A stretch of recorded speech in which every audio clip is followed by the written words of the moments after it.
Please come in the council chambers and please take your seats.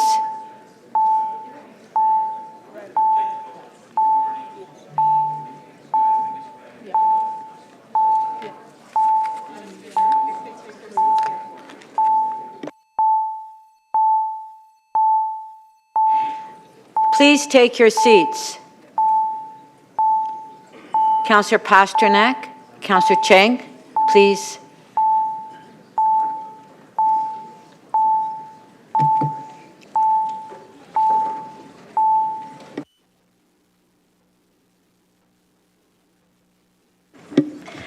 I will now call this meeting to order. The clerk has advised that we do have quorum. Members of council, please rise if you're able for the National Anthem.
Thank you. Please be seated.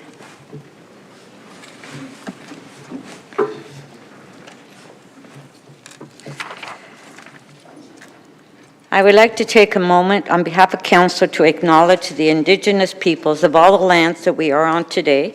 We do this to reaffirm our commitment and responsibility in improving relationships between nations and to deepening our own understanding of Indigenous peoples and their cultures. It is a moment to reflect on the importance of this land, which we each call home. We acknowledge the land we are meeting on is the traditional territory of many nations, including the Mississaugas of the Credit, the Anishinaabe, the Chippewa, the Haudenosaunee, and the Wendat people, and is now home to many diverse First Nations, Inuit, and Métis peoples. We also acknowledge that Toronto is covered by Treaty 13 with the Mississaugas of the Credit and the Williams Treaty signed with multiple Mississaugas and Chippewa bands. Members, we do have a condolence motion, a presentation this morning for the late Councillor Jaye Robinson. I would like to call upon Mayor Chow to speak.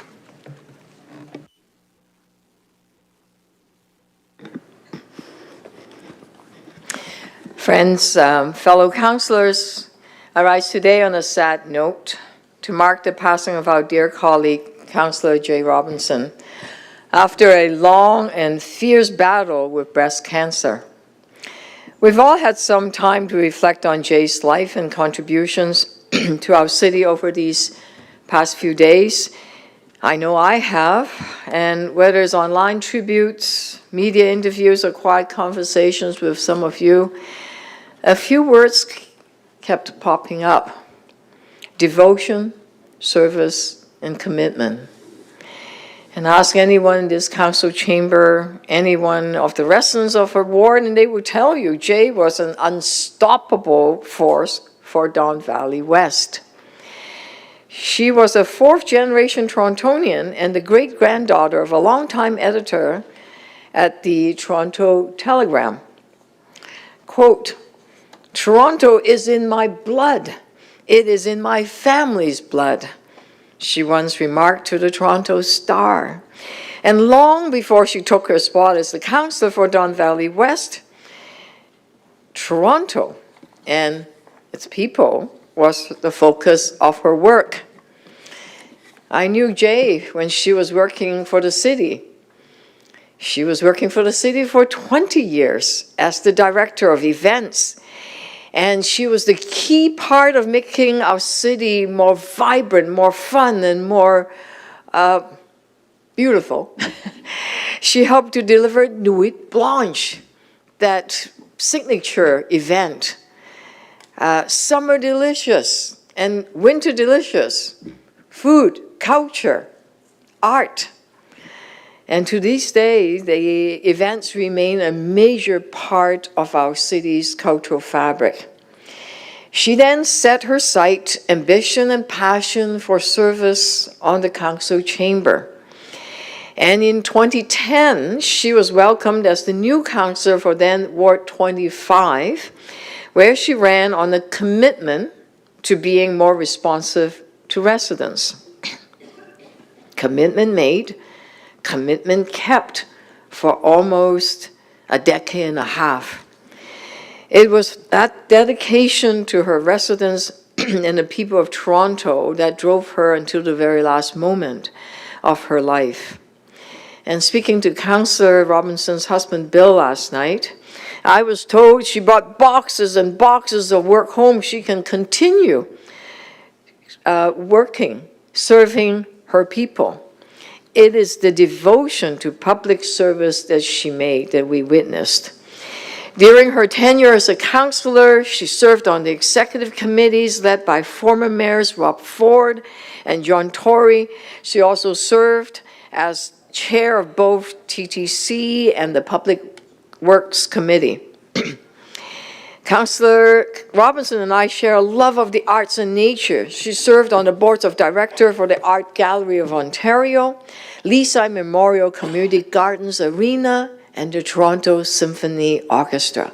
And I remember clearly, she made this call. She kept texting me, Mayor, you need to talk to the Toronto Symphony. We need more support for the Toronto Symphony. She was relentless in pushing us to fund and support the arts and culture. And I must say, on a personal note, and having faced my own battle with cancer, it was an inspiration to see Jaye continue to show up at every single council meeting, every committee, every community meeting, every board meeting, even when she underwent chemotherapy, and continue her courageous fight.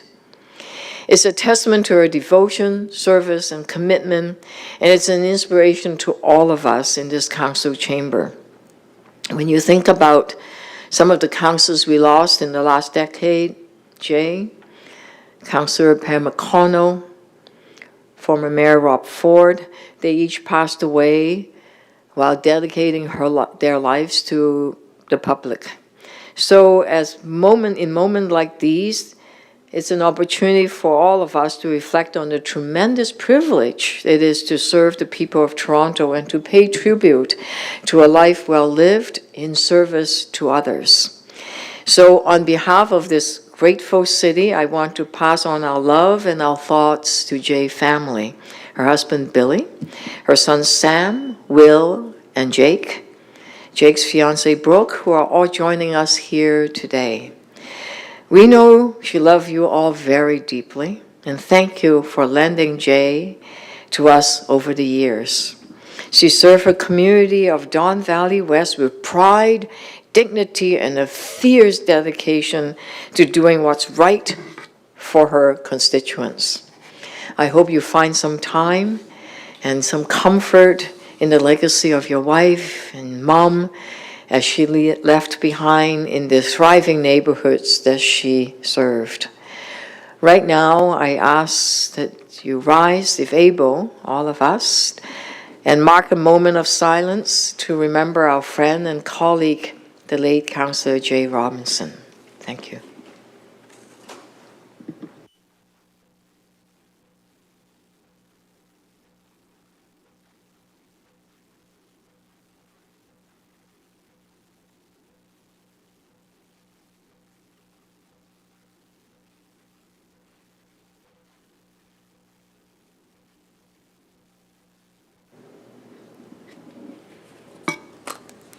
Thank you very much.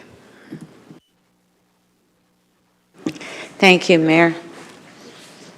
I would, at this point, like to make a few comments, and then I'll open it up for members of council. Jaye was very tough, but she was also fair and respectful. When she was first elected on council in 2010, Rob Ford was the mayor, and at that time, we had a lot of dancing in the council chambers. Singing, dancing. So for her first term, it was, exciting. But I remember when she was diagnosed with cancer and when she was going through chemo, and then the pandemic hit. And when the pandemic hit, of course, our council meetings were virtual, except for me and the clerk. We were here in the council chambers. And every council meeting, Jaye participated. And gave them input on issues in the city and as well represented her ward. Even though some of these council meetings were very long-winded, she was there to the end of the council meetings. She was very tough, and it was difficult for her going through those challenging times, and I wanted to give my condolence to the family. And Jaye was a good friend of mine. I remember that when she was here in the council chamber, she would always walk by me and say, "Can you please tell them to be quiet?" But my condolence goes out to the family, and she will be missed. I would now like to call upon any other members who wish to speak at this time. Councillor Pasternak. Thank you. Thank you, Madam Speaker. Jaye and I came to City Hall as councillors in the aftermath of the 2010 municipal election. There were 14 new councillors in all.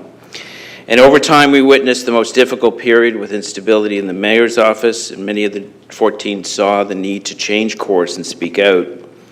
The media called us the mushy middle, but many of the 14 chose to keep the city on a more responsible course, and one of those was Jaye. I prefer to call our group the vital center. Speaking out at that time was not easy, and Jaye had a rough ride. And yet she was the first to do so, speaking her mind, doing what she felt was right, and lending voice to policies that kept Toronto on a responsible path, speaking out strongly against a doomed plan for the waterfront. And yet she could be tough, speaking out when things were falling off the rails here at City Hall. In 2012, she crossed swords with the Fords and held strong convictions along the way. Said one major business leader in New York, "People respond well to those that are sure of what they want." When glancing through the many initiatives Jaye brought to council, there was a trend: solid support for the outdoor athletics, female participation in sports. Jaye saw great value, as many of us, in supporting tennis and soccer and the protection of urban forestry. She advocated for safe roads, fighting impaired driving, and fiscal responsibility. I believe that her last motion, seconded by Mayor Chow, asked council to support establishing a professional women's soccer league in Toronto and requesting that, quote, FIFA World Cup 2026 Toronto Secretariat to advance growing the participation of women in sport as a key legacy opportunity of hosting FIFA World Cup 2026 in Toronto. I believe that was her last motion. Her judgment was impeccable, and while at times she had doubts about the way she voted and she thought her political career was over, just the opposite was true. She won 4 elections in a row, she beat 2 incumbents, and at one point hit almost 85% of the vote in one of the elections. She was a person of high purpose, good character, and deep principle, and she showed that all the way along. It's rarity when you find sense and sensibility in the same person. Jaye helped me revive the City of Toronto Priority Centre program by helping approve the Antibes Community Centre toward free programming in a priority neighborhood, and by seconding my motion in 2023 to ask Toronto Police Services to increase the staffing complement in the Hate Crimes Unit. As she was undergoing treatment, she did take a leave of absence, but she kept working during that most difficult medical period. She stayed with her role as city councillor because she loved the work and felt a responsibility to her community. I would often call and ask Jaye, what do you think of this? What do you think the city on the right course? She was good counsel in a time that was not always easy. Barry and Honey Sherman were Jaye's constituents, and while I read Kevin Dovin's book, The Billionaire Millionaires, The Mysterious Deaths of Barry and Honey Sherman, for the real scoop, I called Jaye. And when Jaye came to me for support for a fence exemption for Drake, I could not say no. We sat together in executive committee for a term, and while we took the matters before us very seriously, we didn't take ourselves too seriously, although reminding me to stop chewing on my highlighter, as she didn't want to do the Heimlich method. The next term, Jaye was appointed to TTC chair and no longer sat on executive, leaving me to find my own light moments as the hours went by on executive. Jaye was a valued member of North York Community Council, in which she vigorously fought for community and at the same time defended the urban tree canopy and the parks in her ward. Perhaps the last public event we shared together was an opening of a synagogue on Bayview Avenue in her ward. I remember it being a wonderful day with glorious sunshines, family members, dozens of people. A special thank you for Jaye. And while some of the neighbors gave her a hard time and fought against it and didn't support the project, Jaye held firm. The Jewish community will always be grateful for the fine work of her office and the support she gave. When my wife and I were in Israel in early 2020, just before the pandemic, as was the case on all our trips, we visited the Kotel or the Western Wall in Jerusalem. And it is a tradition. One would place a note in the cracks of the ancient bricks for a prayer for something, and among the notes I placed, one was asking for Jaye to recover.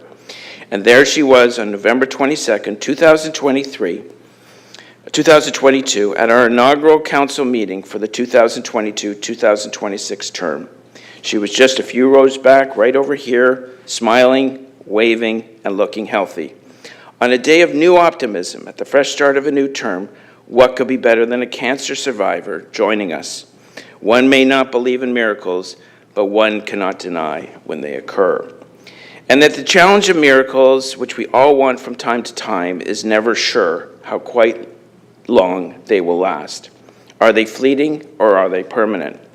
No matter where you look around our great city, the legacy of Jaye Robinson can be seen. Whether it's in the arts, supporting the restaurant industry through Summerlicious and Winterlicious, and being the standard bearer for Vision Zero, and of course that wonderful synagogue on Bayview. In speaking for my colleagues at North York Community Council, to Jaye's family, we are most grateful for having served with Jaye to share her humor, her wisdom, insight, and all she accomplished in being the wonderful person that she is. She will be missed. Thank you. Councillor Fletcher. Thank you so much, Speaker. And I apologize that I'm not there to personally see Jaye's family this morning, but I just want to give my personal condolences to all of you. And it is so wonderful that you're able to join us here at the City Council meeting while we pay tribute to a beautiful, beautiful wife and mother, Jaye Robinson. Jaye loved the City of Toronto. She loved it when she worked for the City of Toronto in economic development and all the signature programs that she brought in, and she loved it very much as a city councillor and looking after her ward. She loved all of her residents, as you well know, as her family. And you know as her family that she really did love her job because she rarely missed a meeting. Only when she took her leave of absence did she miss a meeting. And she was very well respected by city staff, by councillors. She headed up the infrastructure committee and did a fantastic job. As Councillor Pasternak has said in his very warm and loving remarks about Jaye, that she shepherded in Vision Zero for road safety. She was very, very committed to road safety, particularly for children and for seniors in our city. And we have to remember that when we are still working to implement this really critical program. I also very much bonded with Jaye around her love of parks, of trees and ravines, and that beautiful Don Valley that she had in Don Valley West, that she protected fiercely and said, our ravines are living, breathing organisms in the city of Toronto. We must take better care of them. And it was her leadership that sparked and spurred council and staff to actually do that, to pay attention to these very important green spaces.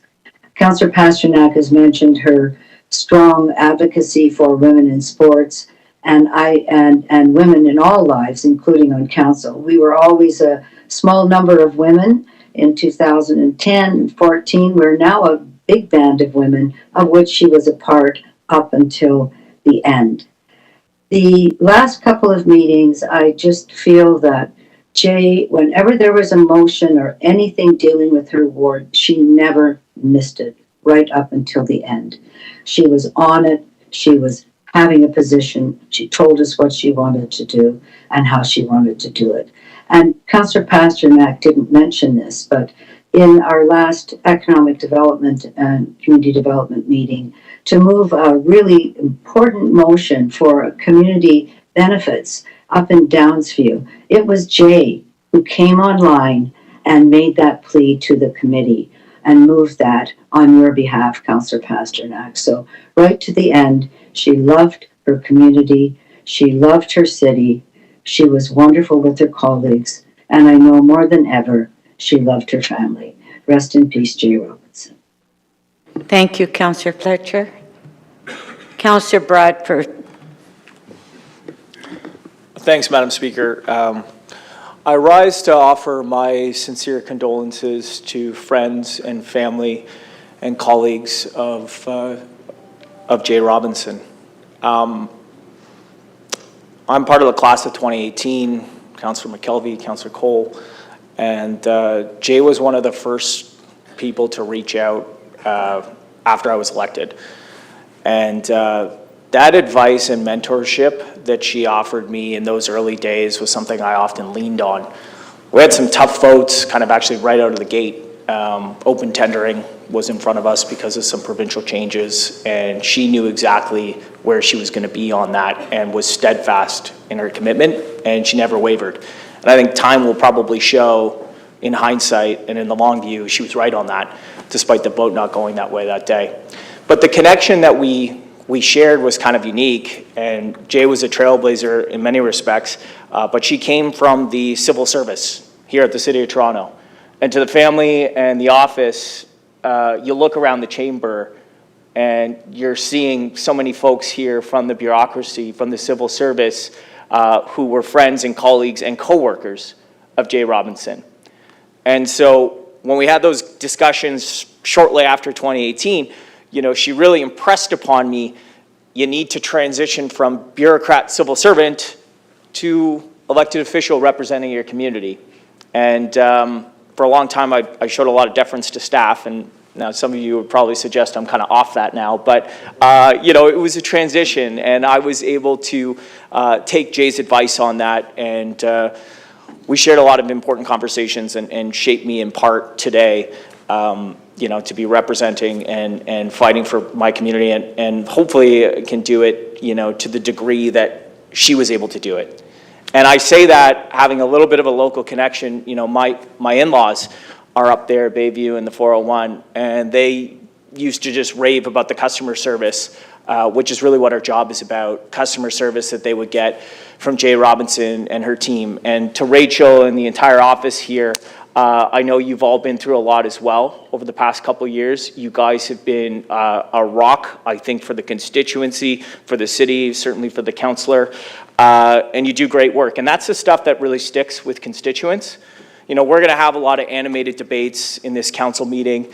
You know, we're going to express our passion about different issues, but for Torontonians, for the 120,000 people that call Don Valley West home, it's largely about the customer service and that relationship with the office. And, you know, they would see Jaye out at the events. They could call the office, they could get a hold of the councillor, they could get a hold of the team. And, you know, it's basic stuff like local government. That's why I love it. That's why all of us love it. It's basic stuff. You know, when folks call and there's a lot of construction up in your part of town, and, you know, sometimes the generators are going after 7 o'clock or the construction vehicles are all over the road, pick up and they engage with that office and engage with Jaye, and, you know, Carlton's team is out there in the afternoon, and I would say, man, like, I don't know how they get that kind of service in North York. I don't get that in Beaches East York, but it was amazing. And so the constituents, they loved Jaye, they loved the team, and, it would show with her re-election, 4 times, vote after vote, always returning Jaye to office. And so I thought that was pretty special. Over the past year, Jaye has been fighting her courageous battle. I'll be very candid with everyone here. I didn't realize where she was in all of that, and that's because she never expressed that. We actually talked about once a month, because we would typically talk after council. I'd be riding home, I'd give her a call on the Bluetooth, and we would sort of reflect on the meeting that just happened, and she had a lot, that conviction in her views that never wavered. And over the past 12 months, some of the stuff that we've all been through as a council, it's been a lot of change, but she always picked up the phone when I would call, and we would talk for 25 minutes on the way home. And so I continued to learn from her. And that changed from 2018, obviously, pandemic and her first battle, and then ultimately into this term. But she never gave up on work or on her constituents or the job, and she was always very engaged. As Councillor Fletcher said, super plugged into her ward and her work, and the city's all better off for it. And then I think, lastly, I would really just say, Billy and Will and Jake and Sam, I haven't lost a parent. I can only imagine now as a young father, you think about how challenging that is. But your mom has shaped you in all the very best ways, the best parts of who you are, and you will carry that forward with you every step you take going forward. And her memory lives on through you, and that's something very special. So I'm lucky, consider myself lucky to get to know Jaye, and certainly Don Valley West and the City of Toronto is better off for having her, and just thankful for the time that we had together. My sincere love, condolences to you, the family, the friends, the team, and everybody that's thinking about Jaye this morning. Thank you. Thank you.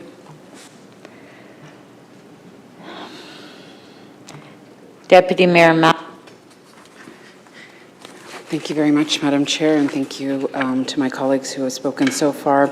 I just want to briefly get up and share my condolences and my care to Councillor Robinson, to Jaye's family and friends, to her incredible community, and her amazing team, as was mentioned, who've just been extraordinary and who I've gotten to know over the short time in my term so far. She was a champion for our city, as you've heard, for arts and culture, for sports, and especially for the people of Don Valley West, and that was clear and absolutely everything that I got to see her do. And I got to work with Jaye to champion women's soccer here in Toronto, and as we prepared for the FIFA World Cup, where in our conversations and her engagement, there was that spark and that conviction and that excitement about the possibility of what this could mean for people across the city, but especially for generations of young Torontonians who are coming up. And that is included in a motion that we will actually have before us at this council meeting. So I want to save more of my words for then, but without a doubt, Jaye's dedication and perseverance and deep care and love for Toronto are an example that I take forward and that I know we collectively as a council take forward. Thank you very much. Thank you. Councillor Holyday. Thank you. It's very quiet. It's very somber in here. But on a day like this, there's always room for warmth, and there's always room for positive reflection. And that speaks a lot about what Jaye was like and her life was like. I disagree with a lot of people at council, and that's no surprise. But I always found myself more often than not agreeing with Jaye. And I think we had a special bond because of that. But listening to Councillor Bradford, I have a similar story about my time with Jaye. 9 years ago, in 2014, I was first elected to council. And one of the first calls I got was from Jaye Robinson. And she wanted to congratulate me, but she wanted to talk about two things. She said, I see you have a young family. And she said, I can relate. And I actually, it's important for me to, although that was a private conversation, you should know that your mom was incredibly proud of your family, and that family was a forefront in her life. And she talked to me a lot about how to balance the challenges of this work with that of being a husband and that of being a father.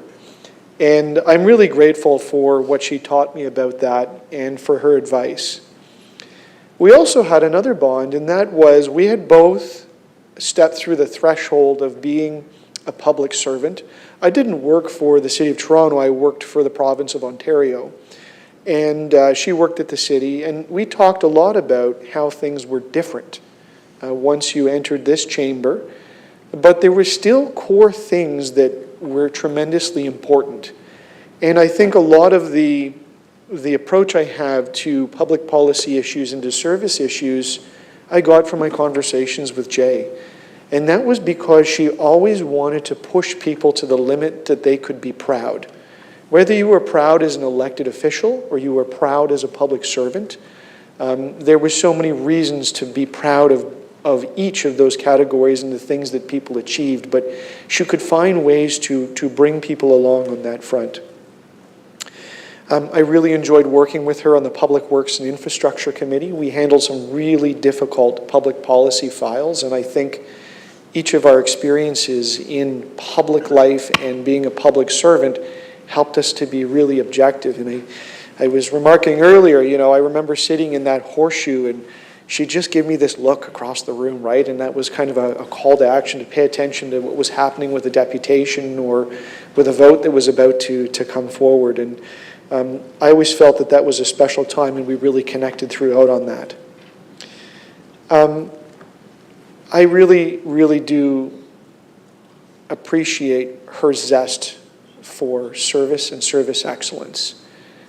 We didn't get a chance to spend time on the committee together, but we talked a lot over the years about that and how we could work as councillors to propel this city forward. And again, it goes back to that theme of pride. And Jaye certainly had pride about her personal life, but also had pride about her public life and her life as a public servant. Maybe in wrapping up, I would say that in so many ways, this council chamber is a lesser place without her. But I really do believe that this city is a greater place because of her legacy. Thank you, Speaker. Thank you. Councillor Thompson. Thank you very much, Speaker, and good morning. I rise to offer my condolences to Bill and his boys on the loss of an amazing person, Jaye Robinson. I knew Jaye for about 25 years. I met her first, I think, in 1999. Jaye was a staffer at the time. I too was a staffer, but Jaye was on the administration side, and I was on the political side. And so there were much to learn here and try to understand, both in terms of the administration and on the political side. Jaye and I would talk about economic development and the objectives and goals of the city, as well as the councillor who I worked for at the time, looking at creating opportunities in the community to be able to engage the community. Jaye, as always, and has been described, was always a stable, calming voice and a force that was passionate about the city and the Economic Development Department. She had many ideas and many objectives and goals that she wanted to see accomplished in that particular department. Part of my purpose in terms of talking with Jaye, I wanted to create a festival in our community. And of course, I didn't know how to do that. And we sat in her office as well as conference rooms here in this building and talked about how to create an event that was inclusive, that was engaging, that would be able to sustain itself. And through that, I created the Taste of Lawrence, a street festival in our community. This year will be the 20th anniversary of that very event. And I can say that Jaye was very influential in us creating an event that is inclusive, that's engaging, that is for the people, because that's what Jaye stood for. She loved, as you've been told, this city. She was passionate about this city. She was passionate about the work that she did as a staffer. She always found ways to look at doing things better, and she was always about excellence. She had a real drive, and of course, she had a look, right? She had a look. When she looked at you, you didn't actually have to ask her what she meant. You just knew what it meant, and you didn't become disagreeable with her. You had to agree with her, because otherwise you would find her disagreeability meter was very high, and you wouldn't want to have to deal with that in any way, shape, or form, because she was tough and tenacious.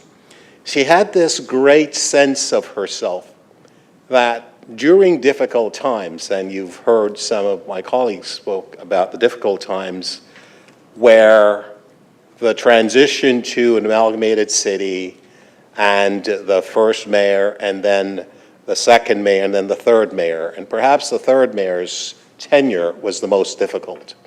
Jaye had obviously executive roles at the time and also a real desire to achieve. One of the things that had come across during that time was to save money. It was then decided that we would cut the budget for economic development. Jaye and I would not stand for that. We conspired together, actually, to ensure that this city would have a cultural plan. Ended up calling it creative capital. Why? Because the leadership at the time was focused basically on dollars and cents and thought about money as the driving aspect in terms of making decisions. Jaye and I did not believe that that had to be the only reason, or only way, or rationale in terms of providing leadership in the city. We worked really hard with many others to create that creative capital gains plan. And that has actually spilled into many other elements that have seen improvement in the city. One of the other things that she was actually very focused on and wanted to bring about with respect to change. When I became the chair of economic development, I served in that capacity as chair for 12 years. We always talked about the sense of excellence and what needed to happen in this city. We talked about wanting to create not only a vision in terms of a local interest for the city, but a global vision to ensure that investments would come in, people would recognize Toronto as a great city, and we would build on that because we would have both local as well as international benefits to this great city. So Jaye Robinson was very vocal in all of these areas. Sometimes she was rather quiet, but we didn't lose sight of the fact that if you didn't do what needed to be done, she could become very vocal about the purpose as to what we were all trying to do. So she's left a great footprint. And clearly, for all of us here today, she has gone too soon. I must say that when I heard the news on the morning that she had passed, my whole day was an absolute disaster. Because I knew we lost someone who has such love and passion for this city. And of course, her family would be impacted by the loss. Periodically, when we would have meetings of council, we would be texting back and forth to talk about how we were voting and just, how are you doing? She was always a pillar of strength. There is never one moment that I either chatted with her or texted her that she gave any impression that she was anything other than a pillar of strength and that she was working hard to get through this dreadful disease of cancer, particularly breast cancer. And so I remember one other point that I think it should be stated. When Jaye had decided that she was going to run for council, and obviously she had been talking about it for some time, we sat in my office. We talked a little bit about some of the things that you needed to do. The then councillor who she was running against was an incumbent, Cliff Jenkins. But she was passionate that she could do better and that there were things that needed to be done, and it needed her touch to make a difference to represent the community. And she worked hard and she was successful. And when she came here, she never lost sight, never lost touch with respect to what her goals and objectives were. As we mourn her loss, we take solace in that she has left a great footprint in this great city. She has made us all better as individuals and as community and as a city. And I know that she will be chairing meetings in heaven. And I hope one day when I get there, we'll have an opportunity to look back at all we've achieved, and the good work that she'll be doing in heaven will be a reminder to all of us to be inspired, to focus on excellence, and to be passionate about what we do. Because for Jaye Robinson, this wasn't a job.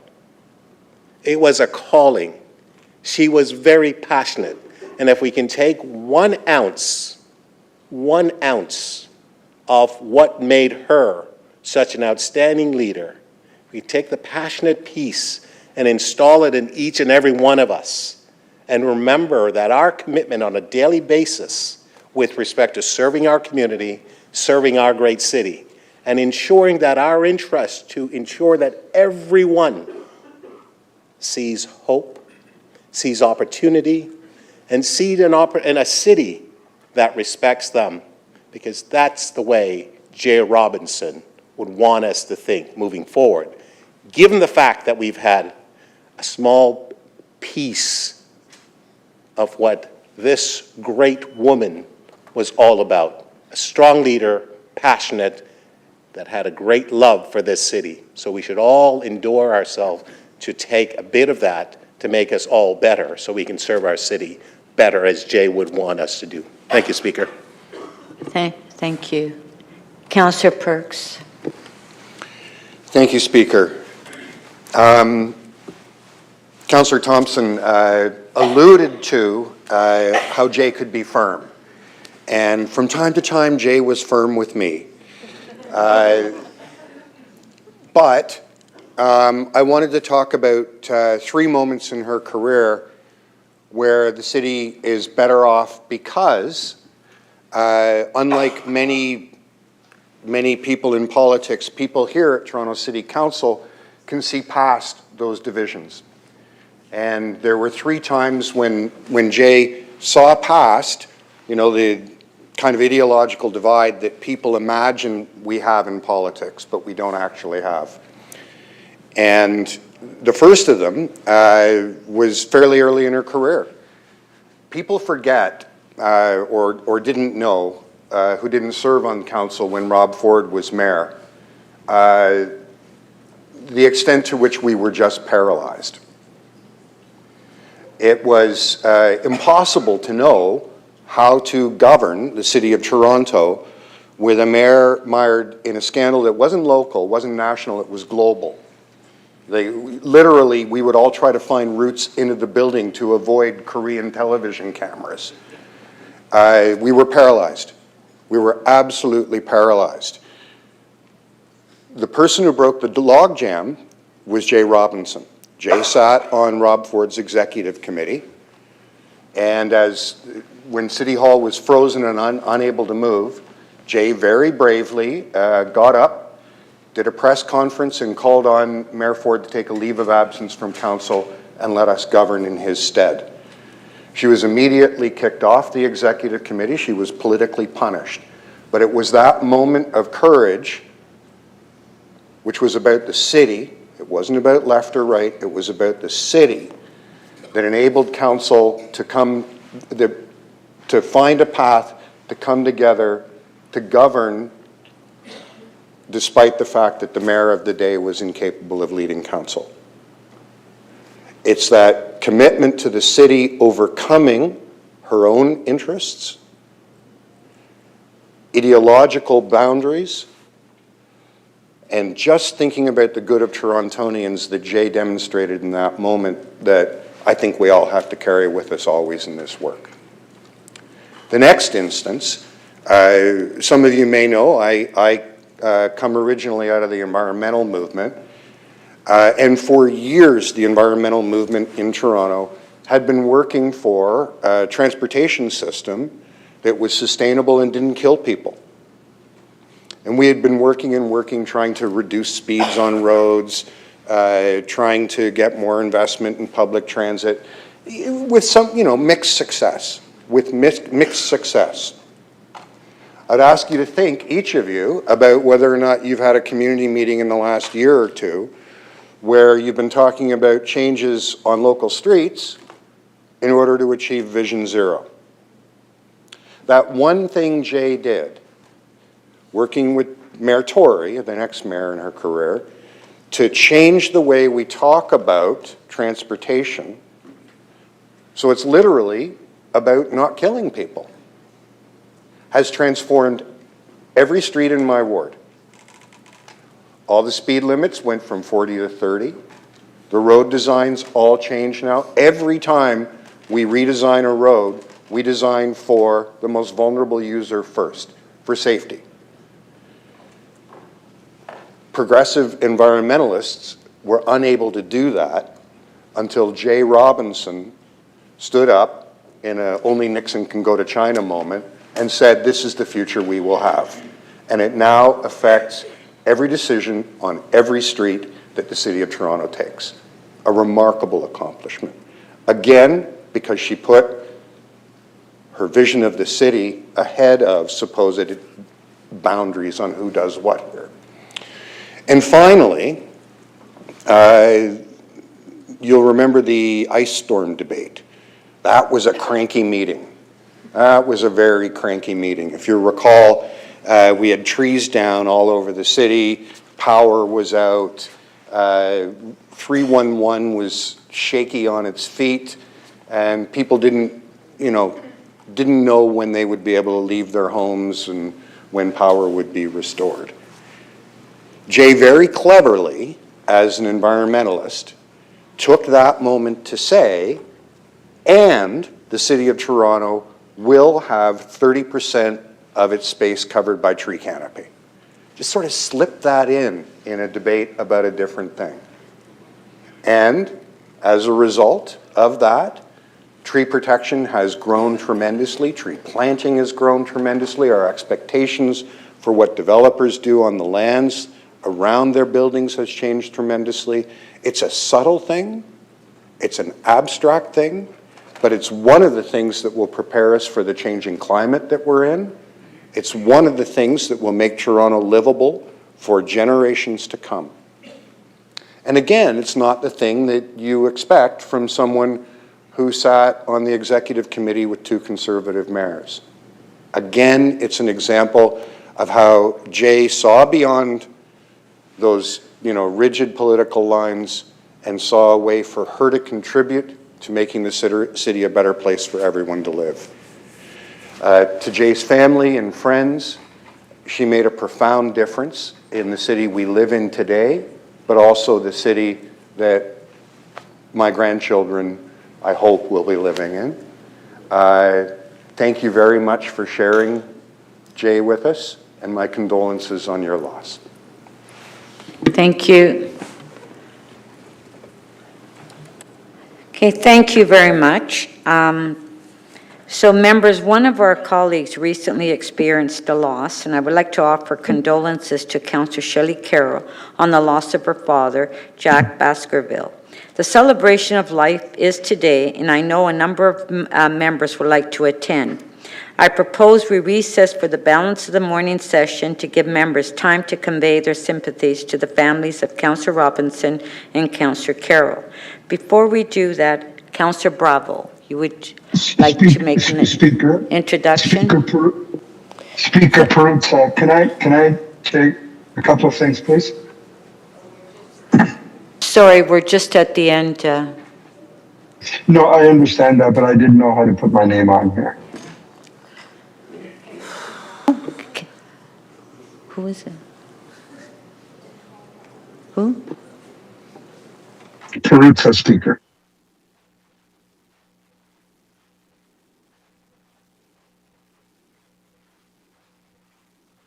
Okay. Councillor Perruzza. Thank you so much, Speaker. First of all, Speaker, I too would like to extend my condolences to the family of Jaye Robinson. I can't imagine what her loss is doing to them currently, and I just, want to send them my love as well. Speaker, I met Jaye Robinson some years ago when we were both very young at North Shore. I was a newly elected councillor, and Jaye was a newly hired staff person. And through the years, you get to know people and you get to bump around with them and so on. And in truth, I never really got to know Jaye as well as I probably should have. But there is one thing I do want to be able to say about her. That through those years, whether it was on North York Community Council or the Environment Committee or City Council, you get to see people, you get to watch them, you get to work with them, you come to understand them somewhat. And Jaye was one of those people that was very, very interesting for me because she was a character that never wavered in her commitment, never wavered in her beliefs, and never wavered in her, in her considered positions. And that for me was a very, very important human quality. I represented Jane and Finch, probably one of the poorest areas in the city of Toronto. She represented, one of the more affluent districts in the city of Toronto. So I don't know how many times I would have voted with Jaye on contemporary issues, on current issues. But I can tell you this, that she was always an honest, sincere, committed, passionate person. She had an incredible amount of intellect and was able to see through issues very, very quickly. I admired her integrity, Speaker. And I want to say this to the family. When you add it all up, yes, there are some material things that one leaves behind, but one of the most important things that one works on is their good name, and the good name that they leave behind. And I got to tell you, Jaye Robinson leaves behind a name that her family can be absolutely proud of on every level. And to that, I think we have lost, a tremendous person, and I just wanted to communicate that to you and to the family, and just simply be able to say to Jaye Robinson, rest in peace. Thank you. Thank you, Councillor Perruzza. Councillor Bravo. Thank you, Speaker. We are not doing condolence motions for obvious reasons. After the tragic loss of our dear, dear colleague, Jaye Robinson, I'll just say one thing, which is we bonded about her concern about homelessness and for the unhoused. And so I just echo and appreciate so much the words of my colleagues. I want to acknowledge the passing of Marianne Neary in the presence of her family and friends here with us today. She was an advocate for safer streets and cycling infrastructure who left her mark on the city, and just to recognize that her family including brothers Kevin, Byrne, and Mike, sisters-in-law Ruth and Maureen, and niece Emma with us today, and we'll be introducing the motion tomorrow. I appreciate the opportunity. Speaker, thank you. Thank you. Okay, members, we are now recessed until 2 o'clock. Thank you.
There's a council that are virtual. If you could please turn your camera on.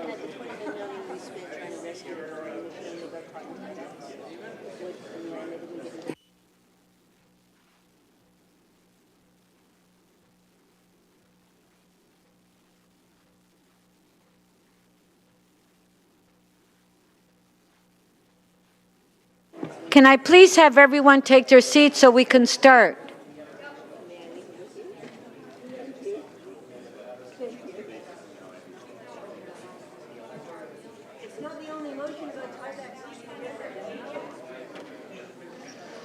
And they haven't given you that answer?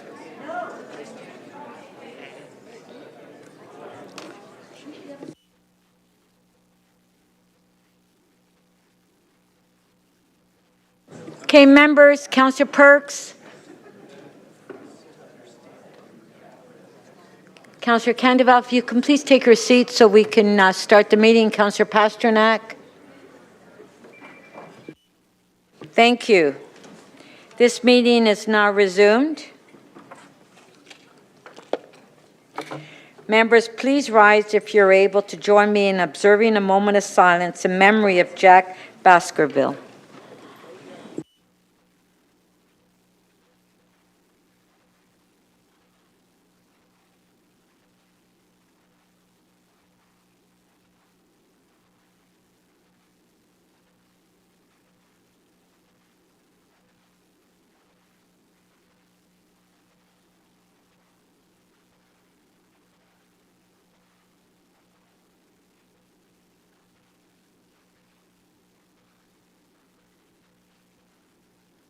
Thank you.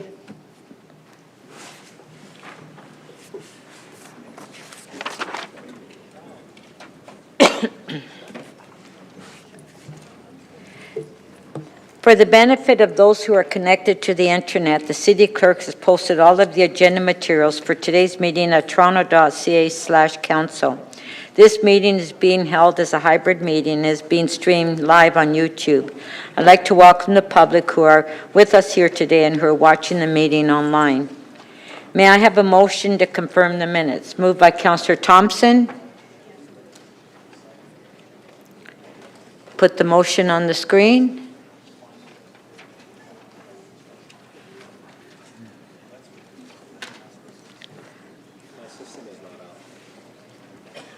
Okay, there it is, Councillor Thompson.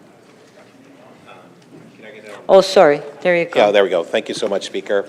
That City Council confirmed the meetings from the minutes from the regular meeting held on April 17 and 18, 2024, in the form supplied to the members. Thanks. Thank you. All those in favor, please raise your hands. Opposed, if any, carried. Members, there is an administrative inquiry under Council's procedure. City Council can receive an administrative inquiry for information referred to a Council committee. We have administrative inquiry 18.1 from Councillor Holyday regarding the Young Dundas Square renaming initiative. The City Manager's answer to this inquiry has been posted with the Council agenda on the City's website. May I have a motion to receive the inquiry and answer for information? Councillor Holyday? Speaker, on a point of order, I'd prefer to move that it be referred to the Executive Committee. Okay, so you're moving to refer to the Executive Committee? Did I hear that right? Yes, Speaker, that's correct. Okay, motion by Councillor Holyday. Point of order, if I want to move the alternate motion. Okay, I just can't remember the rules. do you have an alternate motion? Yes, I want to move the recommendation to receive. So Councillor Perks, you're moving to receive the item? Yes, Okay. thank you. So we'll vote on the Councillor Holyday's motion first. Recorded vote.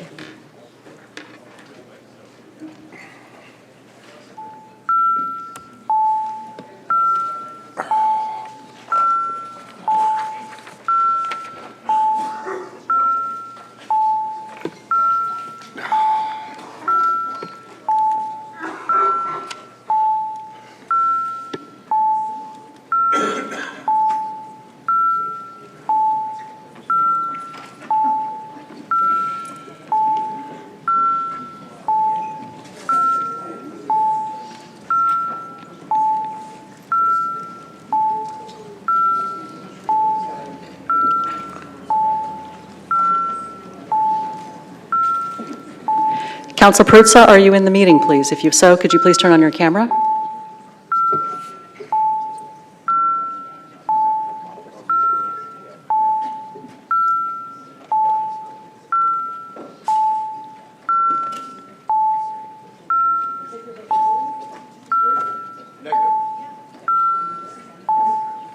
I am.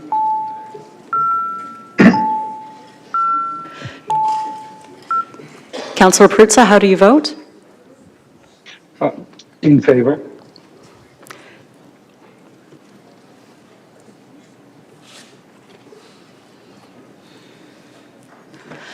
Madam Speaker, the motion to refer the administrative inquiry carries. The vote is 11 to 10. Thank you. I will now call upon the committee chairs to introduce their reports. The chairs can speak about the reports for up to 5 minutes. Mayor Chow, you have a motion to introduce the executive committee report. I do. Just want to point out that the item 14.6, the corporate asset management, has been designated as a key item. We have an infrastructure gap of $26 billion, and it's a big hill to climb, and let's have some discussion about it as to whether it is a water fountain in Ausma Square or a swimming pool closed because the liner is it has holes in it, or arena closed because the roof is not working, parks and roads looking rough. So let's have a conversation about this infrastructure gap. And I'm connecting that key item to another one, which is in, I believe, that Housing Committee, which is Bill 185, is the provincial government. The impact it has, it makes it much harder for the City of Toronto to build complete neighborhoods. It's the infrastructure funds deficit of all the new community center and childcare centers and parks and library that we need to build. So one part, the first part is about all the older ones, and the next part is about the new ones that we cannot build. So that's in front of you, first item after we finish the order of paper motions. Thank you.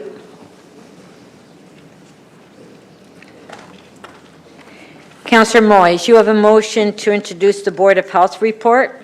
I do, Madam Speaker. Is it coming on the screen, or?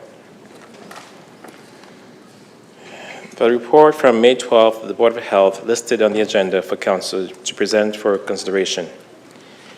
So May has been an incredibly dynamic month for the Board of Health. As many of you may know, I received Dr. Davila's resignation with mixed emotions. She will be retiring as our Medical Officer of Health at the end of this year. Dr. Davila will continue to work with us to ensure a smooth transition on key initiatives such as the relocation of the works and Toronto Public Health's new strategic plan. At next week's Board of Health meeting, I will bring forth a motion to strike a hiring committee so that we can begin to look for a successor to replace Dr. Davila. In addition to Dr. Davila's announcement, news from the West Coast reported that British Columbia was rescinding its drug decriminalization request. This raised questions about Toronto's request and model for decriminalization, which was made public in 2022 and updated in 2023.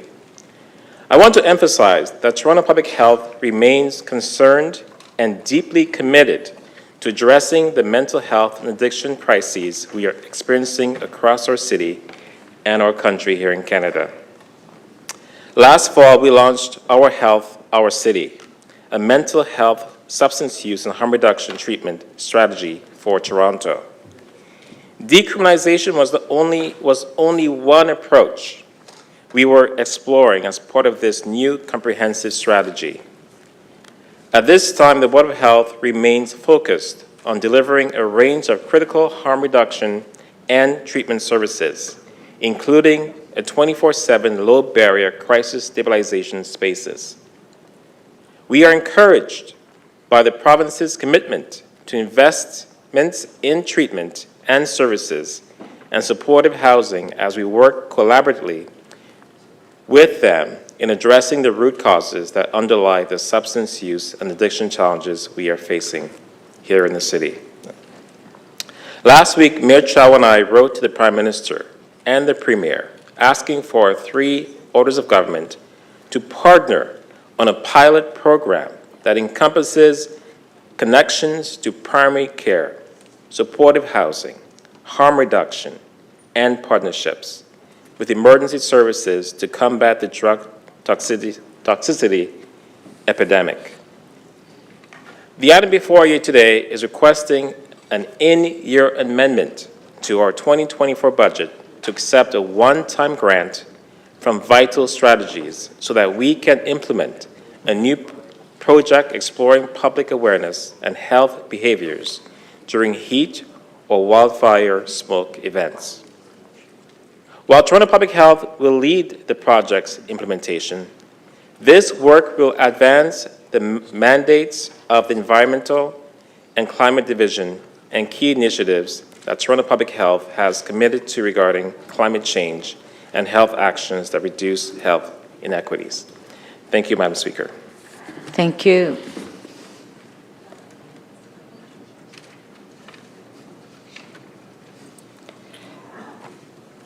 Councillor Chang, you have a motion to introduce the Civic Appointments Committee report.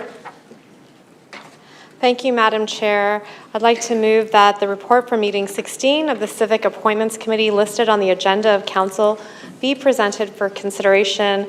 We interviewed some incredible candidates and chose people who are going to help us manage our $5 billion that we have through the Toronto Investment Board.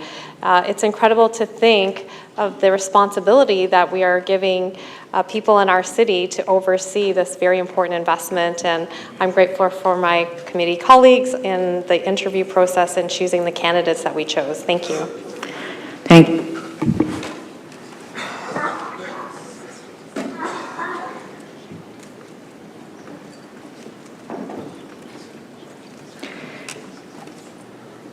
Councillor Bravo. Thank You have a motion to introduce the Economic and Community Development Committee report. Thank you, Speaker. I move that the report from meeting 12 of Economic and Community Development Committee listed on the agenda of Council be presented for consideration. And I just wanted to highlight the community development plan for Downsview as another promising development for how we handle questions of community economic development in addition to land use planning. And it's a great example. I hope will be more work of that nature done in the future. Thank you, Speaker. Thank you.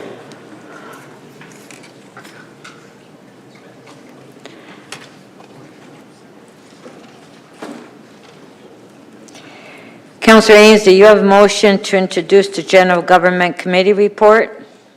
Good afternoon, Speaker. I would like to move that the report from meeting 12 of the General Government Committee listed on the agenda of Council be presented for consideration. Thank you very much. Thank you. Councillor McKelvey, you have a motion to introduce Infrastructure and Environment Committee report. Thank you, Madam Speaker.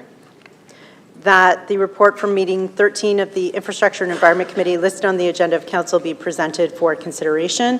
Just like to thank my Infrastructure and Environment Committee colleagues for their great work. This month, we considered items on micromobility strategy for Toronto, which will be timed for tomorrow morning. Eglinton today, great work by Councillor Cole on this file. King Street Transit Priority Corridor Update, which I know Deputy Mayor Malik has been working very hard on. Free floating car share program, which I know is important to many on this committee as well. So, and lastly, single use and takeaway reduction strategy. which I know that Councillor Sachs has been deeply involved in. So I'd like to thank Council for their involvement in these files. I look forward to the debate we will have on these items. I do ask, as I always do, that you submit any motions in advance so they can be reviewed for technical correctness. I will point out that Councillor Fletcher right now is holding car share. Councillor Carroll has some significant questions and some input that she'd like to have into that, so I will be asking for that item to be deferred to the next council meeting. Thank you. Councillor Perks, you have a motion to introduce the Planning and Housing Committee report. Speaker, I move that the report from meeting 12 of the Planning and Housing Committee listed on the agenda of council be presented for consideration. Members, this meeting is a big deal. There are 3 items that I really encourage you to turn your minds to. First, we have a report on major streets that the mayor has held. I want to draw your attention to a supplementary report that staff just published, I believe, this morning or late last night. At committee, there were 2 schools of thought, well, 3. One was that we needed to expand the permissions even further, and there was a request to look at increasing the number of units. Staff are recommending that, yes, we could increase the number of units, but that to make that work, we should keep all the guardrails around garbage storage and amenity space and setbacks and so on, so that those buildings can breathe and the residents can properly function on those sites. They also looked at a number of requests that certain streets be taken out. And they have reviewed that, I believe it's 22 separate requests, and they have found that those 22 look just like the ones that we're approving. So unless there's some very specific thing in a secondary plan or elsewhere in decisions we've previously taken to say those are not major streets, I won't be supporting removing pieces from this. The next one that's quite important is the work on the Downsview secondary plan. And congratulations to Councillor Pasternak and city staff on essentially building a new city inside our city. It's a remarkable piece, and I look forward to this council adopting it. The final one is the one on Bill 185. The mayor spoke briefly to this. I'm just going to take one more moment to make sure you read the staff comments. This planning bill is at least as bad as anything the province has done in a decade. You will recall that one of their previous changes cost us $2 billion in potential revenue, a lot of that to pay for affordable housing. Well, instead of giving us the $2 billion, which they promised to make us whole for, they're offering $100 million, 5 cents on the dollar. 5 cents on the dollar. They're saying, why don't we take away third-party appeals of development applications? They're saying, why don't we let municipalities expand outside their growth boundaries so that they can build in the headwaters of the Don, so that they can pollute upstream in the Humber? They're saying, why don't we eliminate the municipal comprehensive review that lets us protect our employment lands? City staff did a thorough and excellent presentation. Unfortunately, the province gave such a short notice period that council was supposed to have had a chance to review this bill and make comments by last week. We did send some comments from the committee, but I urge you, take a look at the report so that today we can work with the mayor and send a strong message from this council that we need good planning, we need proper funding, and we need the province of Ontario to stop springing surprises like this on us so that we can govern well. Thank you. Thank you. Deputy Mayor Malik, you have a motion to introduce the Striking Committee report. Thank you very much. The report from meeting 6 of the Striking Committee listed on the agenda of council be presented for consideration. As always, I appreciate the input and coordination with my council colleagues in terms of the responsibilities that we bring in our roles. I will be requesting a hold on 2 of the items, long-term care and the Service Excellence Committee, for our consideration and for some motions to update the direction on that. Thank you. Thank you. Councillor Holyday, you have a motion to introduce the Etobicoke York Community Council report. Thank you, Speaker. I do, that the report from meeting number 13 of the Etobicoke York Community Council listed on the agenda of Council be presented for consideration. Thank you. Councillor Pasternak, you have a motion to introduce the North York Community Council report. Yes, thank you, Madam Speaker, that the report from meeting 13 of the North York Community Council listed on the agenda of Council be presented for consideration. Thank you. Councillor Ainsley, you have a motion to introduce the Scarborough Community Council report. I do, Madam Speaker.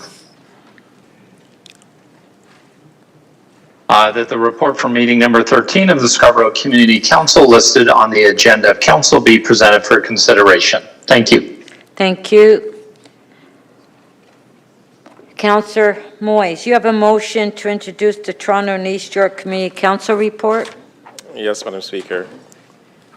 That the report from meeting 13 of the Toronto and East York Community Council listed on the agenda of Council be presented for consideration. Thank you. May I have a motion to introduce a new business from the mayor and city officials? Councillor McKelvey, do you want to do that one? Just one moment. Okay, there you go. Thank you, Madam Speaker. That new business from the mayor and city officials listed on the agenda of council be presented for consideration. Thank you. All those in favor of the motions, please raise your hands. Opposed, if any, carried. Are there any declarations of interest at this time? No? Okay. I will now call for petitions. Are there any petitions at this time? Councillor Mantis. Thank you, Madam Speaker. I have a petition here from 65 residents on Huntingwood Drive regarding the concerns that they have about the work that is being commenced at the moment for the resurfacing of the street. They're against it or for it? They just have they're for it. They just have certain concerns on the quality. All those in favor of receiving the petitions, please raise your hand. So in favor, show of hands, opposed if any, carried. Members, I will now. Sorry, Councillor Fletcher. I will have a petition in the morning, just to let you know. In the Tomorrow morning? Okay. Yes, thank you. All right.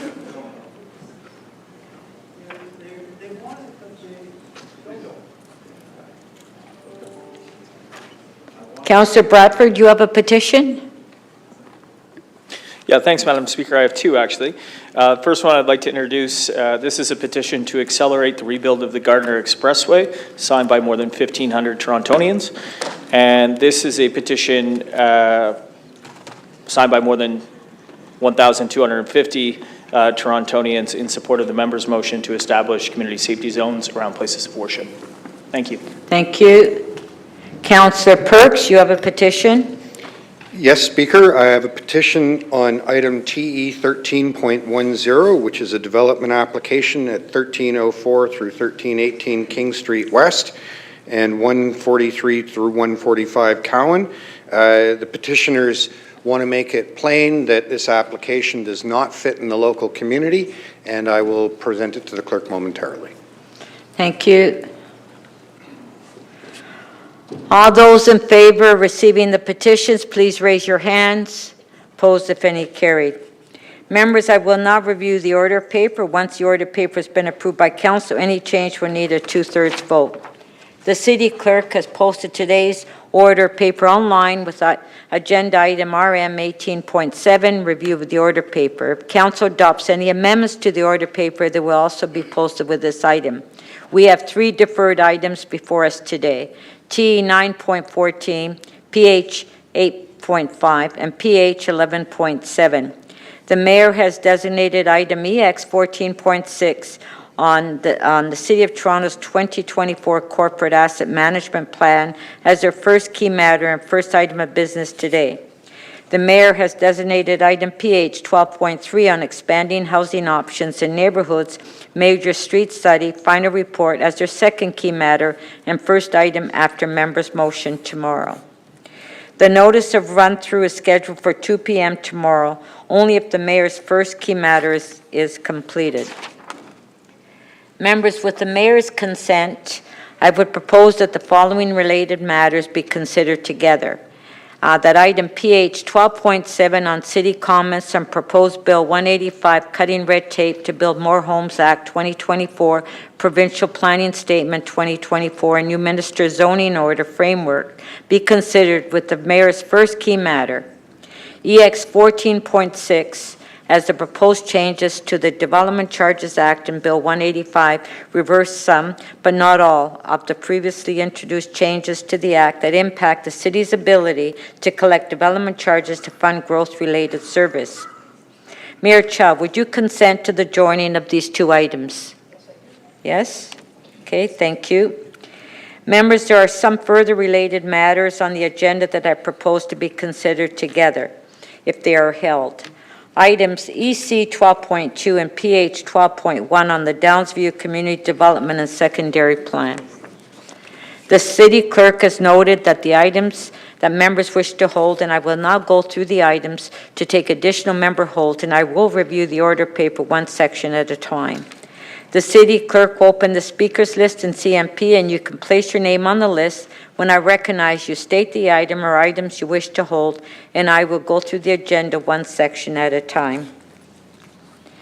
Okay, so on deferred items,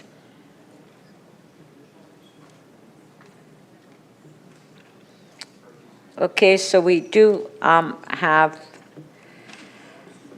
okay, Executive Committee.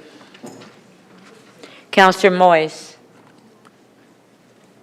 Actually, nothing on the executive committee. Pardon? Nothing on the exec committee. My apologies. Okay. Councillor Ainsley on the executive. Speaker, I can release EX 14.3, extending the mandate of the city's Chief Information Security Officer. You're releasing? Yes. Okay, so Councillor Ainsley is releasing EX 14.3, extending the mandate of the city's Chief Information Security Office. On favor? Carried. Councillor Holyday.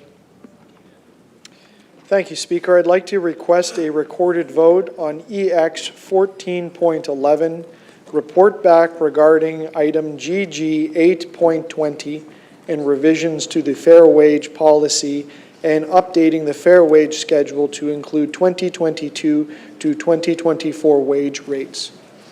Okay, so on EX 14.11, Councillor Holyday has asked for a recorded vote.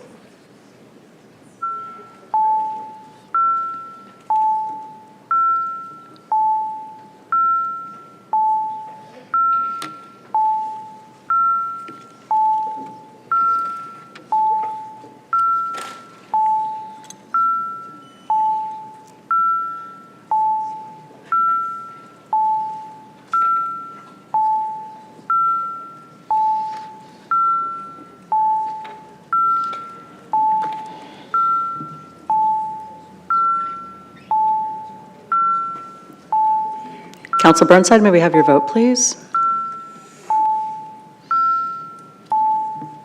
Sorry, I can't get on. Councillor Matlow, are you able to access the system?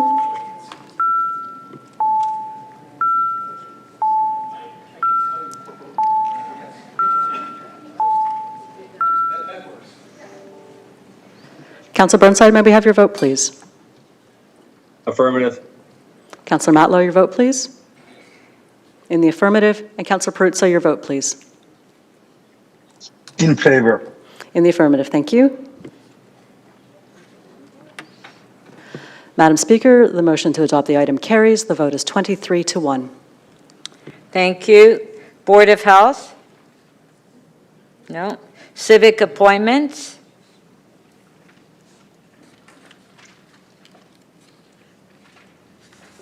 Civic appointments, no. Economic and Community Development Committee report. Councillor Fletcher. Yes, please. EC 12.4, 2024 Local Arts Service Organization LASSO grant allocation. Thank you. Thank you. Councillor Ainsley. Speaker, I can release EC 12.5, intention to designate the Cedar Brae Markham Lawrence Village Business Improvement Area, and just simply thank all of the economic development staff, the stakeholders committee of my local businesses that helped bring this to fruition today. It's the first BIA that's been successfully formed in my ward. Thank you. Thank you. So Councillor Ainsley is releasing EC 12.5. On favor, show of hands. Opposed, if any, carried. General Government. Councillor Bravo.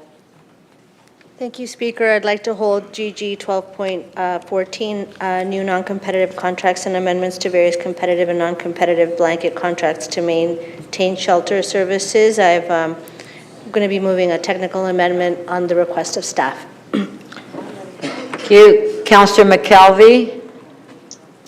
Thank you, Madam Speaker. I'd like to hold GG 12.18 procurement policy updates. I have a motion I will advance circulate that's hopefully we can do a quick release later. It's just about speeding up the awarding of bids.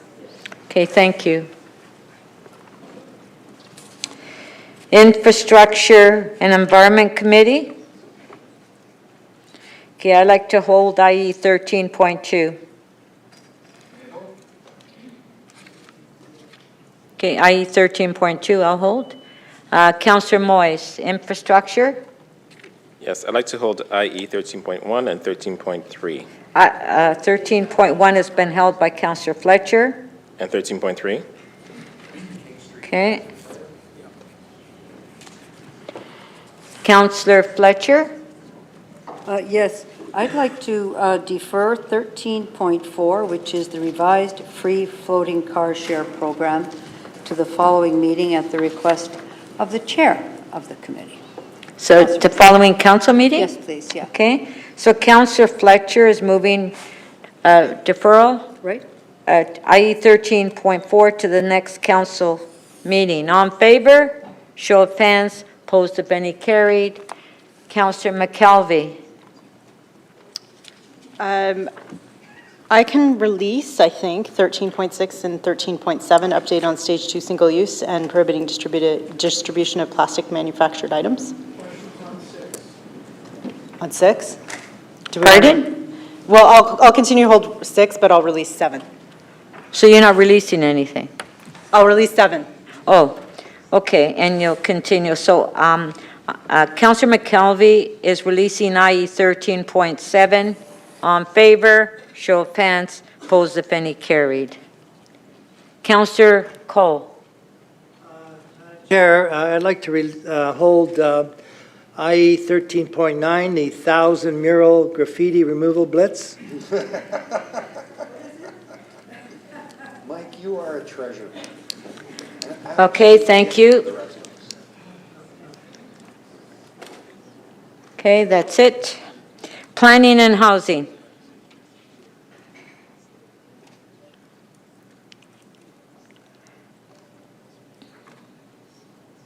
Councillor Moyes. I'd like to hold PH 2.7. Sorry, 12.7. It's already been held. Okay. That's it for Planning. Striking Committee. Anything on Striking Committee? Pardon? Councillor Holyday, did you say something? Yes, I'm sorry, not quick enough on the button. Just to go back to PH 12.8. I'd just like a recorded vote on that. I don't think it needs to be held. And the title is Requests a Review of Zoning Regulations to Restrict Outdoor Parking of Commercially Licensed Vehicles on Private Property in Residential Areas. Okay, so you're asking for recorded vote on PH 12.8. Recorded Correct. vote. Thank you.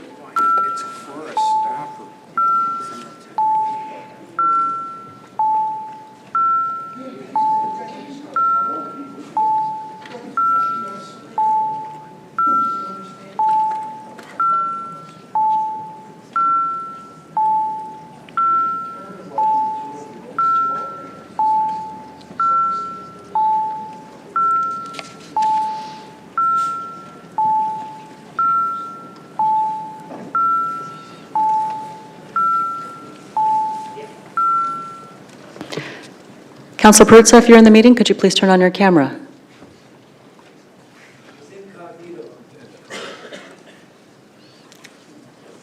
In favor. Councillor Perruzza in favor, thank you. Oh, sorry, no. I'm opposed to that.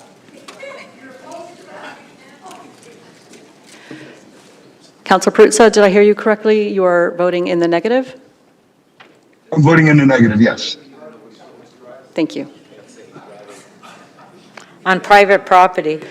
Madam Speaker, the motion to adopt PH 12.8 carries. The vote is 21-3. Okay.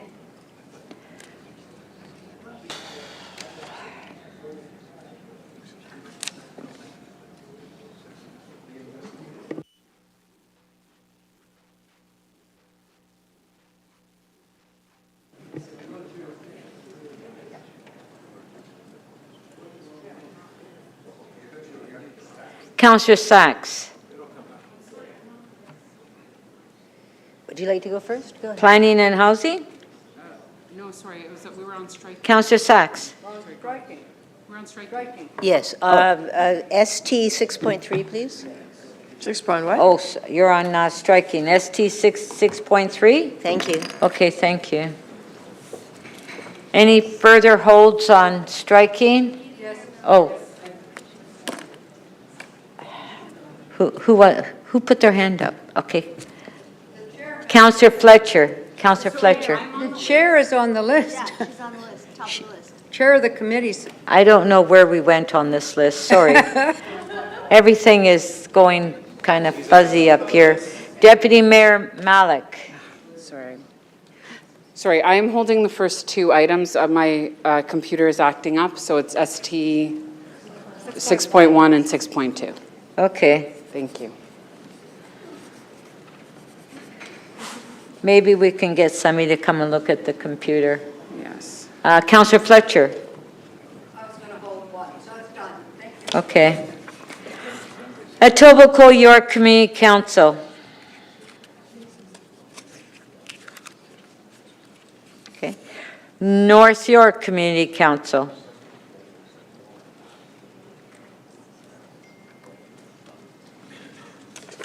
Scarborough Community Council. We do have one item here in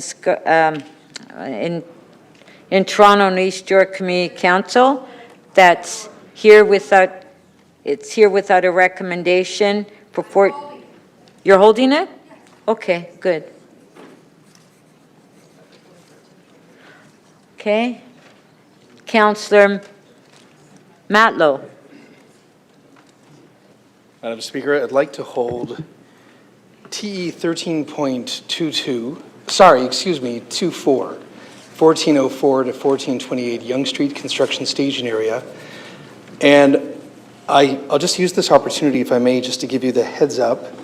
It's a bit complex, and this is why I'm doing it this way, that I'll also hold CC 18.7. Okay, we're not there yet, Councillor Matlow. We're at Toronto and East York. Then I'll explain it when I get to that hold. Okay. They're going to have to be done together. Is there, Councillor Holyday? Toronto and East York. Yes, thank you, Speaker. I'd like to hold TE 13.3, city-initiated zoning bylaw amendments reallocating Section 37 funds from certain developments within Ward 11, decision report approval. I have questions of staff. TE 13.3? Correct. Okay, thank you.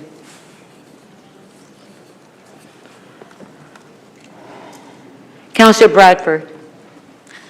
Thanks, Madam Speaker. Through you, I'd like to quick release T 13.48, creating a community safety zone on Lakeshore Boulevard East. Thank you. Okay, just one sec. So you're releasing? Oh, I'll just hold it then. Okay. Councillor Sachs. I want to defer, please, until the next council meeting, TE 13.2 and 13.13. Speaker, could you ask members to say the title? Okay, yeah, can you? 191 to 199 College Street and 74 to 76. Okay, just a sec. You said SC hold on. Sorry, TE. 13 point? 13.2 and 13.13. One is. Okay, so 13.2. They're both on the same address. T13.2 is 191, 199 College Street? That's right, and 13.13 is also the Okay, same just one sec, address. we have to do one at a time. Thank you. So, I'm going to need to hold those, and I'm just going to check with the councillor. okay. So you're holding 13.2 and 13.13? Councillor Perks? I'm happy to leave them with Councillor Sachs, I just have to confirm whether. Okay, we'll hold All the right. item down. Thank you. I'll hold them, thank you. New business. If we can clear the screen, please. Hold on a CC. Pardon? On a CC. Your name wasn't here. Sorry, I What? should have put it on. What, okay, and I turn your mic on, please? Let me turn your mic on. So Okay. what item are you holding? What number are you holding? Just, CC 18.6. pardon? CC 18.6. This is CC, did you say? Yes. Okay. So we're under new business, CC 18.6. Okay. And can you name the item, please? 673 Warden Avenue, zoning bylaw amendment application, Ontario Land Tribunal hearing, request for directions. Thank you. Councillor Cheng. Thank you. I have 3 holds and a deferral. So the 3 I'd like to hold are CC 18.2, 10-18 Atibity Avenue, CC 18... Okay, just one sec. Okay. CC 18.2 and the other? CC 18.4, 5318 Yonge Street, 5320 to 5324 Yonge Street, 5330 to 5334 Yonge Street, and 11 Churchill Avenue. And CC 18.11, 2 to 4, 6, 8, 10 to 12 Oakburn Crescent. And I'd like to defer CC 18.9, 5051-5061 Yonge Street, official plan and zoning amendment. Speaker. Councillor Perks. Speaker, I have issues about deferring that, so should we debate the deferral now, or do you want to just have us hold it Well, and let's deal with it just hold the later? item down there. Okay. Councillor Cheng, you hold the item down? Thank you. Councillor Ainslie. Speaker, CC 18.8, I can release it, 670, 680, and 690 Progress Avenue, official plan amendment and zoning bylaw amendment application, Ontario Land Tribunal hearing, request for direction in my ward, Ward 24. Thank you. Okay, so Councillor Ainslie releasing CC 18.8. All in favor, show of hands, opposed if any carried. Thank you. Councillor Moyes. Thank you, Madam Speaker. I'd like to hold 2 items. CC 18.5, 410 Sherburne Street, Ontario Land Tribunal hearing, request for direction. And CC 18.10, 295 Jarvis Street, zoning bylaw amendment and official plan amendment application. Okay, thank you. Councillor Sachs. Yes, thank you, Madam Speaker. First of all, I do want to make sure that 13.2, back to Toronto's York, that T 13.2 and 13.13 are marked as held in my name. They're not yet so marked. They're coming. And would you also please, I've just been advised I need to hold TE 13.22. Okay, just a sec. sorry. Councillor Sachs, I'm not hearing what you're saying. So what item are you holding? 13.22. No, but which, on new business? No, I'm sorry. I had one more on Toronto East York, please, TE. So you want to go back to Toronto and East York? Yes, please. Okay, that was what item? TE 13.22399. Okay, hold on, 13.23? 22399 Bathurst. Okay, you want to hold that? Yes, please. Thank you. Okay. Okay, we're under new business now. Councillor Matlow. Madam Speaker, I'd like to hold CC 18.7, 17 rather, CC 18.17, 1420 Yonge Street, demolition of a heritage property. So CC 18.17. Yes, and if Yeah, I may okay. if I may just add to guide what's important to do to accomplish our goal, I'd appreciate it if if TE 13.4 and CC 18.17 can be dealt with at the same time, but to have the CC item done before the TE item. And the clerk understands why. Councillor Matlow would like to join the items. Yeah. Then when we come to the item, I can explain Okay. why we're doing that. So you want to combine them both, but the Combine, clerk, but reverse order. the clerk advised that we vote on the CC item first. Yes. Okay? Thank you. All right. Councillor Bradford. Thanks, Madam Speaker. I'd like to just release CC 18.13, 8 Dawes Road, Ontario Land Tribunal hearing, request for direction. And I'd like to just say this has been a positive experience with collaborative city building partners. City Legal has been fantastic on this. And for this area of Main and Danforth and Dawes, this is a good agreement that we should support in a post-Section 37 current CBC world. And message to all the other applicants in the area, this is the bar that we want to be hitting for affordable housing proportionate to the number of units that are coming forward. Thanks, Madam Speaker. CC 18.13, Councillor Bradford's releasing. All in favor, show of hands, opposed if any. Councillor Moyes. Thank you, Madam Speaker. A deferred item from the last council meeting, T 9.14. Okay, hold on. We're at new business. Okay. well, We're not finished new business. All right. All right. Okay, I would like to hold CC 18.14. I have a couple amendments that were drafted up by staff, so I'll hold that item down. That's CC 18.14, 5 to 15 Denarda and 2 and 16 Denarda, Ontario Land Tribunal hearing. Okay, so that's it for the new business. And so, Councillor Moyes, what is it that you, on the deferred item, which is? It's relation to it's a Toronto zoning bylaw amendment from 98 to 100 Bond Street. T 9.14, right? Yeah, that's correct. So I'd like to move you want to staff's- defer it again? No, I'd like to move staff's recommendation. Okay, so Councillor Moyes is moving T 9.14 to defer the item? I'm not deferring it. I'm moving staff's recommendations. Oh, sorry, I thought you said deferred. No. Okay, so you're moving staff, yes, it's here without recommendation, sorry about that. So Councillor Moyes is moving the staff recommendation. On favor, show of hands, opposed if any, carried. Thank you.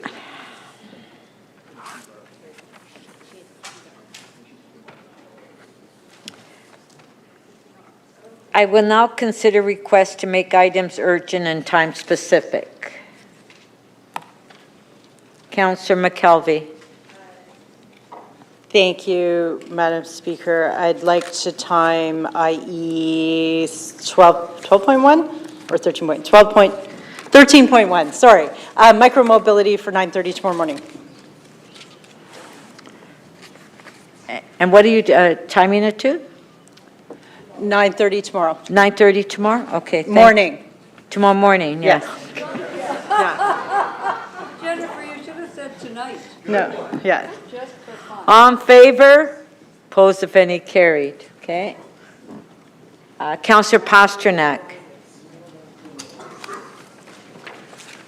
Yes, thank you, Madam Speaker. I believe in an earlier ruling you were going to combine EC 12.2 down to a community development plan and PH 12.1 update Downsview, and if we could do them both after the mayor's first key item.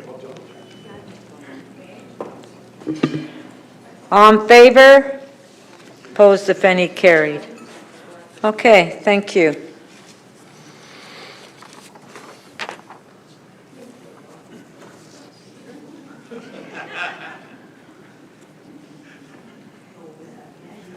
Okay. All those in favor, oh, Mayor Chow? Oh, I thought you had your hand up. I was looking for perhaps a suggestion that, given the number of items being held, and because of the this morning deferral, I'm wondering whether you want to consider if members want to stay longer tonight past 6:30.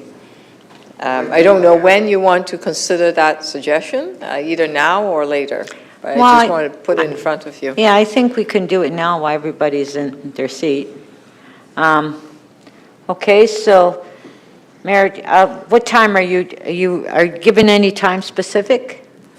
Well, normally we finish at 6:30. Maybe we can take a half-hour break, come back at 7.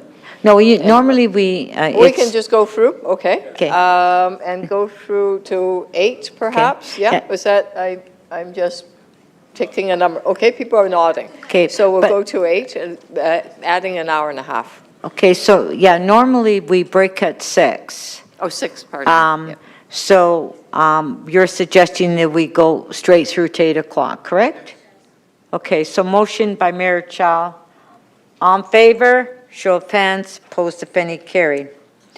All those in favor of adopting the balance of the order paper as amended, on favor?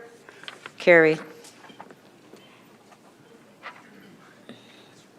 Members, I want to remind you that regardless of whether you are attending today's meeting by video conference or in person, you will continue to submit and approve your motions in advance. The clerk staff are available to assist you with motions. If you do not have your motion ready, I will not recognize you. I'm also reminding members that you must state your motion first before you speak to it. Members, if you have an urgent motion without notice you wish to bring forward at this meeting, and you and your seconder must submit it by email to the clerk staff. Your motion must clearly state the reason for urgency. Staff will prepare the necessary procedure motion for my review along with your motion. I will review all motions without notice carefully. I may ask you to provide more information about the urgency of your motion and why it can't be routed through normal committee channels. This will inform my decision on whether to consent to your motion and in turn Council's decision about whether to add your motion to the agenda. The purpose of your motion and your reason for urgency must be very clear. I will advise Council after each recess which motions I have agreed are urgent that need a motion to add to the agenda. It will require 18 votes to add a motion without notice to the agenda during the meeting. Motions added to the agenda in this way are not subject to a vote to waive referral to a committee or agency.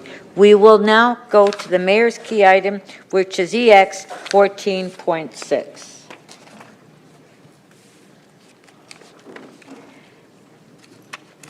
which is the City of Toronto's 2024 Corporate Asset Management Plan. So if you have any questions to staff, if you can please put your name on the list. Oh, is staff making a presentation? Okay, go ahead.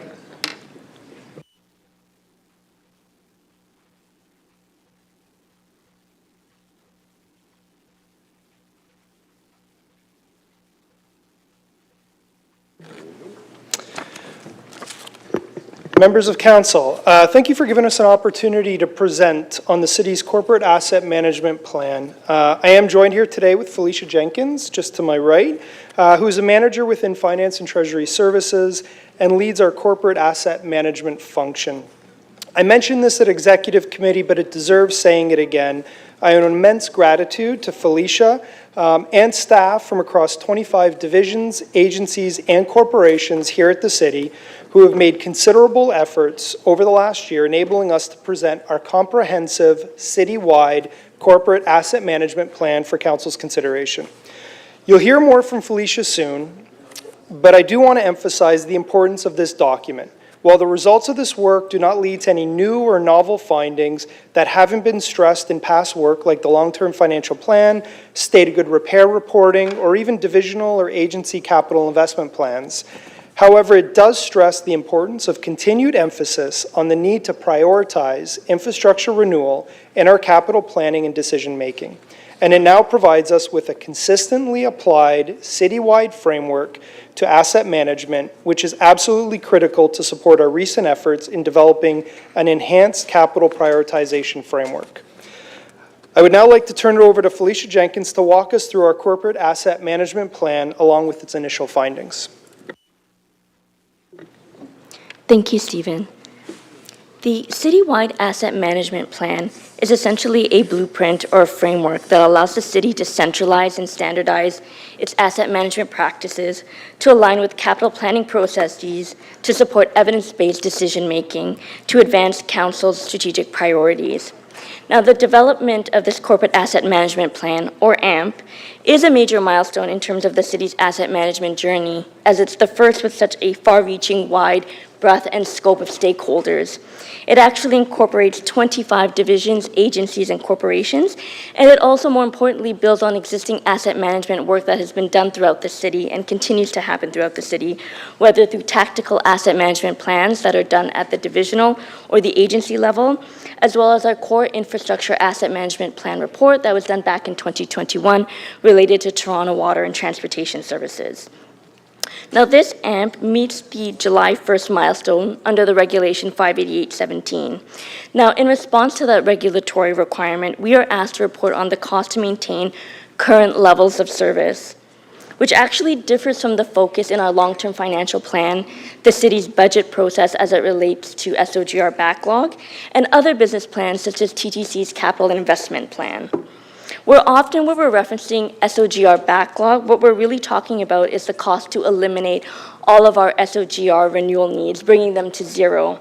But really here, when we're talking about cost to maintain current levels of service, we're really focused on what is the cost to maintain our infrastructure assets in their current state of performance and to continue to provide that current level of service that it is providing now, and to be able to do that in the long term, or in this case, over the next 10-year horizon. And so the Corporate Asset Management Plan uses a consistent, standardized process and approach for categorizing, classifying, modeling, and forecasting our infrastructure assets and their needs to allow for standardized comparisons within the report. Now, as I mentioned, this corporate AMP is in response to the Regulation 588-17. And when you look at that regulation, it could really be broken down into 4 phases, as shown here. The first of which is the establishment of an asset management policy. And really what that policy is the overarching principles or guidelines for engaging in asset management practices in a standardized way across the organization. And so we developed our policy in line with the regulation. It was council approved and it met the deadline of July 1st, 2019. And so moving on to phase 2 and phase 3, this has to do with asset management plans, particularly for current levels of service. Now, phase 2 specifically focuses on core infrastructure assets, which under the regulation is 6 specific assets: roads, bridges, and culverts, water, wastewater, and stormwater, which actually encompasses 2 internal divisions, Toronto Water and Transportation Services. And so we completed that asset management plan, again, in line with the regulation. It was council approved and met the deadline of July 1st, 2022. And so now here we are at phase 3, which is the asset management plan for all other municipal infrastructure assets outside of those 6 core assets that were previously reported on. And so what that really is in terms of other assets is our facilities and buildings, it's our fleet, it's machinery, equipment, technology, green infrastructure, and transit being the main categories. And so this asset management plan needs to be approved by council. It has to be officially submitted to the province by July 1st, 2024, and of course made available to the public. The final installment of the regulation is phase 4, which is an asset management plan for proposed levels of service for all infrastructure assets. And so that also includes core infrastructure. And so really the question that we're answering in this AMP is, what is the proposed levels of service that we wish to attain or achieve for each of the category of infrastructure assets that we directly own?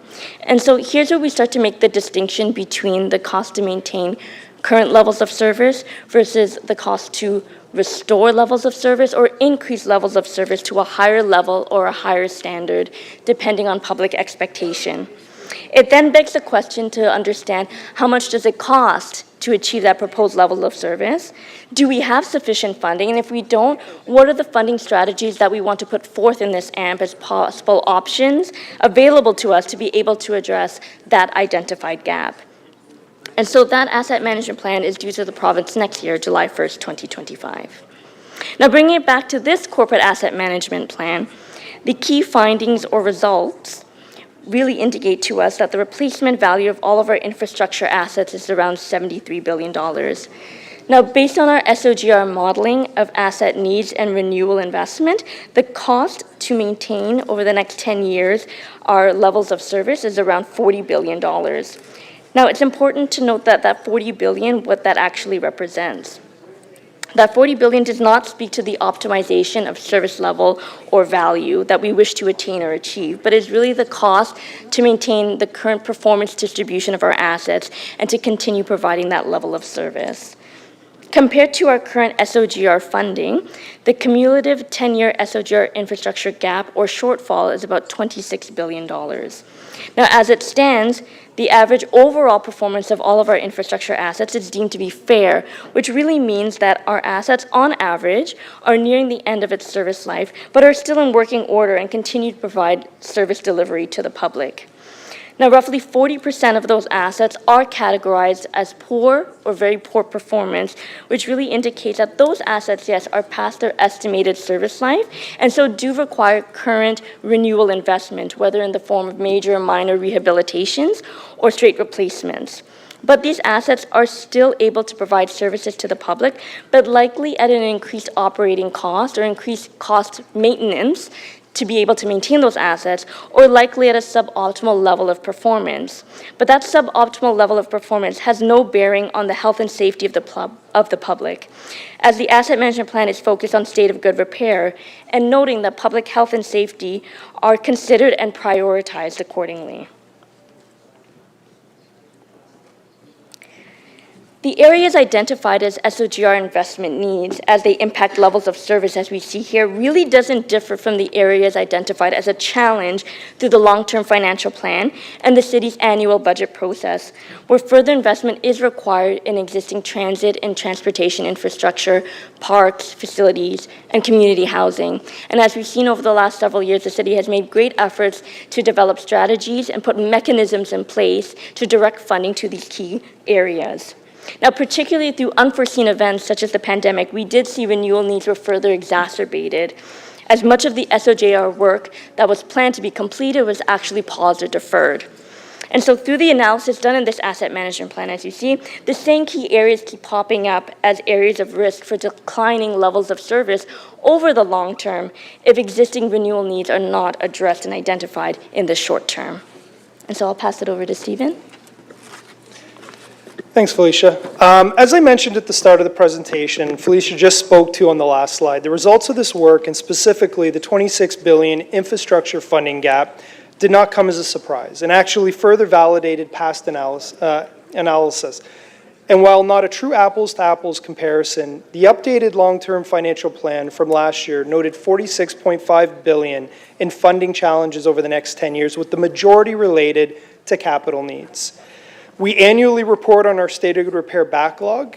As part of the recent 2024 budget process, we noted an SOGR backlog that is expected to grow to $22.7 billion by the end of 2033. Also consistent, the TTC's most recent capital investment plan identified $35 billion in unfunded capital needs required over the next 15 years. The citywide asset management plan is consistent with prior findings and further emphasizes continued need for added investment in infrastructure renewal. It's also important to note that steps have been taken and will continue to be taken to expand and prioritize our investments in infrastructure renewal. Addressing SOGR needs is a key priority in our capital planning and decision-making. $26 billion or 52% of our capital plan is dedicated to direct investments in SOGR and further investments in health and safety, legislative, and even at times growth initiatives tends to further address infrastructure renewal. As part of the 2024 budget process, we increased direct SOGR funding by $1.8 billion, reflecting over a 7% increase in funding.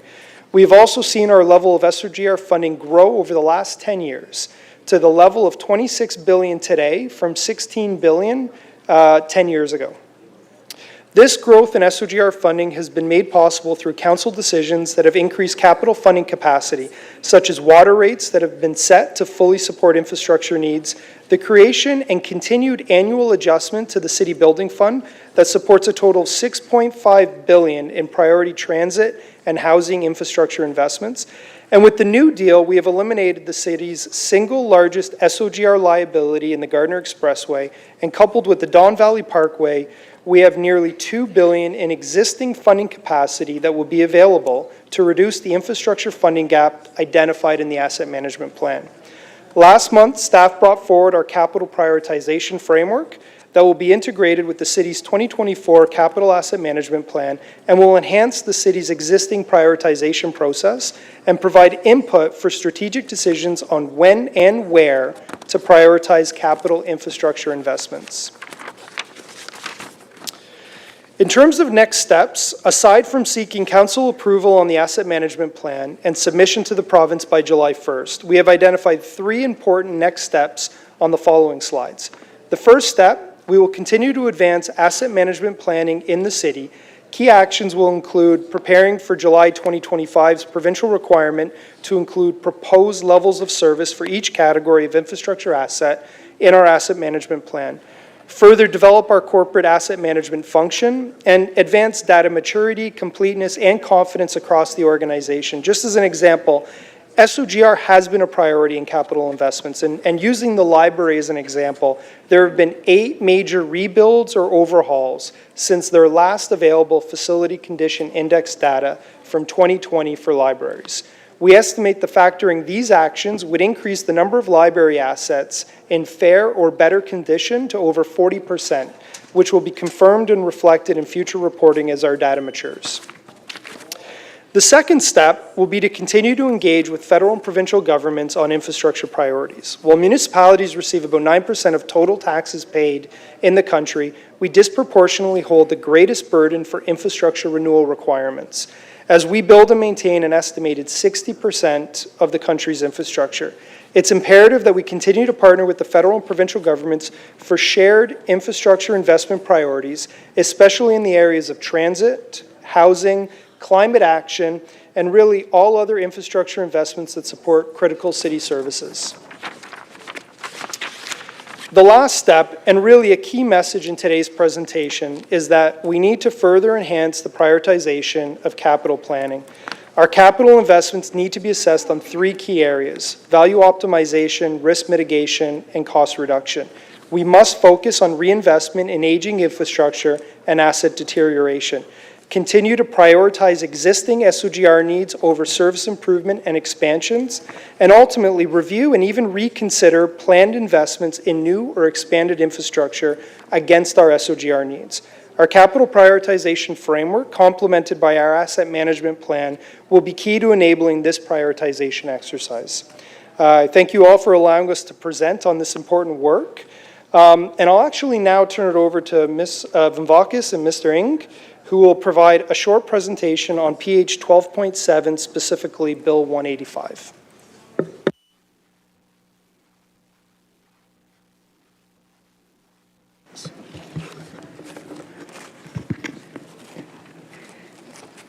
Thank you.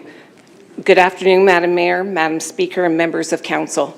As Steve said, I'm Carrie Vimvakis, and I'm joined by Anthony Ng, Director of Financial Planning. Anthony and I are going to provide you with a brief overview of the highlights of proposed Bill 185 and the proposed provincial policy statement that's contained in the report before you today. I'd like to just note that I find it, and I think all of you will find the pace of legislative change rather challenging. Certainly we as staff are finding it as such. If I look back since 2018, there have been 12 reducing red tape bills that have been enacted, 6 of which have been focused on Planning Act changes. So in terms of Bill 185, it specifically introduces a number of new provisions that we haven't seen before, but it also rolls back some of the provisions that was introduced in earlier legislation. Some of the key takeaways from Bill 185 is quite simply, one of the things it does is it takes a baby step forward towards restoring municipalities' ability to fund growth. And Anthony is going to speak to this in a moment, and I do mean baby step. Proposed legislative changes returns $144 million of $2.3 billion removed by Bill 23. So as I said, baby step. The province committed to making the city whole, but this has not been confirmed or happened as of to date. Some of the unintended consequences, while we're trying to grow housing supply, we also need to be able to keep up with infrastructure. And the inability to fund some of this is going to prove to be a challenge for the city. Also, the recurring changes to the legislative framework creates uncertainty. Certainly from a land use planning perspective, with a new provincial policy statement, it will require us to review the official plan to determine what needs to change, and we may be back in front of you with future amendments to the official plan. It also creates some uncertainty with respect to the operating model that we've adopted for development review, and that's with respect to the Planning Act changes. Also, a number of the changes roll back what I'm going to consider to be smart growth, intensification. The growth plan is being eliminated and will be rolled into the provincial policy statement, but a lot of the intensification strategies that were contained within the growth plan are now proposed to be eliminated. Just to give you a bit of an overview, the province introduced legislative and policy changes on April 10th and gave all stakeholders 30 days to provide comments. And so if you feel that this is harried, it is. That's just the fact of what we have to deal with. This bill deals with 17 different pieces of legislation, including the Planning Act, the City of Toronto Act, Development Charges Act, Ontario Building Code Act, among others. It also deals with the provincial policy statement, and as I said, changes and eliminates the growth plan. It also proposes a new minister's zoning order framework. City Planning have submitted, following Planning and Housing's consideration of the matter, posted the comments to the environmental registry, which we were required to do in order to meet the provincial timelines. We also submitted a summary of the comments contained in the report to the Standing Committee, and all members of council will receive a copy of those summary submissions that we submitted to Standing Committee. We also informed the province that because of the timelines, we would not be able to have council's input, but once we did, we would be following up with council's comments with respect to any of the legislative changes that are before you. I won't go into this in great detail, but the report recommendations are really seeking council to endorse attachment 1, which are the key recommendations. And then when you look at the other attachments, we go into greater detail with comments and suggested recommendations and revisions on each of these aspects of the provincial policy statement and Planning Act. In terms of this slide, I'm going to sort of skip over it, but I just want to touch upon the fact that we took an integrative approach. So anybody who hasn't had the opportunity to read the report now will see that we didn't do it under the traditional headings of provincial policy statement, DC, or Bill 185. We took an integrated approach because we thought that's how it should be reviewed and be able to be consumed by people. So what are the changes? So there are many. But I'm going to talk about some of the key ones. One of the ones that we have been advocating, and certainly you as council has been advocating for, is the elimination of the application fee refunds that were introduced by Bill 109. I will just say this will eliminate some of the financial risks to the city, and a number of councillors over the last 6 months have said to me, why do I see so many refusal reports? Quite simply, we've had to report in order to protect the city's financial interests, because without reporting within the provincial timelines, we risk having the fees returned.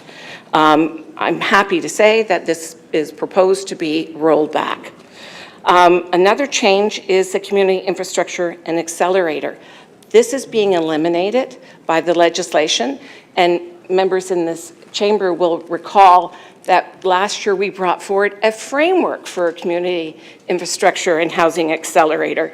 So when I talk about constantly having to adjust and respond to provincial legislation, this is a critical one. We report it, you respond it, you set out a framework, and now it's being eliminated. We never actually implemented a CHIA in the process. Now, there's also a number of changes that staff don't support, limiting third-party appeals to the Ontario Land Tribunal. One of the recommendations coming out of committee is that these restrictions not happen, but if they do, to limit the restriction on third-party appeals to development proposals that are solely or include a significant and prescribed amount of social housing or affordable housing. And I cite as an example the approach that was taken when we initiated, council initiated MZOs with respect to the Rapid Housing Initiative. Another recommendation was also to extend the timelines, because if there are no opportunities for third-party appeals, then the opportunity to have greater dialogue with the community and resolve issues is something that is recommended. Another key change is exempting post-secondary institutions and affiliated institutions from approvals. In essence, it's allowing secondary schools, post-secondary, to not follow any Planning Act or CODA processes. So we received an application, it would not be subject to site plan control or any other planning approvals. We also don't support the change because of this, but also importantly, there's no definition. So it's described as an undertaking, but an undertaking isn't defined. So while the hope would have been it's for student housing, there's nothing that specifically restricts it to student housing. Another key point that we raise concerns with is eliminating the municipal comprehensive review. This council has considered municipal comprehensive reviews for the past 3 years with respect to employment area conversions. As proposed, an applicant could come forward without us looking at it from a comprehensive citywide perspective, which has the risk of reducing our employment lands. Some other changes are enabling greenfield development, and this is through the reduction of the growth plan, which will weaken density targets and other intensification objectives. So I thank you for your time, and I'm going to turn it over to my colleague.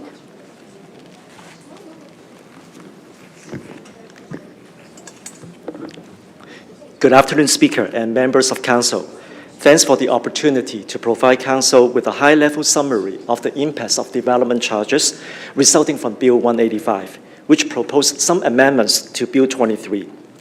Development charges and other growth funding tools, for instance, like CBC community benefits charges and Section 42 Parks Levy, are municipal fees and charges imposed on land development as well as redevelopment projects to help pay for the capital cost of infrastructure that is needed to service new development. Based on our preliminary reviews, Bill 185 will reverse some, but not all, of the previously approved introduced Bill 23 changes. But overall, Bill 185 would result in the positive financial impacts to a small extent in the following ways. It proposed the growth-related studies once again be eligible for DC recovery. Reinstating the eligibility of DC's study service would allow various study costs, such as planning studies, environmental assessment, master plan, etc., to be recovered from development charge. These studies are crucial and important for longer-term planning to determine infrastructure requirements and capital project delivery to support the growth. Bill 185 aims to repeal the 5-year mandatory DC rate phase-in provision under Bill 23. Currently, this provision prevents the city from fully implementing the council-adopted DC rates until 2027, resulting in a revenue loss to the city. The city also welcomes and supports the reduction of DC rate freeze from 2 years to a year and a half in hope of expediting housing construction. As part of Bill 185, the province also proclaimed the affordable and attainable exemptions into effect beginning June 1st this year. These new exemptions will reduce DC revenue, as well as Section 42 parkland dedication and CPC. This change requires that units will meet affordability and attainability criteria for at least 25 years, and city staff have asked that the period be extended to 50 years. On the next slide, let's take a closer look at the Bill 185 financial impacts. The revenue loss resulting from Bill 23 changes to municipal growth funding tools is estimated to be $2.3 billion collectively over a 10-year period, including impacts to DC and Section 42. As illustrated in this table, the preliminary estimate is that these changes would potentially reduce Bill 23 impacts by approximately $144 million for the same 10-year planning horizon. To put these numbers into perspective, it is about 6 cents on the dollar. While staff will support the changes reversing some of the Bill 23 impacts, a shortfall of over $2.1 billion still remains, because many Bill 23 changes were simply not repealed yet. And I'm going to highlight a few of them. The most important and significant one, the impact, is the removal of housing service, including shelter and affordable housing, as an eligible development charge service. The revenue loss alone is estimated at about $1.3 billion over the 10-year period. The figures are based on available information when the city conducted in the 2022 DC background study, which include a development forecast of 136,000 housing units over the 10 years. But we all know that now meeting the Ontario housing target, which is the 285,000 units for the City of Toronto, will result in even a larger financial impact. Bill 23 also has changed the existing parkland dedication requirements found in Section 42 of the Planning Act. The reduction of the amount of parkland to be conveyed or parks levy will result in a loss approximately $300 million. Firstly, the province has reduced the maximum of alternative parkland dedication rate for either parkland conveyance and cash-in-use payments. Secondly, the province also set the maximum parkland dedication cap. Further, Bill 23 makes conveyance of encumbered or stratified parks and even privately owned publicly accessible space eligible for parkland credits.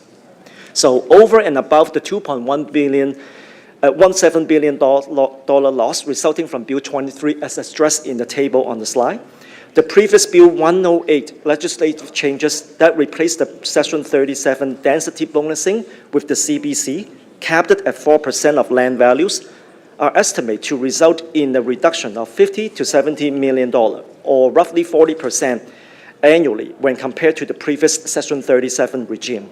So overall, the analysis suggests that the city will not maintain the same revenue potential that would have been made available under the Section 37.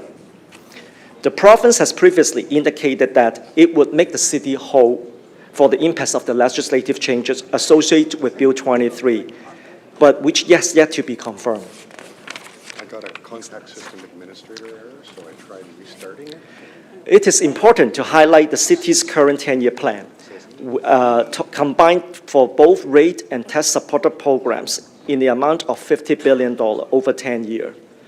Approximately 11% of the capital expenditure are currently funded by development charge, while discussions with the province on impacts of Bill 23 were ongoing during the 2024 budget process. Development charges provide significant funding source, which help pay for growth-related capital expenditure, totaling $5.7 billion in the 10-year capital plan, in order to enable the city to provide a wide range of city services in a complete community. Thanks for our colleagues in city planning who shared this graphic with me to illustrate the concept of a complete community.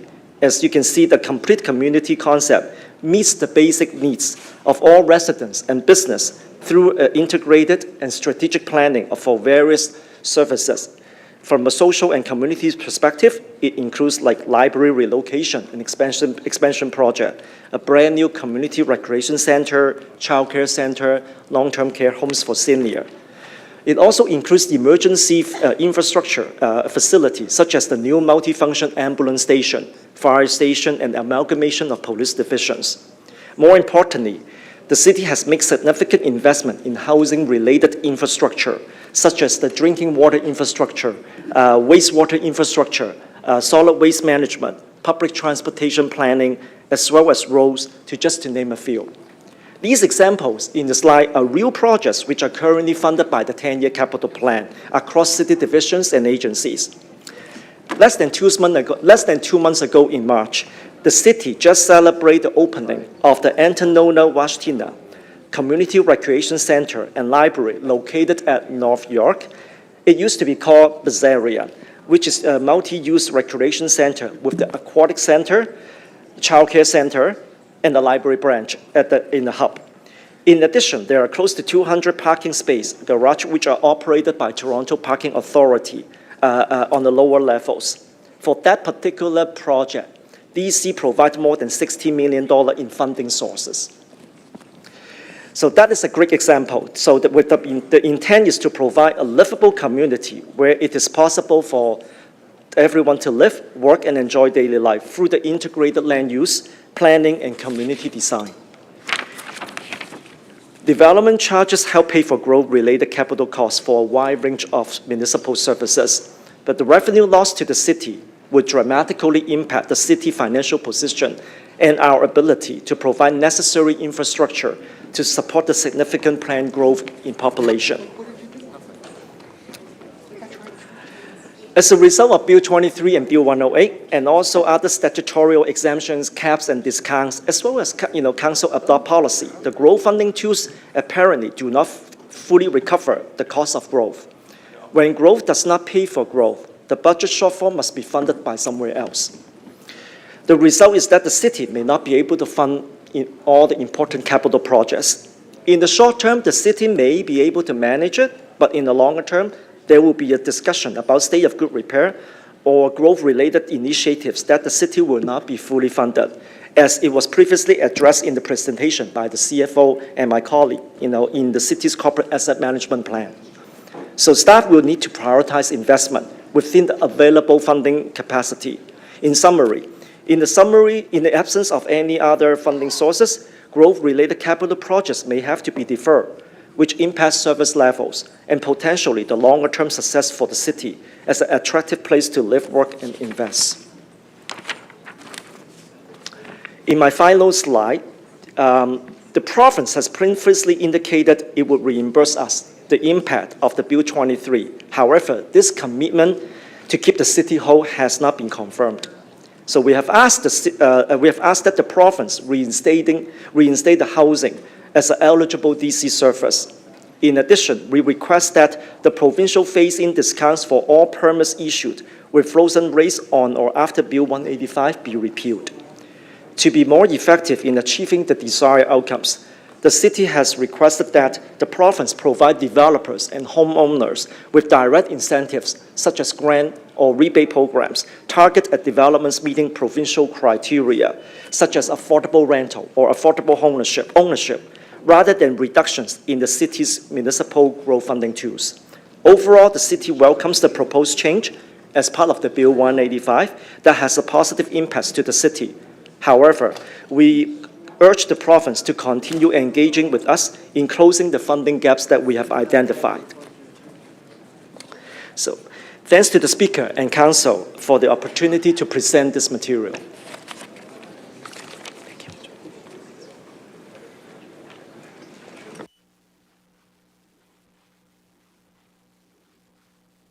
Okay, do we have questions to staff? And that will be on the two items. Councillor Cole. Just one moment. Okay, there you go. Thank you, Madam Chair. That's excellent work by staff, I want to say. Very, very crucial information. I really appreciate it, and I hope the public appreciates the work that you've done. The question I have is, In plain Canadian Tire English, okay? Not in planning jargon.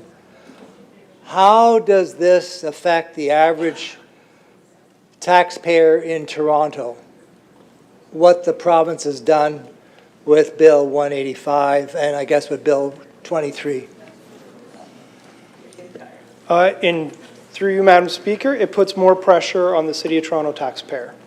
What do you mean, pressure? So $2.3 billion in funding that would have been generated through growth funding tools to be able to support critical infrastructure to support growth in the city is no longer going to be received, putting more pressure on the city's tax base to be able to support those costs in our capital program.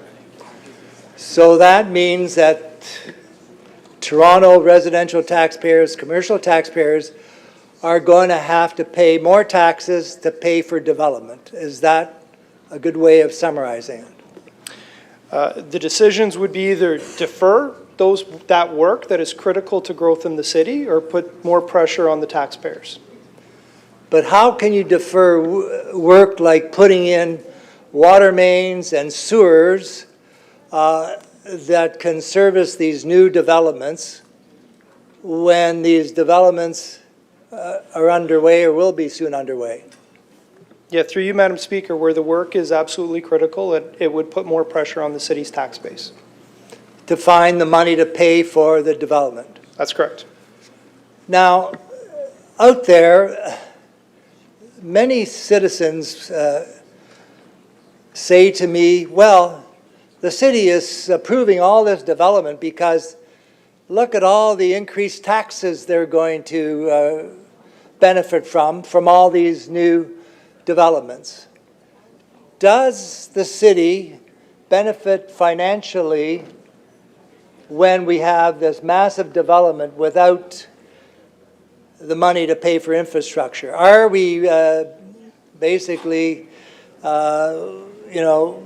gaining by all this development that's going on in the city in terms of our tax assessment, et cetera? Through you, Madam Speaker, the cost of growth actually, based on some previous work we had done, the costs outweigh the revenues we receive generally 2 to 1, meaning the investments that we make both in capital as well as the investments then to support the operations associated with that infrastructure far exceed the additional revenue that we would generate through assessment growth. So that growth puts more pressure on the city's budgets. So it's not a windfall for the city to have all this massive development. It is in fact a drain on our resources when you have all this development taking place that we have to provide infrastructure for. Through you, Madam Speaker, that's correct. More costs both for delivering the infrastructure itself and then providing the services associated with that added demand. Now, the other big fabrication we heard when they did Bill 23, they said afterwards, I can't keep track of, they've made so many changes. I mean, this is like Disneyland here of development. They said they were going to make the city whole. In other words, somehow the changes from, I don't know, a 10 piece of legislation where we're taking money out of the city, they said, don't worry, we're going to fix this with Bill 185 and other things. We are going to make the City of Toronto taxpayers whole. Have they made the City of Toronto taxpayers whole as a result of all these development planning changes the province has made? Through you, Madam Speaker, no, they have not. The changes in front of us as part of Bill 185 essentially address about 6 cents on the dollar in terms of the losses that have been incurred as a result of Bill 23. So on $1, the province is basically giving us 6 cents.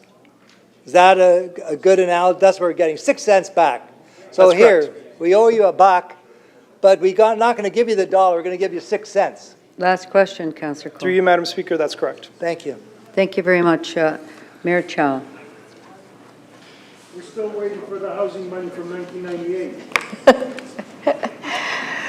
For you, to our CFO, I see in one of the presentation, page 9, and there are examples of what we use the development charges for.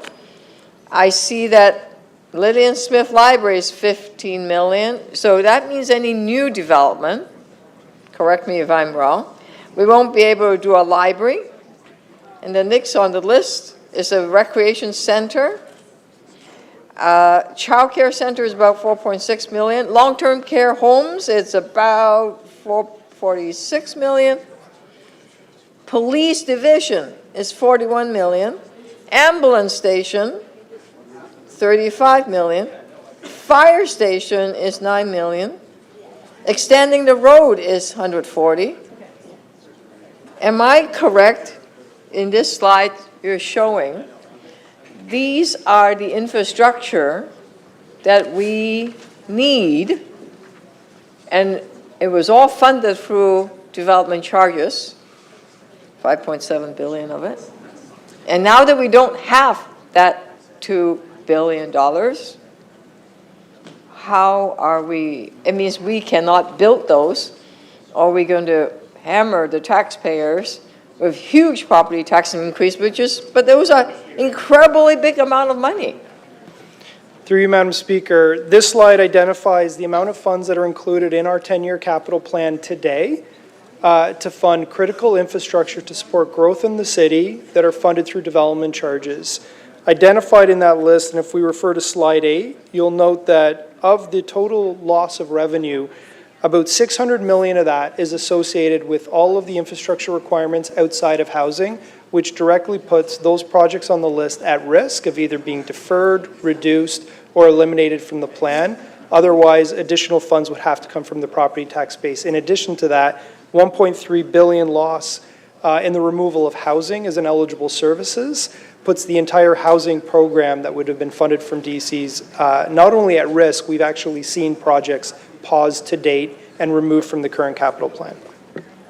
So you're saying that not only can we not build a community center, the child care center, the library, fire station, ambulance center, fire road extension, organic waste processing facility, etc., sewer infrastructure, water infrastructure.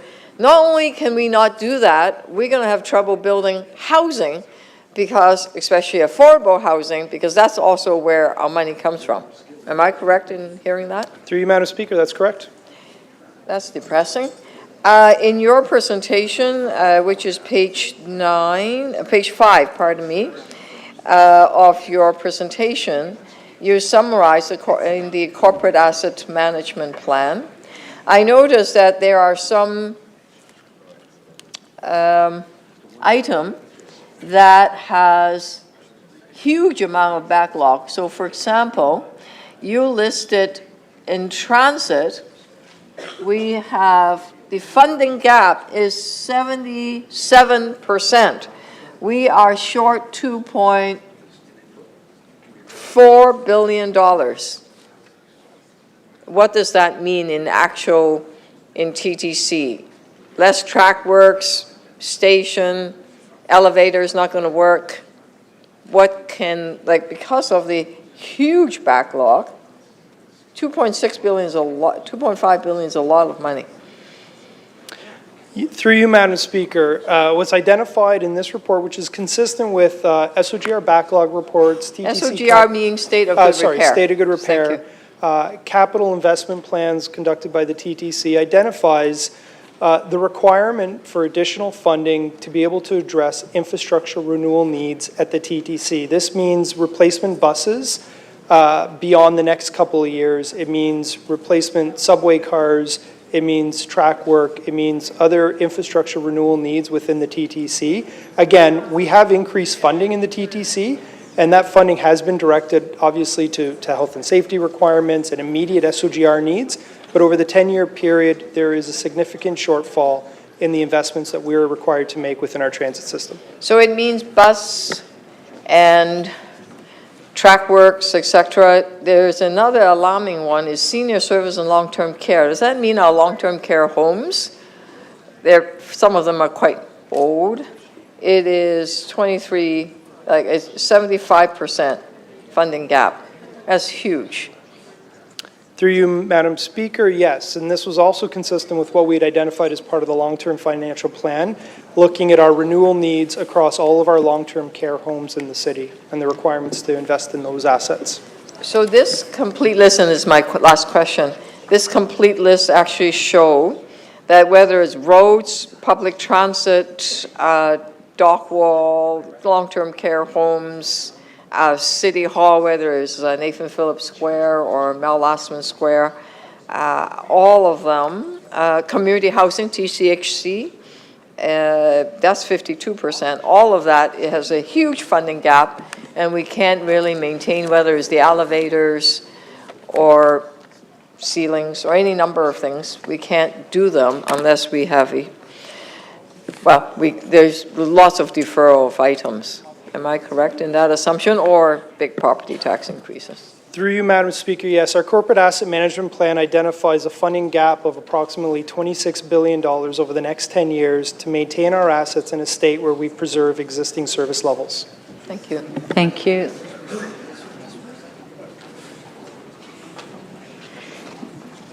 Councillor Fletcher. Thank you, Speaker.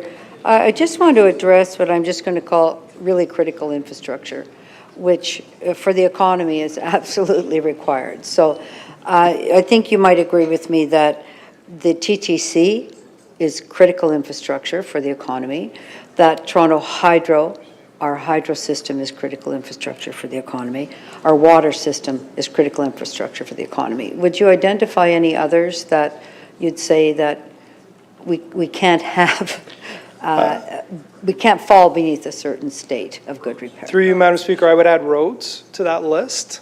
And I believe arguments could likely be made in some of the other categories that we have, but those four you identified would absolutely be critical to the economy. So those are just critical to Toronto's economy, critical to Ontario's economy, and and they could, I mean, we've seen what's happened with the RT, which was a state of good repair matter, that now it's disabled prior to when it was considered that it needed to be disabled, and there was a replacement plan in place for it. I think I'm right about that. Yes? Through you, Madam Speaker, yes, I believe so. I believe that that asset was run beyond the end of useful life that would have been identified. But there may have been critical repairs, their state of good repair, at least to put enough Band-Aids on to keep it going for a little while longer. So are we in that state now where we're really looking for where the triage is, where the Band-Aids are? I see that that's happened in the TTC with the RT, and then I think other things that have happened.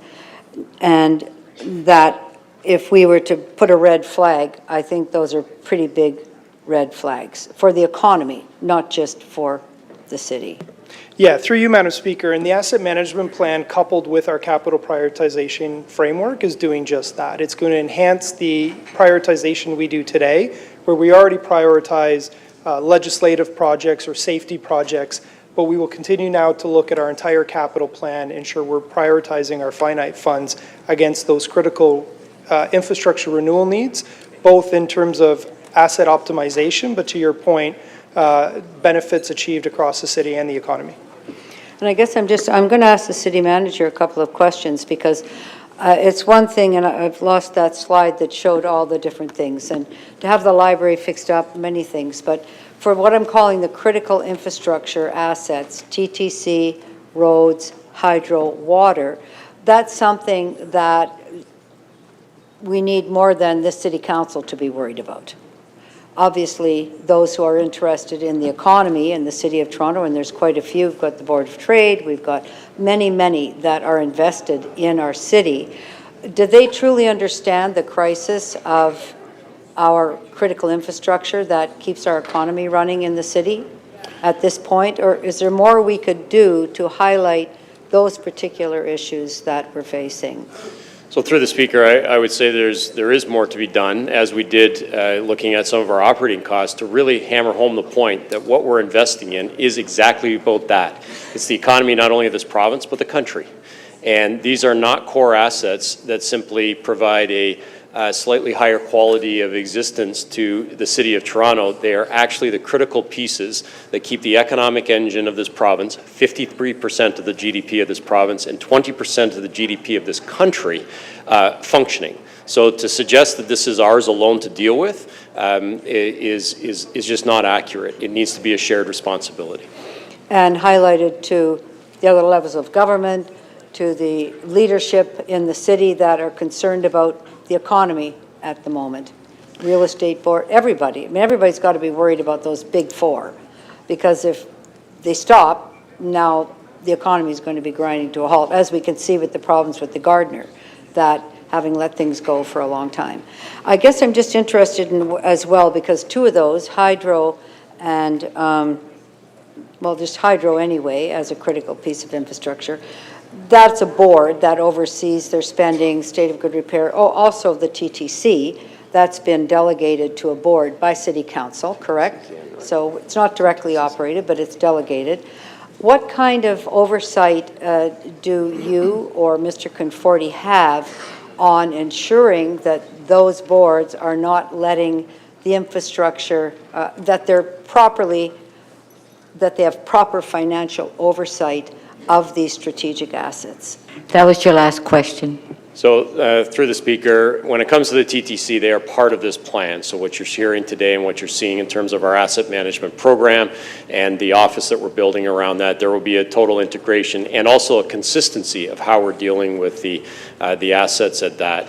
Hydro is not included. Toronto Hydro is not included in this legislation nor in this process. They, however, have legislative responsibilities around their asset plans. And as we move forward with more of an integrated investment strategy around our Toronto Hydro assets, again, we will be working in concert with them to ensure that there's the necessary oversight. But as you can see in some of their submissions that they are required to make to their legislative bodies, they include lots of information about their asset management program as well. Thank you.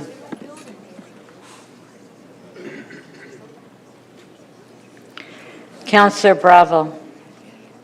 Through you, Speaker, my questions are about economic development and employment lands, so I'm not sure who will handle those. Thank you. So what's the effect of allowing conversion or removal of employment lands at any time, as opposed to during the 5-year official plan review? Through the Speaker, the impact of allowing the consideration of employment conversions at any time instead of during a 5-year municipal comprehensive review is that area industries don't have that land use certainty they need to make long-term investments in their plants, in their operations here in the city, because there's that overarching threat that there may be a residential close by that would have a negative impact because of the noise, the odors, or any other emissions that may come from that industry. So we've been, staff recommend that we request of the province that it enact a regulation to enable a municipality to secure a replacement employment space as part of redevelopment, proposing to convert existing commercial and institutional spaces. If we don't do that, how many employment lands are we going to lose or will be affected by this bill? Like, how many jobs does that impact? And what's the economic impact on our city of that? Through the Speaker, what we recommended through this report, or what we requested the province to enable a Planning Act tool or a City of Toronto Act tool called Zoning with Conditions that would allow us, the city, to secure with certainty replacement space when or if council approves and supports an employment conversion. So the conversion itself would put the job loss in play, but then the being able to secure it through enabling zoning with conditions allows us with some level of certainty that we could, the city, secure replacement jobs. So if we don't, like once we've lost them, we don't have a mechanism to put them under the protection again under this regime, correct? Through the Speaker, once lands are converted from employment to introduce residential, it's very difficult, if not nearly impossible, to bring those residential lands with a residential unit or multiple hundreds of units back to employment lands to allow for an industry, for example. I mean, clearly there's tensions between, condo developments and what we've described here as the jobs belt, the place where people make stuff and work. And given that we know that those are economic benefits of that, good jobs, better wages, the environmental and social benefits of being able to work closer to home, less congestion. If we put all of that in peril, how do we or can we achieve our official plan goals? Through the Speaker, our employment lands across the city account for about 12% of our city's landmass, but accommodate over 25% of the jobs. They're located strategically across the city, connected from our surface transit routes. We found through the pandemic that our busiest transit routes were the surface bus routes coming from our neighborhoods in the suburbs to the manufacturing plants that have low barrier entry jobs. So with increased conversions of employment lands, we run the risk of potentially losing more, and again, the industry losing that land use certainty that they need to accommodate more jobs across the city. And speaking of, the impact, for example, of encroachment, I got to tour the Toronto Food Terminal early one morning, and there was so much concern there about just the numbers of condo towers that are surrounding it and the threat that means to our food supply, essentially like a hub that feeds the city. How does an important asset like that, an important engine like that function in a situation where you see that kind of encroachment coming? Through the Speaker, the Ontario Food Terminal in South Etobicoke operates almost like a stock exchange for produce, and most of their operations happens at 2, 3, 4 a.m. so that they can travel and move goods in and out of the terminal when there's no heavy traffic. And if residential encroachment came closer to the food terminal, there could potentially be complaints about the lights that have to illuminate the lands on the food terminal, the traffic that could create conflicts between, again, the residential uses and then the operations of the food terminal as well. Thank you.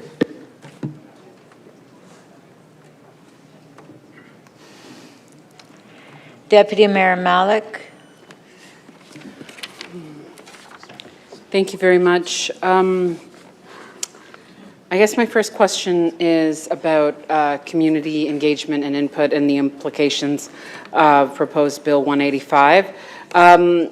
Would nearby residents concerned about environment and growth effects from new developments maintain the same kind of capability to raise their concerns and be consulted with? Or are we looking at the potential for them to lose those avenues and their voice in the development process even more? Through the Speaker, in essence, nothing would change in terms of the planning process that is undertaken by city staff, in terms of community consultation, statutory public meetings. Where it does impact residents is the inability to appeal a matter, to be a party to an appeal. Okay. And so on that point, any threat that the removal of third-party appeals, would that lead to applicant-initiated appeals with the intention of sidestepping city approvals processes? I guess the question is, to what degree would that actually impact the type of development that we want to see in our city? Through the Speaker, that is a real possibility. I would just add, if we were to ask the province to do anything, and it wasn't part of this ministry's mandate, it's to look at the OLT process. The OLT process could be looked at to streamline it. I can cite a number of examples. Most recently, a settlement that was on our bylaw, a settlement hearing conducted in September, and 6 to 9 months, if I recall correctly, to get a decision from the OLT. So cleaning up the OLT process, I think, would go a lot way further than restricting third-party appeals. So that's very important for us to hear, that addressing working on improvements to the OLT has an overall benefit across the board versus what is being presented to us here. So do you have a sense of what problem the removal of third-party appeals is intending to solve? My interpretation is that the province is looking to fast-track and speed up housing approvals. And what is that relationship to third-party appeals, which very often are about, ensuring that, especially in a city like ours, where development is happening at a high scale, at a rapid pace, where we're not trying to stop any development, that third-party appeals are ensuring that it's doing development well. I'll cite as an example, Councillor, a proposal when this council considered a rezoning for 175 Cummer. That was appealed to the OLT, and it took a significant amount of time before we, A, got to the hearing, and B, got a decision on the matter. And that was an OLT issue? That was an OLT. So if the issue is around speeding up the process, addressing it at the OLT is the more appropriate place to do it, not in removing third-party appeals. Is that right? Correct. That's very helpful. I want to echo some of the line of questioning that was raised by my council colleague. Deeply concerned with the elimination of the municipal comprehensive reviews. And can you, I guess, just tell us what is the biggest and most significant effect that will have on our interactions and protections of employment lands in the city? Through the Speaker, I would say it's speculation on land. If we look back at the previous municipal comprehensive reviews, a number of applications that came forward with the intention of advancing housing and shall I say, providing affordable housing have not advanced. And so that remains a concern to city staff. And the report states that the affordable and attainable unit exemptions are proclaimed into force on June 1st, which is just 2 weeks away. What changes are we looking at landing coming from that, and what concerns do those raise for you? I think my finance colleagues can speak to that. Okay, and that was your last question.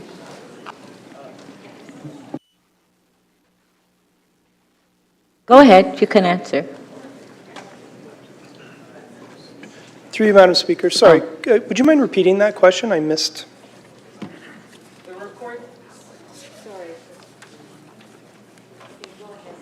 The report states that the affordable and attainable unit exemptions are proclaimed into force on June 1st, which is just 2 weeks away. And what changes will come from this, and what concerns should the council be aware of?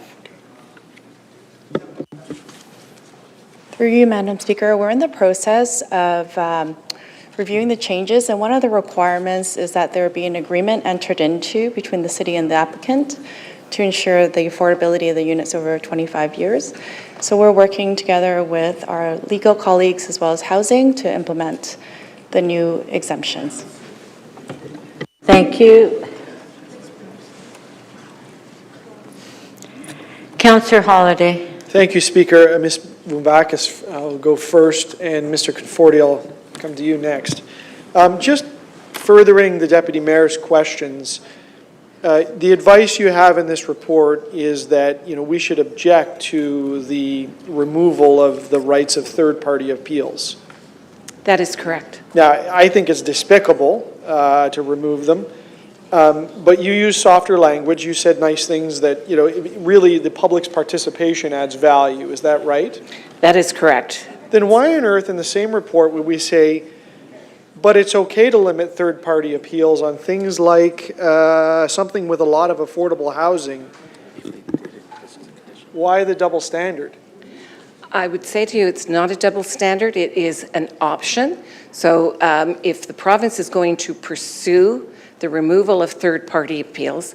We would ask them to scope it to matters that are of key concern to both the province and to this council, which is the delivery of affordable housing. So why is it a key concern?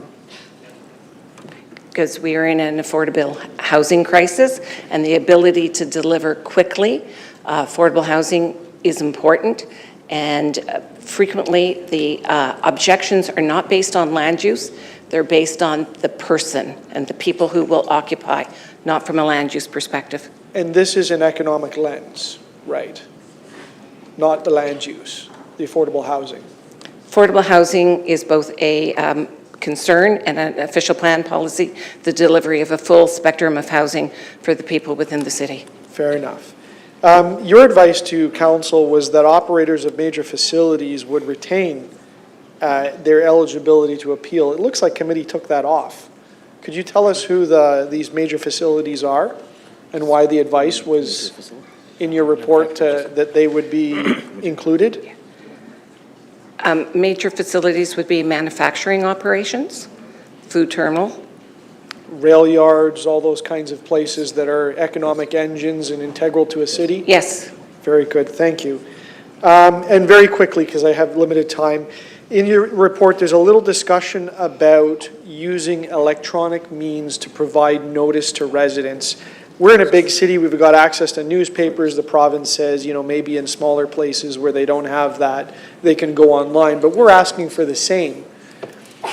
Are we getting into a situation where the only place somebody can go is look online to find out? No, we're not, and I would ask my clerk colleagues perhaps to comment on that. Through you, Madam Speaker, we are requesting that should local newspaper be not available, and the province wish to go ahead with online notice, that the City of Toronto be allowed to do the same.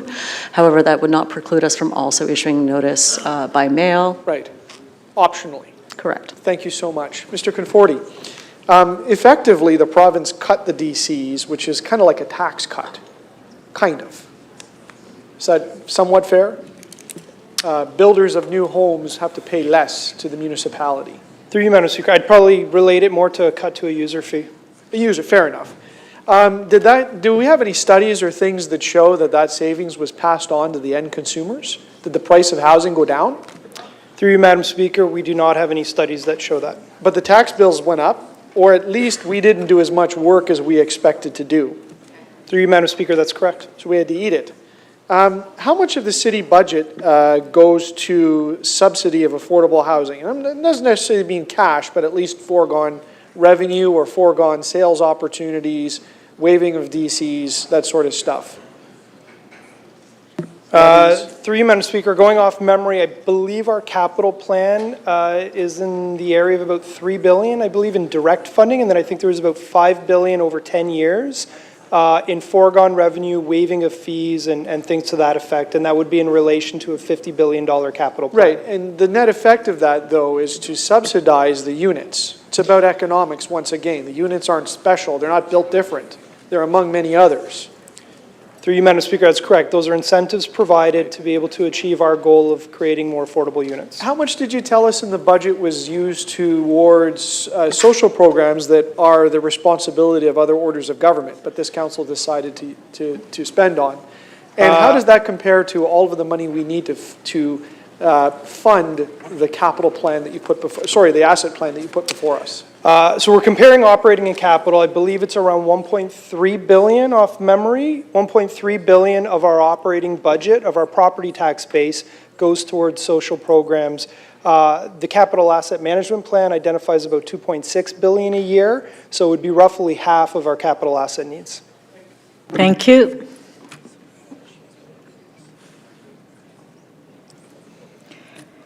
Councillor Moyes, question? Thank you, Madam Speaker, and thank you to staff for the presentation.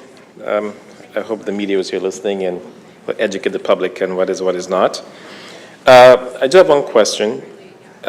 What is the effect of eliminating the third-party appeals?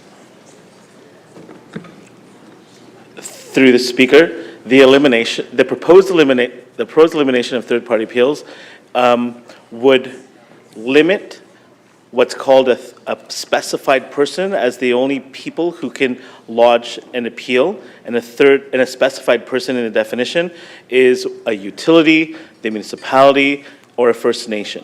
So those are the groups of individuals who would be able to lodge a third-party appeal.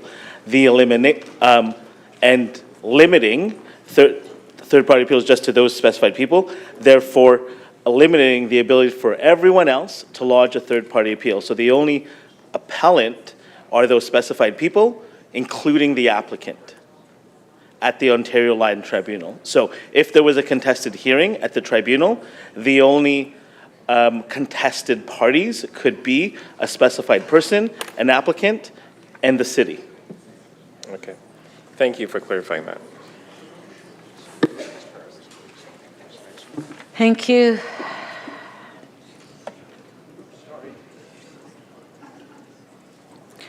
Councillor Thompson. Thank you very much, Speaker. Through you to staff. Would I be accurate in saying this is all very complex and confusing? Through the Speaker, Councillor Thompson, you would be definitely correct on that. Thank you. Fast tracking as part of Bill 185 to be able to build more affordable housing. And you may have already answered this question, but how does it make it cheaper in terms of affordability for those who are in need of housing?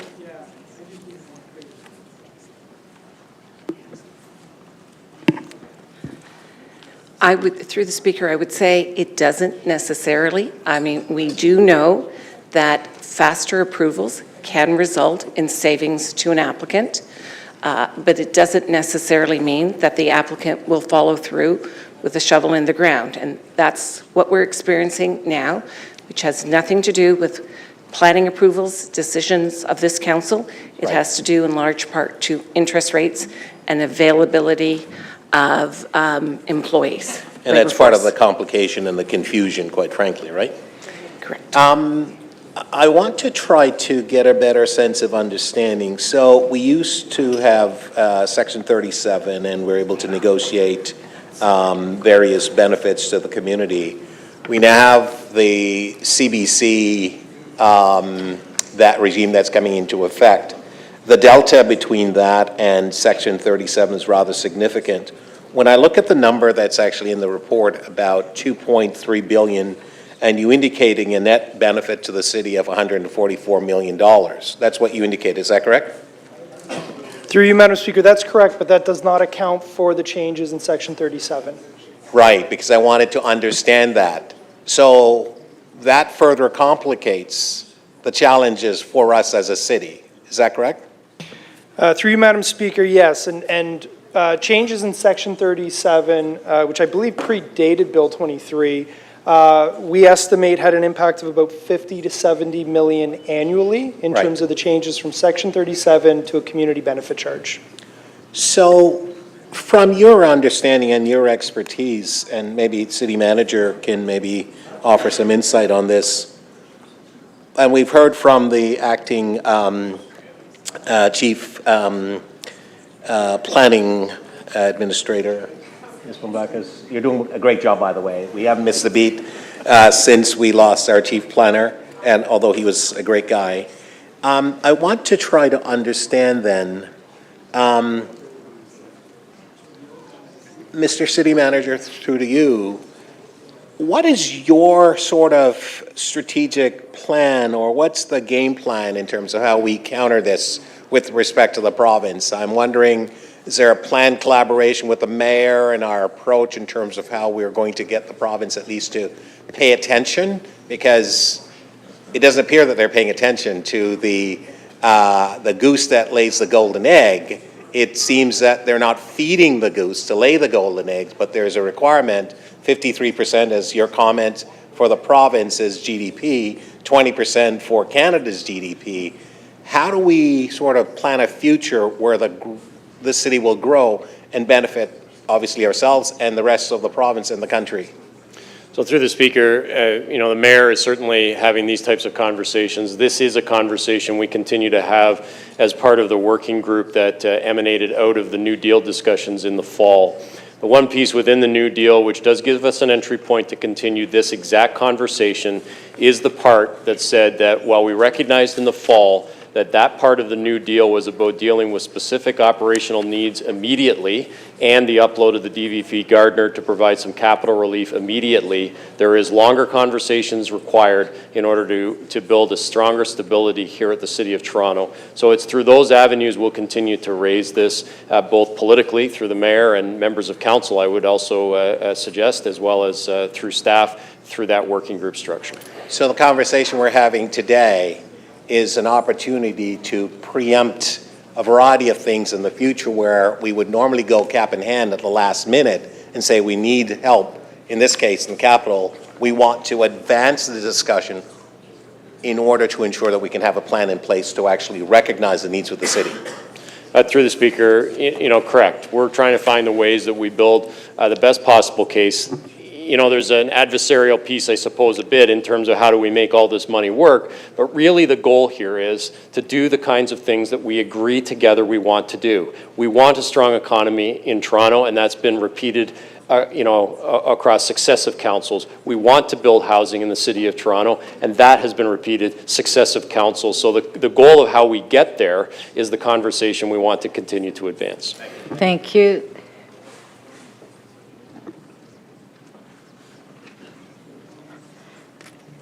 Councillor Perks.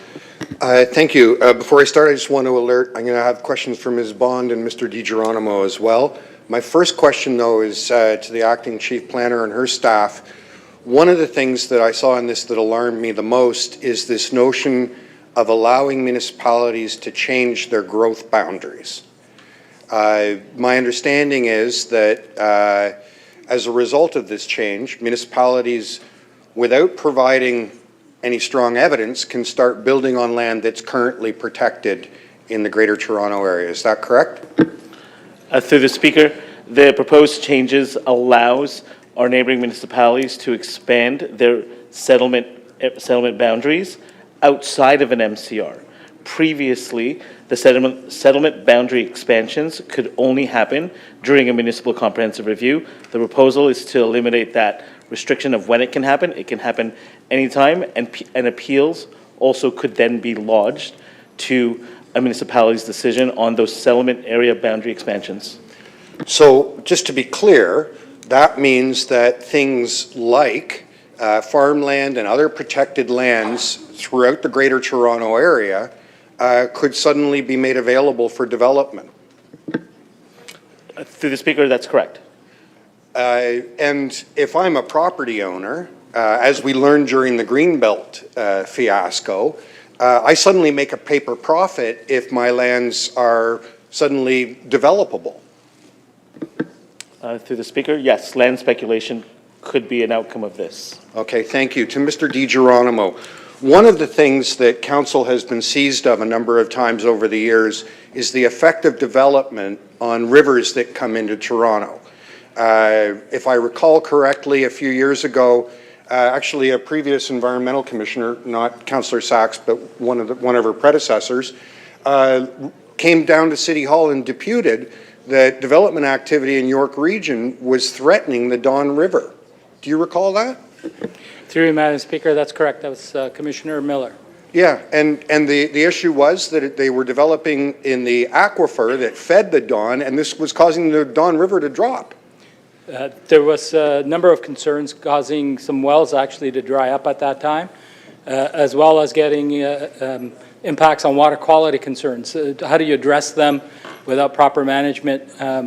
Because it's not just volume you're looking at what's running off of urban environments and the quality of that stormwater. And all of that flows down into the city, whether it's the Don River or the Humber River. I was going to ask you about the Humber River. We have enormous challenges already with contaminants coming off hard surfaces in regions to the north of us into the Humber.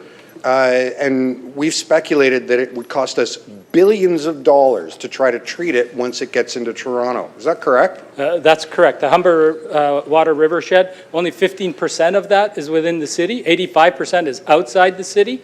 Yet we're dealing with all of the impacts at the mouth of the river. So to get Sunnyside Beach, for example, cleaned up permanently, we've done some studies and we'd need to spend hundreds of millions of dollars creating deflector arms or methods to move that contaminated water further away from those beach areas. Thank you. To the Executive Director of Affordable Housing, Councillor Holyday was asking some questions earlier about the money we spend on affordable housing and social programs that other orders of government could pay for. If we don't pay for those costs and the other orders of government don't pay for those costs, you've reported several times that the failure to provide supports and housing actually increases our costs. Could you talk about that a little bit? Yes, through the Speaker. Thank you, Councillor. There are a number of areas where a lack of investment in affordable housing will hurt the city, specifically in relation to the costs around homelessness. We continue to have to invest in shelters as an alternative, a life-saving alternative to housing. It would be more prudent to put the investment into supportive housing and affordable housing so that we didn't have to do that. And the other area really of concern is around the economy. We've heard from the Board of Trade and our rental housing roundtable that we have this crisis not just at the low end of the housing continuum, but really average workers in the city that are now either being forced out or are facing rent increases that they can't afford. Just to be specific, though, in some of the reports you've written, you said if we don't spend the money on affordable housing, it costs us more to provide shelter for people, to provide police supports and crisis response supports, and the prudent thing to do is to spend the money housing people because it's less expensive to the public. Through the Speaker, yes, we've reported costs, for example, like $2,500 per person per month for supportive housing, as opposed to $6,000 plus for emergency shelter provision. It would be much better for us to spend in a planned way on supportive housing to eliminate our issue around homelessness, and also that would mitigate just the general challenges that individuals face on our streets, where they would be much better served in housing. So there's a human cost as well as a direct economic cost to the city. Thank you. Thank you.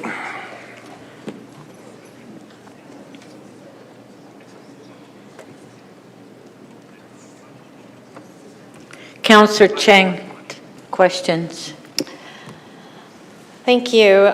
So just to confirm, we're getting $144 million against a $2.3 billion in Bill 23 in terms of the shortfall from Bill 23.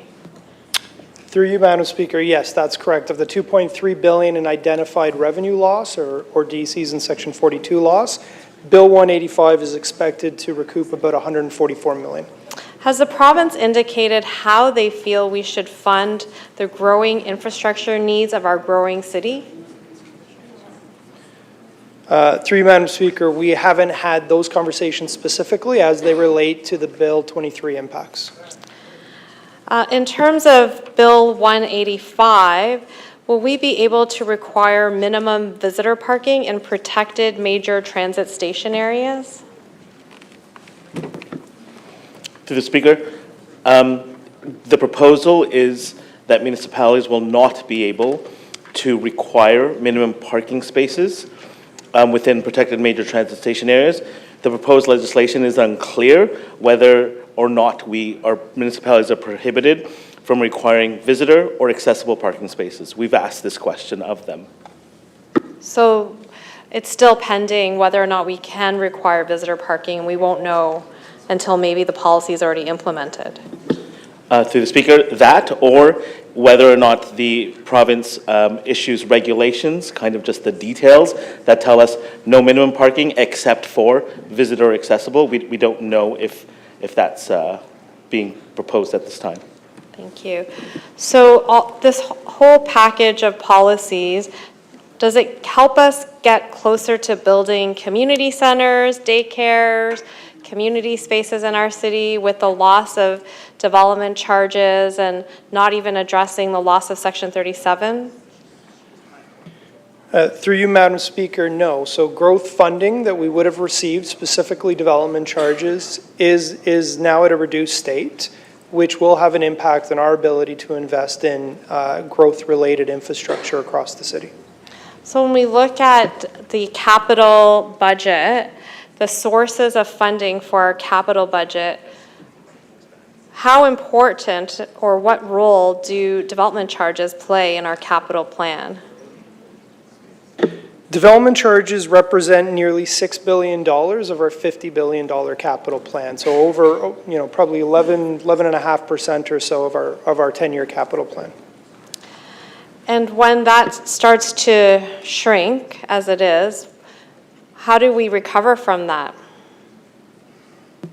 Through you, Madam Speaker, and I believe this is the importance of having these two items combined, actually, is that you're then putting our finite funds at odds in terms of our need to invest in infrastructure renewal, coupled with our need to invest in infrastructure that supports growth.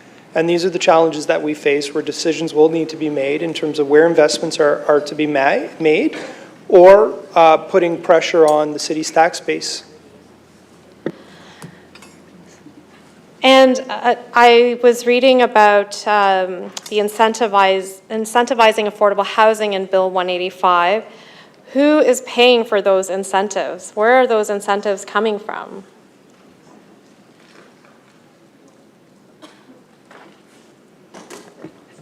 Sorry, could you repeat the question? So Bill 185 talks about the DCs being reduced for affordable housing, and who is paying for those incentives? Is it coming from the province or from the city?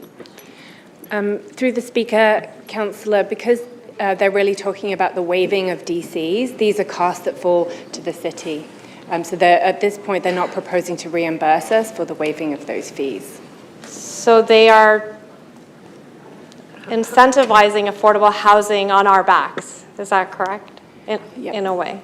Through the Speaker, yes, they're reducing the cost to deliver affordable housing by waiving DCs, but those are, as we've discussed in this item, those are costs that we would otherwise collect for infrastructure and also the delivery of affordable housing itself.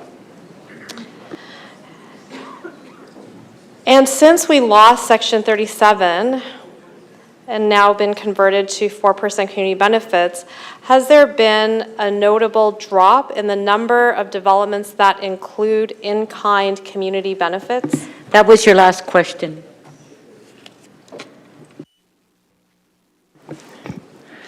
Through the You want Speaker, answer? we're currently monitoring that. I don't have a specific number to give you. Thank you.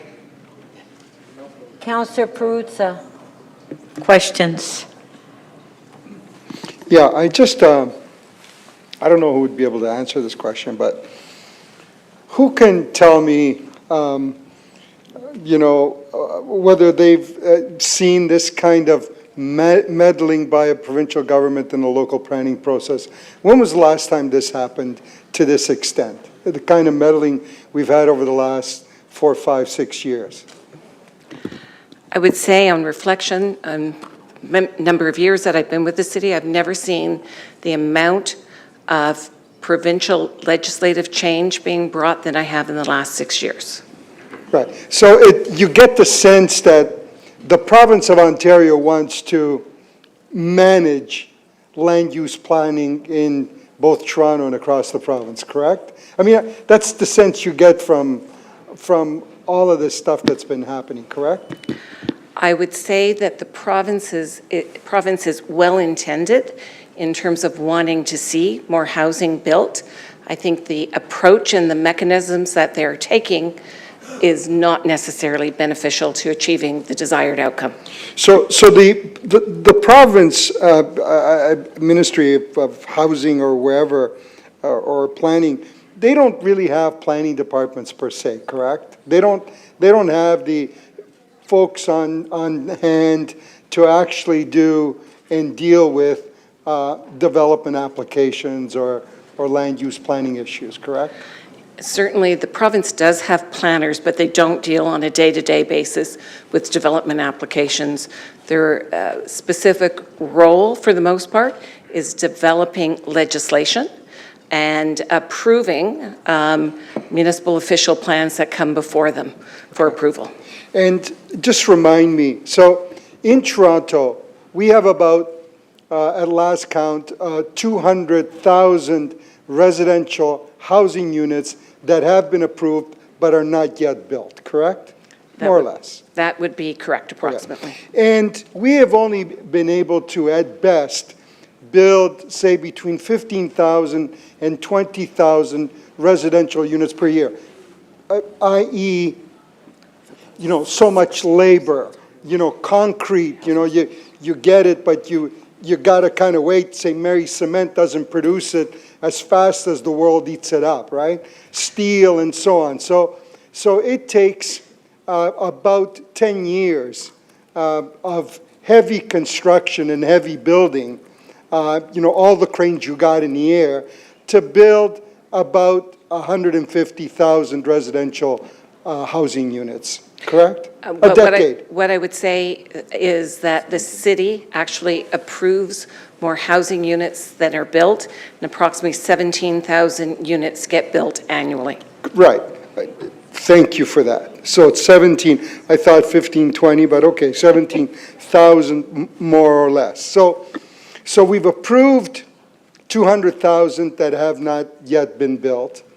At the rate that we are being asked to move at the speed at which we've been asked to move at, we will be, you know, nearing 500,000 housing units in very short order. And you would agree that it would take, you know, at best 30, 40 years to catch up to those approvals, the approvals that we're about to dole out in the next year or two under these rules. Well, I would actually say that council, through the mayor, has approved a housing pledge of building 285,000 units over the next 10 years. That's great. Okay. So my question to you fundamentally is this. Why are we being put through this exercise? For example, I've seen, just in my ward, a number of developments just come in that kind of got cobbled together. They want really big densities and the rest of it, just for approval purposes. They're not going to be built in the next 10, 20, 30, 40 years, given a perfect world where interest rates come down to zero and concrete and cement is already, you know, is available, you know, in universal amounts and sort of with no limits on them. That's never going to happen. Why are we being through this? Is this just a political smokescreen, or is it about control? That was your last question. I would say that the changes that are being brought about by Bill 185 and the provincial policy statement are applied province-wide. They're not specific to the City of Toronto. In respect to your second question about developments not proceeding, we have seen developments that were approved, specifically along the Queensway many years before, but then we have actually seen them developed. So I think it's important for the city to be the leaders that we have currently been, where 1 out of every 2 units that is built in the GTA right now is built within the City of Toronto. Thank you. Councillor Burnside. Thank you, Madam Speaker. Through you, I just wanted to understand the cost of some of the housing. Is anyone able to answer what the cost is for the average for the city to provide the average unit in a TCH building? Through the Speaker, Councillor, are you referring to the cost, the subsidy to operate, or the cost to build a new unit? Just the current units we have, not in building new units, but the current units we have. There's obviously an operating cost, and then there's a capital cost that we're having to fix them up. I'm just trying. You mentioned it's $2,500 for the average supportive housing? And so I'm going back. I want to understand the TCH. I want to understand this 2,500 for supportive housing. Okay, through the speaker, the 2,500 per person per month is the cost of any operator, including TCHC or community housing provider, to operate supportive housing with 24/7 wraparound services. In addition, we also subsidize, we provide a capital subsidy to TCHC of around 1.3 billion over the next kind of 10 years. That's a significant amount of money, which leverages some federal investment into the capital cost, the state of good repair for TCHC.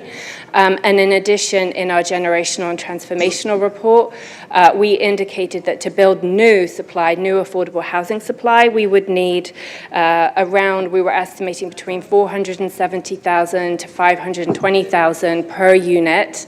And to do that, we needed 500 million to 800 million of grant funding per year and almost $8 billion in financing from other levels of government. So the city continues to be the largest investor in housing within the city of Toronto. Sorry, I don't want to be rude and interrupt you, but I have limited time. I'm just trying to understand this cost. When you said 2,500, so that's to operate the supportive housing, and the 6,000 is to operate per person the shelter space, correct? That's correct. And these were costs that on the shelter side certainly expanded during the pandemic as we had to provide additional space for people. And so that is one of the reasons why we think it's more prudent to invest in supportive housing. So is it still 6,000 post-pandemic? Right now, yes. Through the speaker, yes, the estimates are around that 6,000 number, correct? Okay, and the 2,500 to operate supportive housing, that doesn't include capital costs, or that's just because I'm trying to understand why it's so cheap. Why $2,500 when the average one-bedroom apartment in the city is probably $2,500 without any support. So I'm trying to understand how we're doing it $2,500. So I don't know if all the costs are in there. That's what I'm just trying to understand, if it truly is, or if the province, I know they support a lot financially with the supportive housing. I'm just trying to understand that breakdown.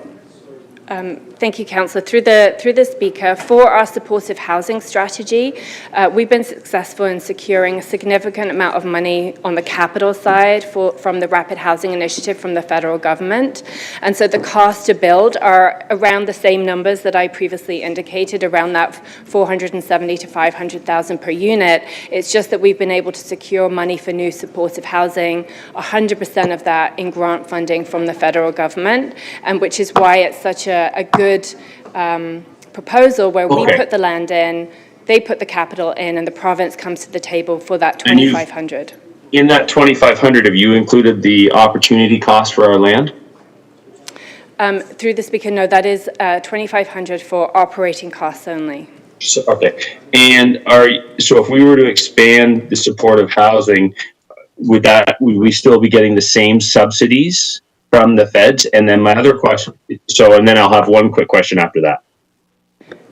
Through the speaker, we have to apply for that money on an annual basis. We were successful in receiving for this year funding for around 400 units. We will continue to bring our land to the table and try and get as much of that federal funding as possible. But that's not guaranteed. Okay, so that's not guaranteed. No. And then when you talk about that 6,000, this is my last question, Madam Speaker. When you talk about that 6,000 for shelter space, does that include the federal subsidies or federal support for the refugee portion, or is that the total cost with the total divided by the total number of users of the shelters without any subsidies?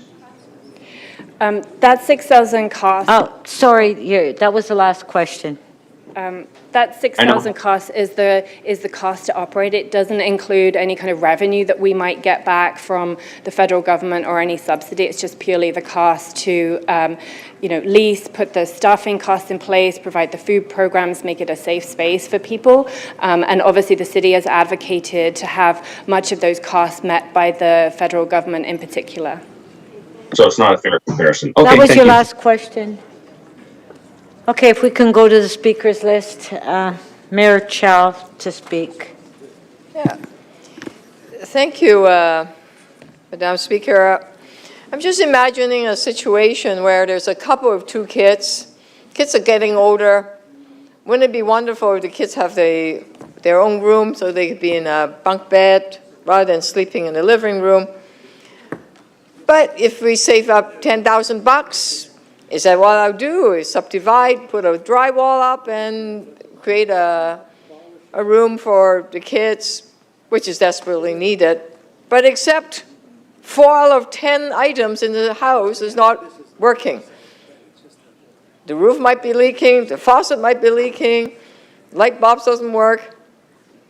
4 out of 10 items in the house are in poor situation. So we have to fix what is leaking first. But at the same time, if the kids are getting older, how are we going to be able to make it work? This is exactly what we are faced with. It's like an ordinary family. Ordinary family, if they have kids, they get older. They need money. Right now, our city is growing because we are a global beacon of hope because people like to come to Toronto. It's a place where we are very diverse. We live harmoniously together. So it's great that we're building all this housing, except we all know if we just built housing without community center, fire station, police station, child care center, parks, water treatment plant, all of those important things, police station, all of those things that are needed to make a community work, it's not going to be a good neighborhood. People wouldn't be very happy living there. So as we grow, we need to do that social infrastructure, but what is in the second item right here we're debating is that you are noticing that we are going to miss at least $2 billion plus in terms of the DC funding that we get when developers are coming to build housing. We don't have that money anymore. So I remember the joy that I saw in Councillor Pasternak's riding when the child care center was open, right beside a beautiful park, surrounded by very nice apartment or with the condominiums. People were moving in, neighborhoods, kids, and we saw the beautiful child care center there. Wow, guess what? We no longer can do that because that ability is taken away. I went to Councillor Carroll's board where the community center, beautiful place, it has a wonderful kitchen, a community basketball court, a swimming pool. There were hundreds of new residents in that neighborhood up in North York, and they flooded in to this beautiful community center. And it was a beautiful day. And the library is about to get started on it. And the entire complex with a beautiful park are all paid for by the development charges, not from your property tax base. This is no longer possible, unfortunately, and that's sad. That's hard. That's difficult. And if you couple that with the first part, the asset management report that show that whether it's public transit or community centers or city halls, it's falling apart. Councillor Chang was telling me, because she runs a lot of activities in Mel Lastman Square, and probably Councillor Pasternak are there quite often, the water fountain doesn't work. So I went to the staff after listening to Councillor Chan, can we make the water fountain work? Well, no, because it's leaking to the underground parking lot. If it continues to leak, the parking lot is in trouble, and it costs a huge amount of money to fix the parking lot. Okay, that's a problem. And then I looked at the deficit. There was like 58% short of money. That's how much. So if we need $10, we only get a few bucks of the 10. We just don't have that money. I look at City Hall here. This is the symbol. We're about to have an open door this weekend. People are going to come and visit City Hall, Melasma Square, and I won't go into the gory details of some of the things that needs to be fixed in this building because it's going to cost a lot of money. And do we have it? Perhaps, but it means that we will have to borrow more, and which is not a good way to go. So I'll just wrap up by saying this is these two reports combined paint a picture that is problematic. However, it is spring. Let's stay hopeful, because there other levels of government are listening. You notice the new deal that we had. We were able to upload the Gardner and DVP. I'm just saying that collectively, councillors need to work together to say to other levels of government that we do need their help so that our infrastructure needs as we grow would be strong and healthy. If not, and that it would be met. If not, we will end up building neighborhoods that are not full of joy in what I experienced in Councillor Pasternak and Councillor Carroll's wards, because we need those community centers and the child care centers and the parks, and of course the police station, the fire and the ambulance, and water and roads. So let's work together to communicate that message to other levels of government. Thank you, Mayor. Next up, Councillor Cole. Yes, communicate. One of my favorite philosophers is Strother Martin. He was the warden in the movie Cool Hand Luke, and his famous quote was, "What we got here is a failure to communicate." No one in the general public, except for a few minority of people, understand the changes that have been made in their neighborhoods, in planning, in the province or in Toronto. Try and find a person in Toronto who isn't a developer or a developer's lawyer that understands what the Ontario Land Tribunal is. Try and find somebody that understands what or who is a member of the Ontario Land Tribunal. Name me one member. I know one, former East York councillor, Steve Masteris or something. He's on the Ontario Land Tribunal. He ran a restaurant, but he's on the Ontario Land Tribunal, a good guy. What we see here is we've got incredible changes made in housing, how you approve housing in Toronto, the cost of housing going through the roof. We're desperately trying to build housing. And we've got this huge roadblock. It's called the Ontario Land Tribunal, which represents the 10 pieces of legislation passed on the back of a napkin by whoever is in municipal affairs in Ontario. They're making all these changes. This is the latest round, 185. Does anybody in the public know what's in Bill 185? Zero, because they don't even have public hearings in Queen's Park anymore. They just rubber stamp, as Gord Perk said. These things go through without any debate, discussion, and then the citizens complain to us, and they say, why is there so much development? Why can't we build community centers? Why can't we pay for sewers? Why can't we pay for TTC? Because we don't have an ability to communicate these massive changes to the people. Because the people even understood what was happening they'd be outraged, but they have no idea this is happening.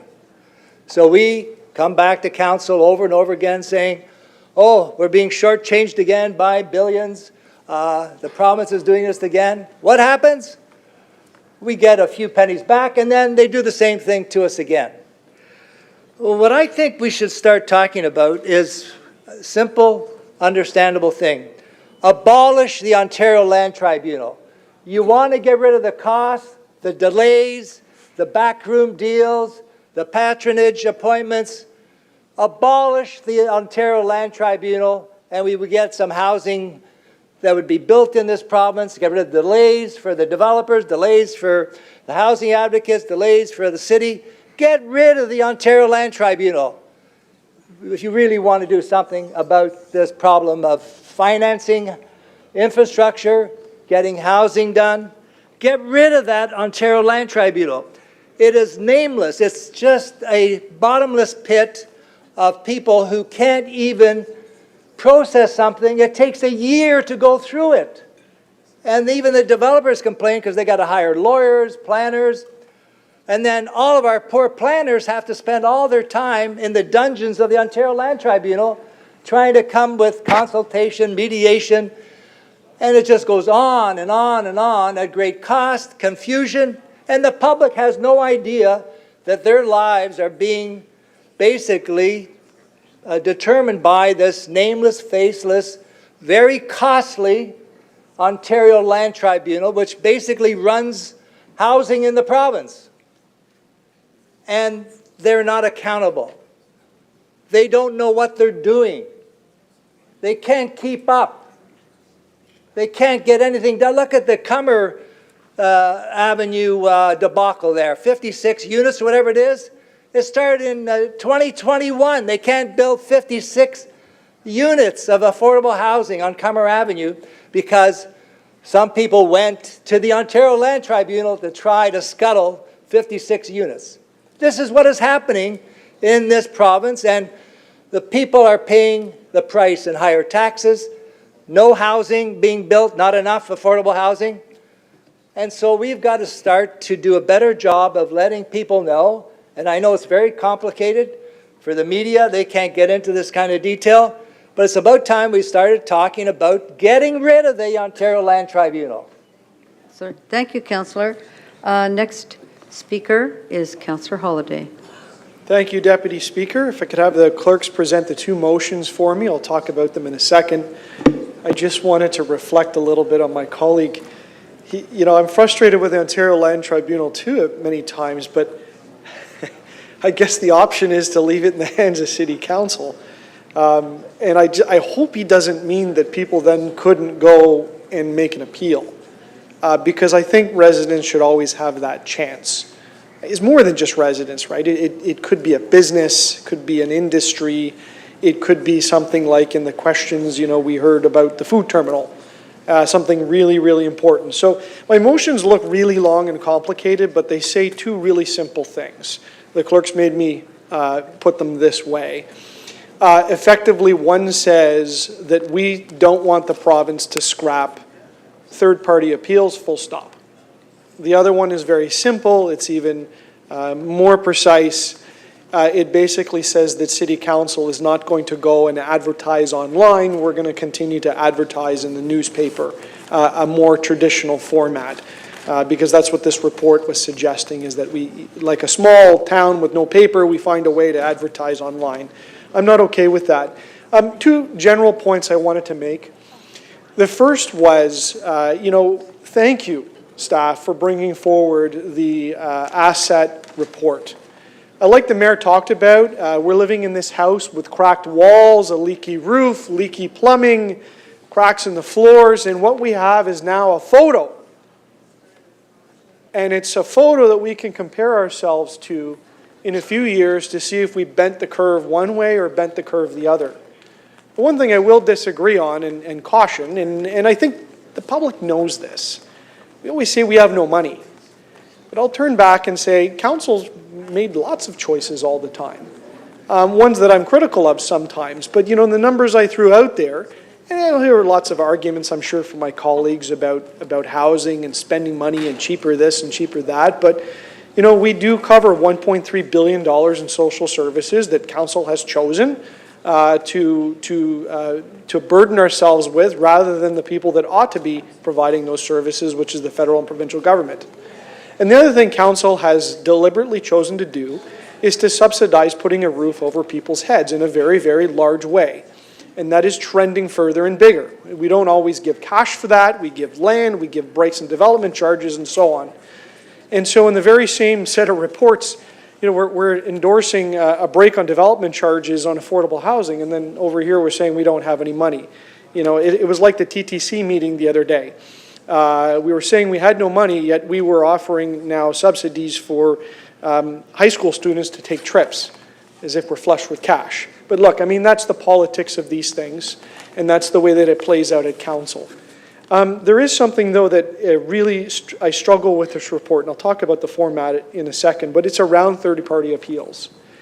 I think most of us agree in this chamber that third-party appeals should be sustained. There's lots of good reasons why the public get involved in planning, which is kind of this thing that spans politics and spans law. And it's a very unique process. It's difficult, but there's value in getting people involved. Where I take exception, though, is where we say we should have third-party appeals, but except for in these circumstances, you know, when it's like involving affordable housing, we're just going to look the other way and say it's not. It reminds me of the soy sauce factory.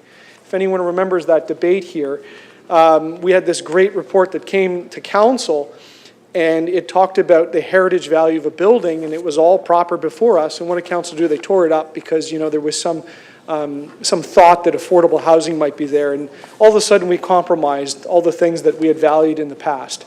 And I just don't think we should do that. I think if there's you know, the subsidy of the housing has nothing to do with the built form. And if there's issues with the built form, people should be able to talk about that, and they should be able to appeal that. And I just don't think a double standard holds water. The last thing I wanted to say, and this is not a condemnation of staff who did a lot of hard work on this. Deputy Speaker, I really don't appreciate the way that the report has come to us in terms of the format. There's a whole basket of ideas in here. There's a whole basket of complexities. And I may agree with some of the things and disagree with some of the things, and I can't pick through them and say these are the things I like and these are the things I don't. I appreciate that we're having legislation thrown at us, but if there's a better way to bring this report, I'm all ears for the future.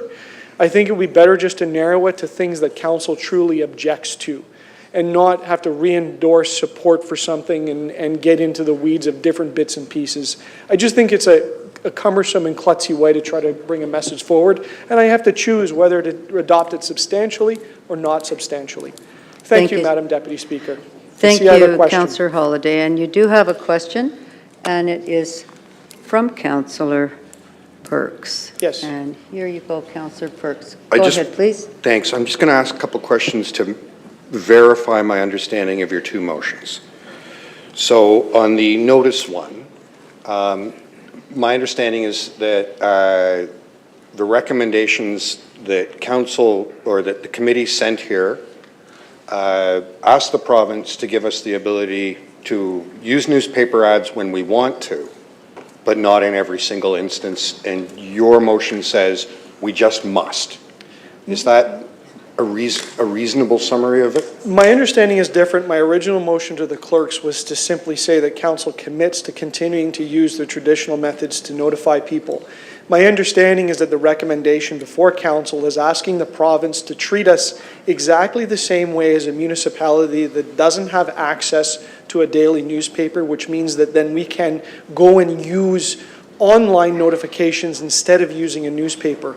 I think people still appreciate the newspaper method and the other methods, and that's why I want to sustain it. I value your explanation, but I'm trying to understand a very precise thing. Yes. If we vote for your motion, and then the province endorses it, we will be in a position where we must put a newspaper ad in on any planning-related matter. As we do now, yes. Okay, it's the must that I was curious about. And in terms of your other motion, I think it would have the effect of saying that people can continue to take applications for affordable housing to the Ontario Land Tribunal as they did in the case of the Cummer site. Is that correct? It does not carve out certain classes or categories of applications. In other words, council is being on one side of the equation or the other. And so, as I said in my speaking, my point and my ask is very blunt, that the province not limit third-party appeals. And then we don't get into the discussion about the tenure and the financing. Again, Councillor, I'm trying to understand a specific thing so I can know how to vote. Yes, very specifically. At committee, we asked staff to reinstate third-party appeals but maintain the carve-out for affordable housing projects. The effect of your motion is not to say let's have third-party appeals, it's to say specifically that the carve-out that prevents third-party appeals on affordable housing projects be eliminated. That was your last question. Yes or no? Very, very specifically, it says to the province, we do not want to take away third-party appeals in any circumstances. No. I'm sorry, you must have misread the committee advice. That was your last No, I've question, been very Councillor precise Perks. with it. Okay. Oh, there's another question.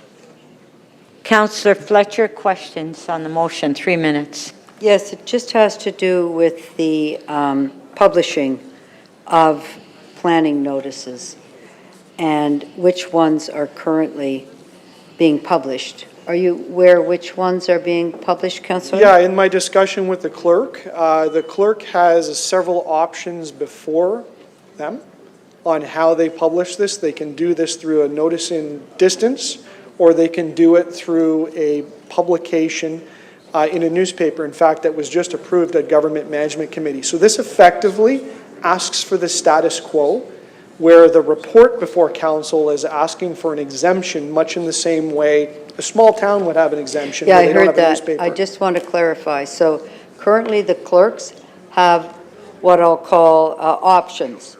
They can put Correct. something in the newspaper. They can post something on the website. No. They have pardon me? No. They can't post it on the website, only newspaper. Correct. So this is the report's status quo. asking to have, The status quo.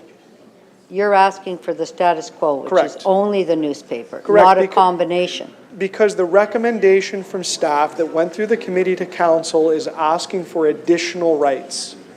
And I'm saying we don't need to ask for additional rights. The system that we have is adequate. So the additional rights are to include digital information rather than printed. Not include, not do printed and do digital instead. But you don't have a hybrid motion that says on certain things that it would be both. Well, I mean, that's really up to the province. What the staff report endorsed by committee is saying that City Council asked the province to give us that extra option to not publish in a newspaper and go straight to a website online.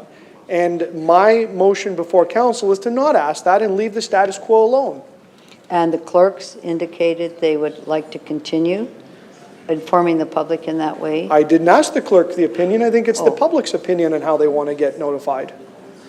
So the notification would just be you'd have to go to the website rather than see something in a public forum. The opposite. This ensures that it's seen in a newspaper rather than some obscure website. That you might not go to. Correct. And that's the worry, right? Somebody says, oh, I didn't know about the website, but at least it was in the newspaper. We could still put it on the website. That's Okay, you can still put it on the website. Nothing holds us back from putting anything Nothing on the holds web. you back. So the one I'm talking about, the hybrid, I'm talking about newspaper, option for digital, but you don't want to remove the printed piece, correct? That is exactly what I'm suggesting here. Thank you. I will be Thank you. supporting you. Are there any more printed newspapers? I haven't seen one.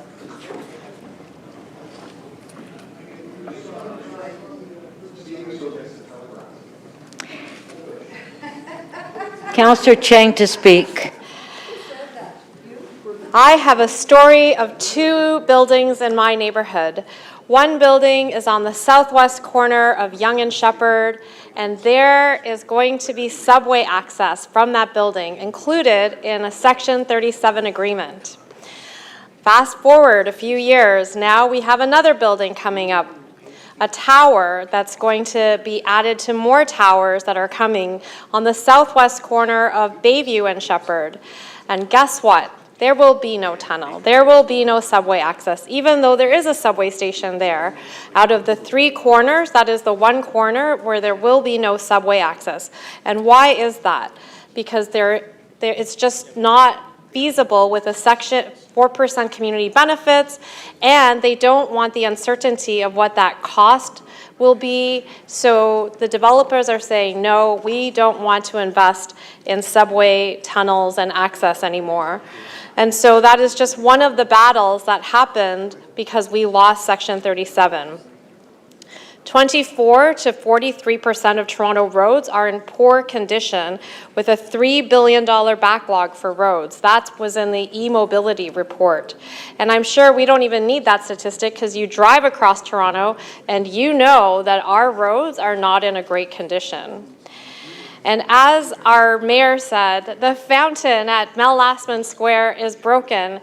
And I'm sad to say that it's not just a one-piece fountain. That fountain is 3 pieces, and it actually is the entire length of Mel Lastman Square. So that broken fountain affects the entire square.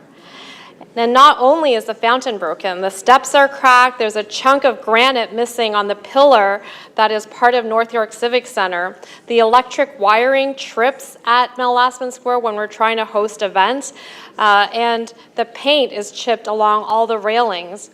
So while we try to figure out this mess that we have in terms of lack of funding for state of good repair and capital projects, I'm also trying to figure out how I'm going to advocate for a new community center for a community of 24,000 people in this pocket called Avondale. We built all these buildings and they have no walkable community space in that neighborhood. I am sad to say that I feel like there's a dystopian future that is awaiting us.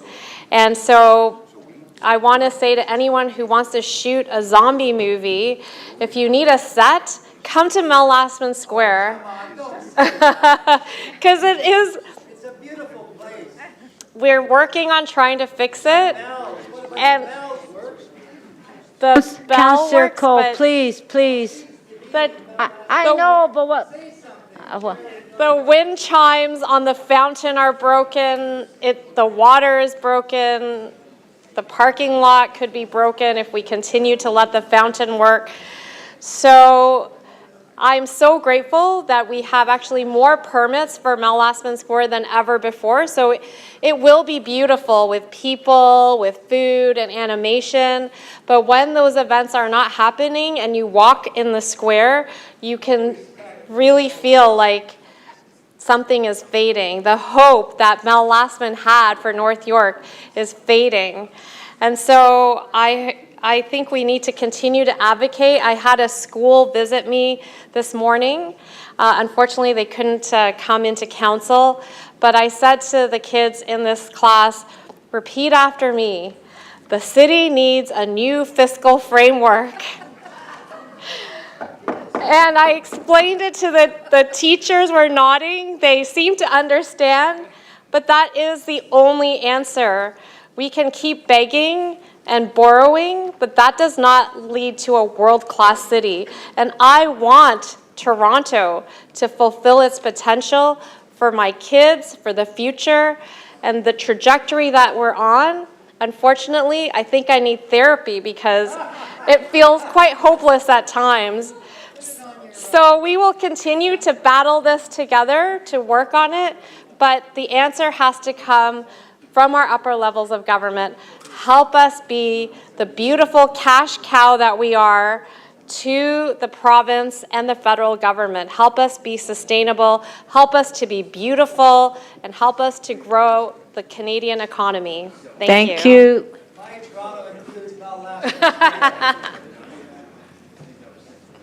Councillor Perruzza, you're up.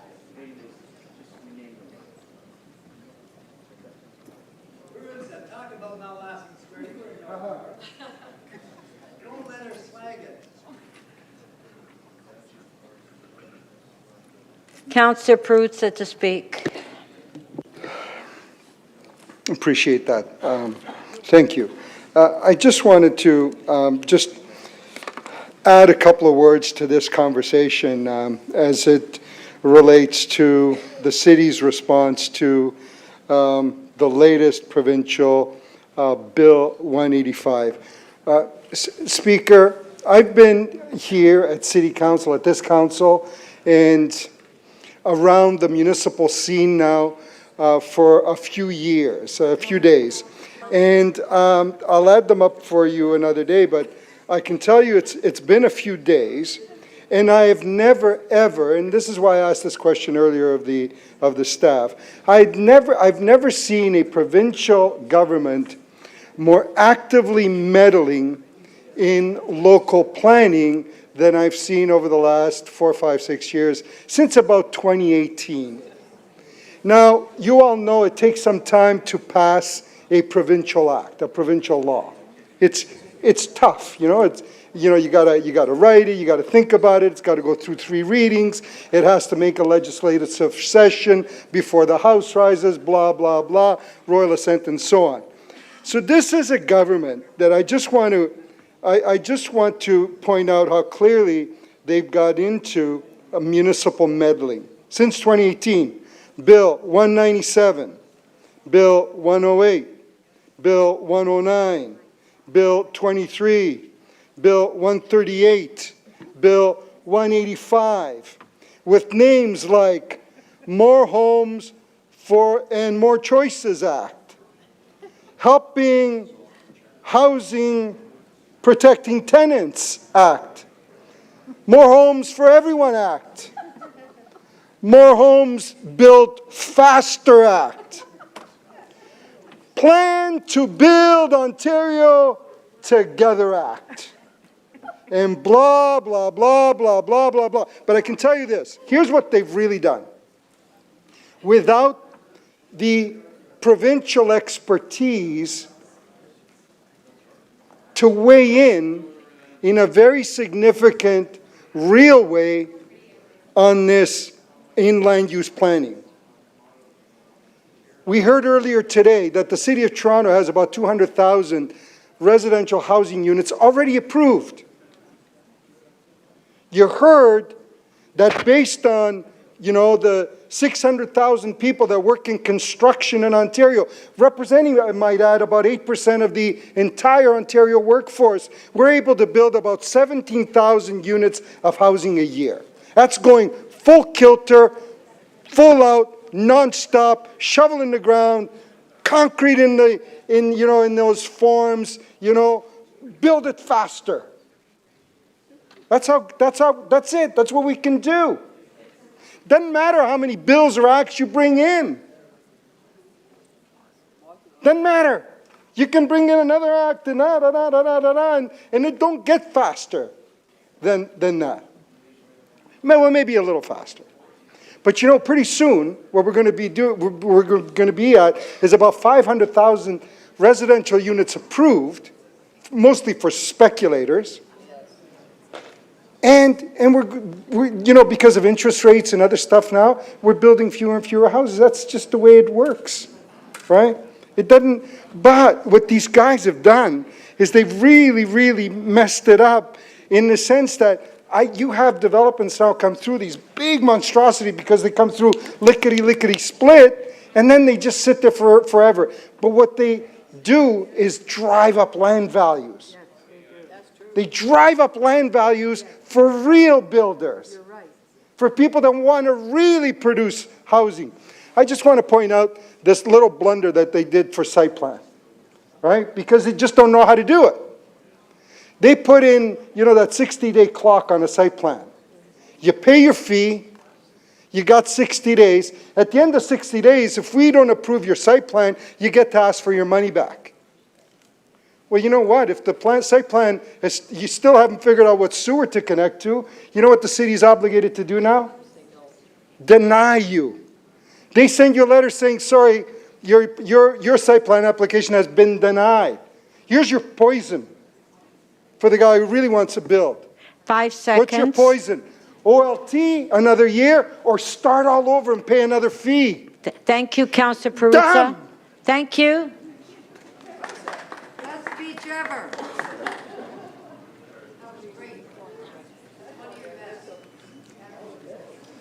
Councillor Perks. Thank you, Speaker. There are moments when this chamber doesn't just speak for Toronto, we speak for the province, we speak for the country. This is one of those moments. Right now, in both Canada and Ontario, the system is failing. Elected officials have one job. That's to prudently take public money and improve the quality of people's lives. That's our job, that's it. Between what we have heard on our capital asset report and what we have heard about Bill 185, it is plain that the actions of the federal government and the provincial government are deteriorating the quality of life for people who live in Toronto, people who live in Ontario, and people who live right across Canada. At committee, I talked about a dramatic change that's happened in the relationships between the three orders of government over the last few decades. In the mid-50s, when Metropolitan Toronto was created, at that time, municipalities owned and were responsible for 1/3 of the infrastructure in the country. Today, municipalities are responsible for 2/3 of the infrastructure in the country. It's doubled. What has happened is the federal governments and provincial governments have decided that they will not build the bridges, they will not build the sewers, they will not build the community facilities, they will not make sure that transit systems have the buses, streetcars, and subways to continue to operate. They will not repair tracks. They instead will say to municipalities who are only allowed to collect property taxes, you fix it. This is untenable. Mr. Conforti made it very clear, of the assets we are responsible for, we can maintain 1/3 of them. That means, and it says in the report, the quality of services to people who live in Toronto will begin to fail. This is not just happening here, it is happening everywhere in the country. It is the great Canadian swindle. As Hazel McCallion always said, the federal government has the money, the provinces have the authority, and the municipalities have to clean up the mess. Turning now to the other piece, which is this odious Bill 185. The province of Ontario keeps saying that they want to build housing. Interestingly, what they have done in planning legislation is take away $1 billion that we had earmarked over the next decade to literally build affordable housing. They took the money away. It's gone. What we have instead is a piece of legislation that will inflate land values throughout the GTA by billions of dollars. So what the provincial government has done is said, the quality of life for the people who live in the city of Toronto will decline by $2 billion when you add all the other stuff. However, people who have the good fortune to own land will make billions of dollars. They have turned the purpose of government on its head. The purpose of government is not to enrich private individuals who have the good fortune to own large pieces of land. The purpose of government is to make sure that the families Mayor Chow was talking about enjoy a high quality of life. Kids can go to schools that aren't falling down. They can go to playgrounds where the water feature works. They can go on a bus that actually arrives. Their parents can get decent jobs in employment lands that are protected. All of the things that make not just Toronto succeed, but make every municipality in the province succeed are being stripped out. We need to send a strong message, not just on behalf of Torontonians, but on behalf of Ontarians and Canadians, that the quality of life they live matters to this government and should matter to all governments. I want to thank city staff for making this really stark moment in Canada's history plain and clear to all of us, and hope that we fight back and win. Thank you. Councillor Fletcher to speak. Thank you, Speaker. I just want to follow up and tie together the two conversations, and in particular when I'd asked about critical infrastructure, and I think about these assets quite a bit. Very big assets on which the economy depends. The economy depends. The economy depends on a transit system, on the TTC running properly, running well maintained, state of good repair, all of that. It's critical infrastructure. Toronto Hydro, that is critical infrastructure. Keeping the lights on, keeping power in the city, fighting climate change, Toronto Hydro. Transportation, which Mr. Conforti reminded me, is also a piece of critical infrastructure to keep our city going. And of course, clean water, an important piece of critical infrastructure. And last week, a story in the Globe and Mail that Thames Water had gone bankrupt. It had been sold, privatized, sold, $1 billion in the hole, and now the government has to buy it back in order to keep the water system going for that part of England. So these are just critical pieces. We cannot let them slip through our fingers. And when we were speaking about that earlier, I think that, yes, I agree, everything is important, but for those civic leaders, for those Ontario leaders, for those federal leaders, and I think our mayor points this out all the time about the critical infrastructure of the TTC. We can't afford to have it fail. During the pandemic, what kept people working? What kept them being able to get to their job? It was the transit system. It shows you just how critically important that is for Toronto's economy. So looking at the numbers there for TTC, for water, those are things that everybody needs to be interested in. The Board of Trade needs to be interested in that. The many different organizations in Toronto, and I'd like to feature that economically, that these are things everybody needs to think about because the future of the city is at stake with this critical infrastructure. The future of the economy that keeps this city, this province, and this country going. That's the first point. The second one just has to do with critical infrastructure in land use, and that being, as was pointed out through the great questioning of my colleague, Councillor Bravo, the importance of establishing areas that are job zones in the city, and that only 12% of our land is set aside land use for that specifically, to create value-added jobs, to create value for the economy, and actually 25% of all of the work is in those employment areas. And we know that they aren't greeter jobs. No offense to anybody that does that job. It's not a simple service industry job. They are value-added jobs into our economy. Again, another piece of economic development that's very critical. And these are areas where land use and planning and the economy coincide on our critical infrastructure and in our employment lands. And when we first started talking about this, and I'm just going to talk about film for a minute, and I didn't ask those questions, but I'm glad Councillor Bravo set that up, that the film industry is a very valuable, value-added industry. It's worth $2.5 billion to Toronto's economy. That is not a small amount of money. It's 35,000 very well-paying jobs.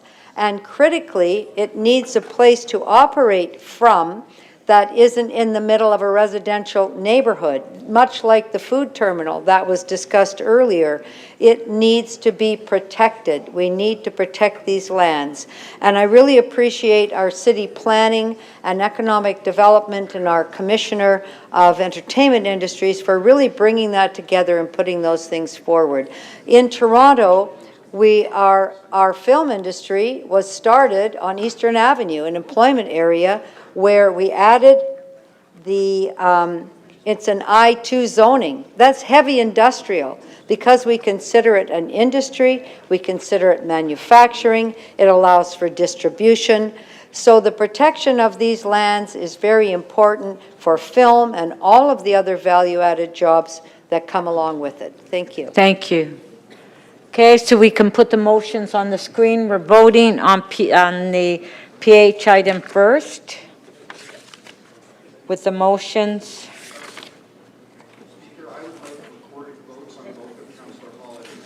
Okay. So on PH 12.3, we'll put the motions on the screen.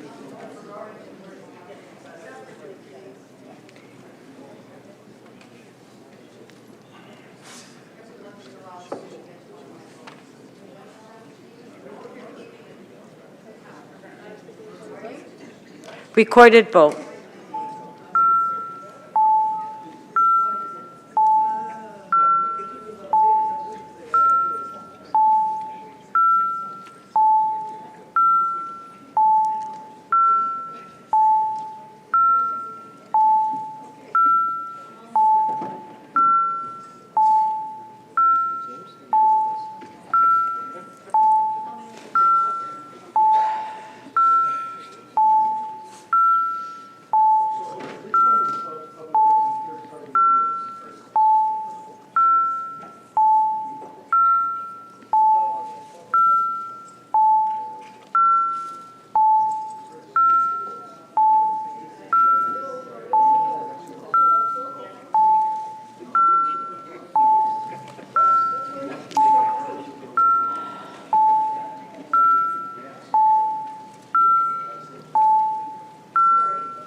Councillor Crisanti, Councillor Candeval, your votes, please.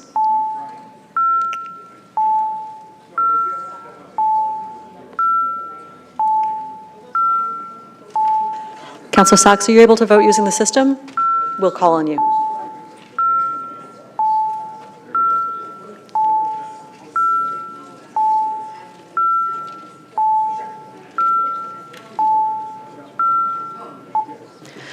Councillor Crisanti, may I have your vote, please? In the affirmative, thank you. Councillor Candeval, your vote, please. In the affirmative, thank you. Councillor Sachs, your vote, please. In the negative, thank you. Madam Speaker, motion 1A does not carry. The vote is 5-18.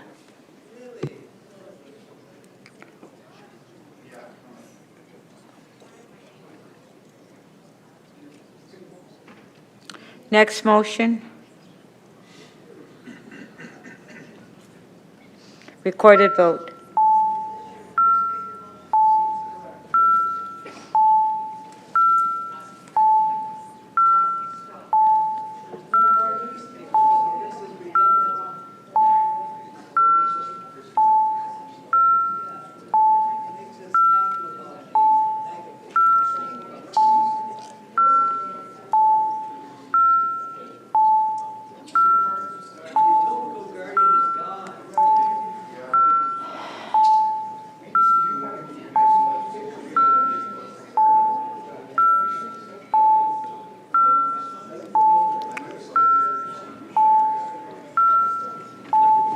Councillor Burnside, your vote, please.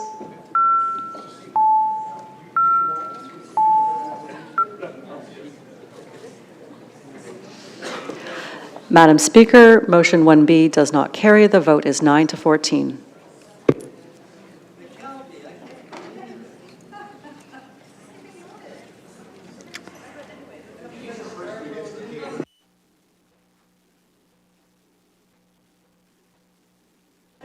Okay, on the item, on favor? Recorded vote? Okay, recorded vote.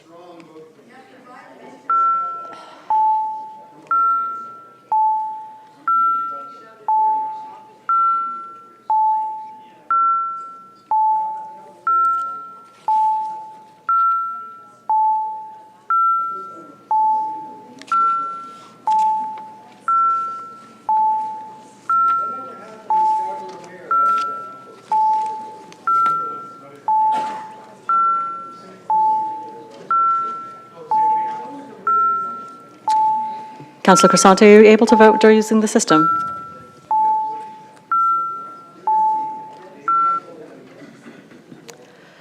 Madam Speaker, the motion to adopt the item carries. The vote is 24 in favor. Okay, so on EX 14.6, recorded vote.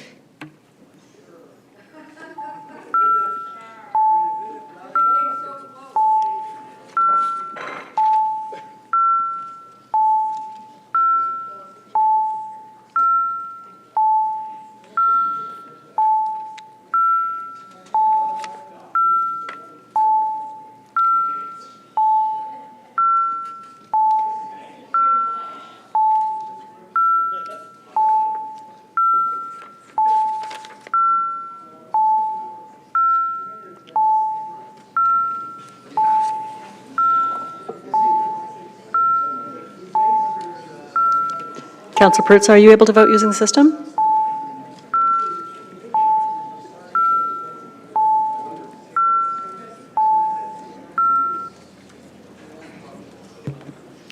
Madam Speaker, the motion to adopt the item carries unanimously. The vote is 24 in favor. Okay, thank you.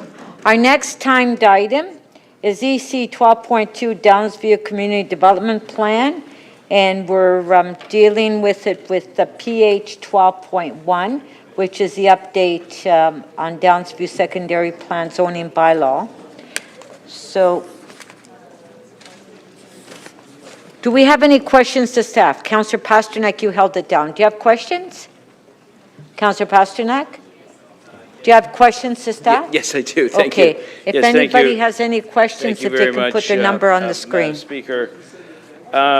There we go. Okay, through you to staff. I know the title includes the word final, but certainly when it comes to Downsview, this is more the end of the beginning rather than the beginning of the end.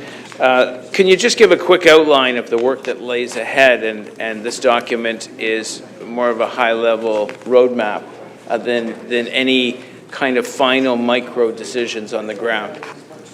Through the Speaker, Councillor, you're absolutely correct. The plan that we are bringing forward today is a structural plan. It's a framework plan. The area is 540 hectares. It's a large area, and it requires a lot more detailed planning. The way that we've brought that forward is through districts. There are 15 districts within the plan area, and all of those districts will require zoning bylaw amendment applications, district planning, subdivisions, with lots of input from the community and with our stakeholder and with our divisional partners.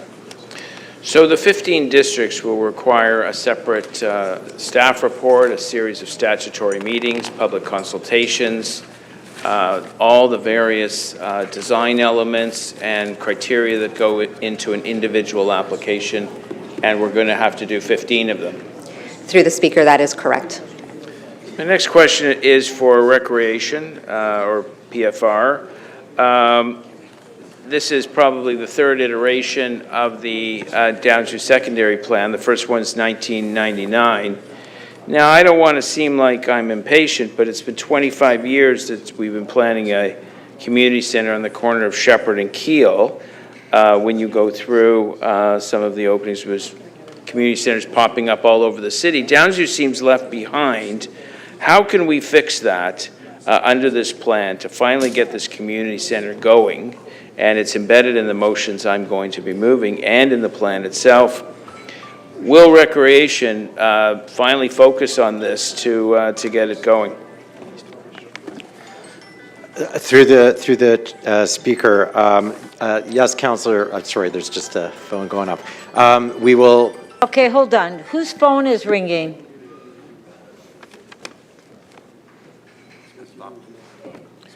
Go ahead. Through the Speaker, yes, Councillor Pasternak, we will absolutely focus on this. We do have some resources allocated within the 10-year capital budget in order to move design work forward. We are working through the Memorandum of Understanding with the landowner around access to land for the CRC's placement, and at the appropriate time would look to accelerate the design when we have greater certainty around the construction timelines. Okay, thanks for that. Back to the secondary plan. Now, we see embedded in this plan numerous parks, community assets such as schools, daycares, a library. Is this sufficient to meet the needs of a city we're building here, with 115,000 people? Through the Speaker, that is correct. We're estimating 115,000 people will eventually reside in Downsview over the next 30 years. The school boards, the Toronto Public Library Board, and our divisional partners have all been involved in the process. All of the estimates that we have for the number of schools that we need, the number of community centres, the new library that is proposed, all of that comes from those entities themselves. So let's focus on the schools for a minute. That is another level of government. Those major capital programs come out of the Ministry of Education. What steps do we have to take to get Minister Fletcher to focus on Downsview and to start putting the building of those schools into the provincial capital plan? Through the Speaker, we are working with our colleagues in the Toronto District School Board and the other school boards to lay out the timing of when we think the schools will be required. We have an estimation of when the development will occur throughout the Downsview secondary plan, so we can certainly provide that information to our colleagues at the boards, and they will work within their ministry to determine when the funding is available and when the funding is needed. And closer to home, Toronto Public Library, is the onus on me to bug them to get a library on the capital plan for Downsview, or is that something that, they've already written these pieces in here. Is that automatic, or is there work to do? The Toronto Public Library has said that they would like to renovate the branch at Wilson and Keele. They also said that a new district library is required. That district library will be required as part of phase 2 of development. So that's over 10 years out. We've said that that library should be located next to a transit station. So at this point, it's not in their capital budget as it's over 10 years from now. But they are well aware of the growth that's coming to Downsview, and they are supportive of having that new branch in that location. So one of the districts that's had its district plan adopted by council is Allen District, but it seems a little frozen these days. What are the next steps for Allen District? So the Allen District is owned by the City of Toronto. We're anticipating approximately 7,500 units in that district. The district plan has been adopted by City Council already. We're anticipating a subdivision application and a zoning amendment application for the first phase sometime by the end of this year. So that'll be going out to market at the end of 2024? That's correct. That's the plan. And when it comes to William Baker, now that's federal, that is a federal land, and that's federal property. When, just very quickly, because I'm running out of time, when do you think that will see shovels in the ground, or that's up to them? Through the Speaker, the William Baker District has received their subdivision approvals as well as their zoning. There is site plan approval that they still require on their first phase, and there's also some infrastructure that has to get put in place. We're anticipating that construction could start as early as 18 months from now. Okay, thank you very much. Thank you. Okay, so that's it for the questions. Do you want to speak, Councillor Pasternak? Since no one else will, I might as well. I do have a motion.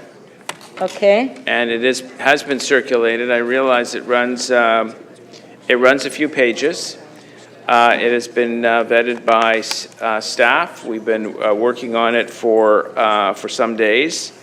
The chair of Planning and Housing Committee has seen it, and we've been working, of course, with the various landowners and stakeholders to make sure that their voices are heard in these motions as well. So I'd like to thank the Planning and Housing Committee for the warm welcome that they gave me when this item came before them. Normally, I would never join a committee that would have me as a member, but when it came to that committee, the reception was so warm I might consider it. During the chaotic election of 2018, there was a real estate deal that many people didn't know about because it didn't get a lot of publicity, and that was the sale of Bombardier Aerospace lands to PSB Developments, which started the holding company, the real estate company, Northcrest. Combined with federal lands of 150 acres, you had about 520 acres of vacant land up in the Downsview area. And with the Bombardier departing at the end of March, those lands are empty now. Opportunities like this to build a city within a city come about once every 100 years. The plan respects the established neighborhoods. The plan puts policy and roadmap to building a long-planned community center at Keele and Shepherd. And this plan creates a network of parks, a family of schools, library, daycares, expands the tree canopy and preserves woodlots and ravines, protecting urban agriculture and creating prosperity by hiring local. This is a good deal for Downsview and a good deal for the City of Toronto. To give you an idea of the scope of what is going to be happening over the next 30 years, and I realize many of us will no longer be councillors, although Councillor Fletcher may in fact be here. That's a compliment. There will be 115,000 new residents, 63,000 units, and jobs for 52,000 workers. As the staff say in the report, it will be one of the biggest city building efforts in the history of Toronto. There will be affordable rental, ownership, rent geared to income, supportive housing. In the William Baker neighborhood, we have already got 20% affordable. In Allen District, 20 to 30% affordable, both for 99 years. And this will build on York Centre's rich history of securing affordable housing that we did in the Tippett neighborhood. And also we did 400 plus housing, affordable units in Housing Now sites, as well as a scattering of housing, affordable housing throughout various developments. I want to take a minute to thank the individuals who worked on this account in committee, but I certainly wanted to thank all the planning staff. There were a massive team of people who worked on this project over years, and through the leadership of our senior planning staff, they were able to produce a remarkable document. So I thank very much the planning staff for all their work on this. So people may ask, well, was there sufficient or fair consultation? I can simply say that this process, which involved Northcrest, Canada Lands, and the City of Toronto, was one of the most extensive public consultation processes that I have ever seen. We sent out tens of thousands of literature to inform people of this project and, of course, the secondary plan, and inviting them to numerous town halls, working groups, consultations. We met with individuals of the community. We ran an Italian town hall. We had large gatherings within many of our community centers, and it was a team effort across all the stakeholders and all the property owners. To many, there is a belief that this is the final word on the future of Downsview, but I want to assure you this is merely the end of the beginning, and there are decades of consultations ahead. Even in the first development, the Hangar District, the roads, heights, density, parks, the role of Dufferin Street, density has not been finalized. And we need the residents of Ancaster to help us shape this community of the future. The plan being discussed and adopted today is a living document that will be referred back to for decades to come. While there are divisions within the Ancaster 5 community, seconds. We will solve these over the years ahead, and we'll make sure this plan works, and the net benefits will go to the City of Toronto and the Downsview community. Thank you. Thank you. And congratulations, Councillor Pasternak. So we'll do the PH 12.1 motions first. If we can put it on the screen. Oh. We're ready to vote, Councillor Perruzza. I know he can, but we were trying to vote on this important item. So we have all these people here waiting to go home. I'm happy. Councillor Perruzza. Yeah, I'm happy to add a few words on this particular issue as well that's before us today, Speaker. So, Speaker, while I don't disagree that to some degree it is a happy day for the neighborhood, for Downsview and so on. But Speaker, it's also an opportunity for us to say it's a sad day. It's a sad day because while it's the beginning of a new era for Downsview, it also is a time where we close the door on what is otherwise a very, very remarkable history for Downsview. Downsview, for those of you who may not know, was the center of aviation for the city of Toronto for decades. It served the interest and the war effort. The Havilland, at the Havilland, they built planes and that they got to ship overseas and got to help out in the war effort. But more importantly, it was the center of, sort of the aeronautics hub for the city of Toronto and for the GTA. Not just the Downsview military base that closed years ago, and some things have happened on that particular site. But first with the Havilland, then with Boeing, later with Bombardier. Subsequent governments were heavily invested in ensuring that aviation and the building of airplanes was very, very important. And Councillor Fletcher, I suspect, knows a little something of that as well. How that industry, which employed at its peak about 8,000 people, 8,000 workers there building planes.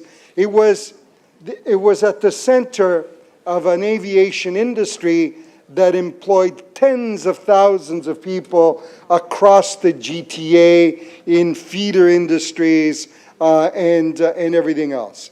That era, sadly, has come to an end. And we have before us an opportunity to move Downsview and to move what I believe is at the center of the future center of the GTA. Because when you look at it and you look at how Downsview is positioned in the GTA, if you think of it in terms of, the growth of little towns and villages, across the globe, where do they locate? They locate on riverbanks and on lakes. Why? To move people in and out of places, to move goods and services in and out of areas. Well, this future center, Speaker, is bounded by highways, the modern rivers, the 401, the 400, the 404, the 407 to the north. It's crisscrossed by rail lines, the modern rivers that get goods and services out into the economy and beyond.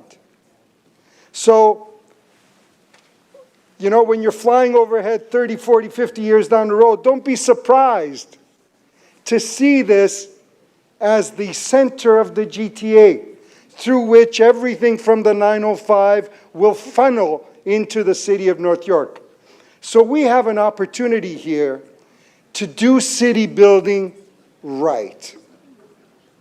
I think that these are the first baby steps in doing city building right.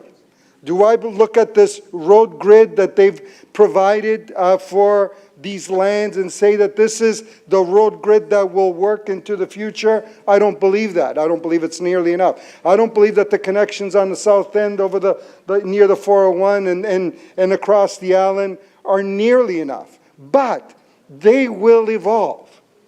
because they too 5 will happen seconds.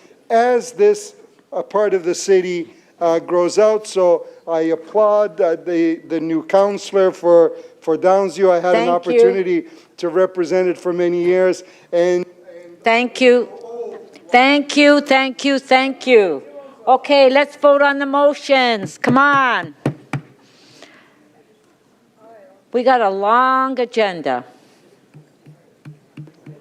Just recorded. Okay, On the item as recorded amended. vote. PH 12.1, recorded vote. Pardon? We have to vote on this amendment and then record it on the final. Yeah, yeah. Okay. But I think Councillor Pasternak wanted to record it. Just recorded on the item as amended. Oh, I'm sorry. Okay. Sorry, I didn't hear that. Sorry. Okay. On the amendment, all in favor, show of hands, opposed if any, carried. The next amendment.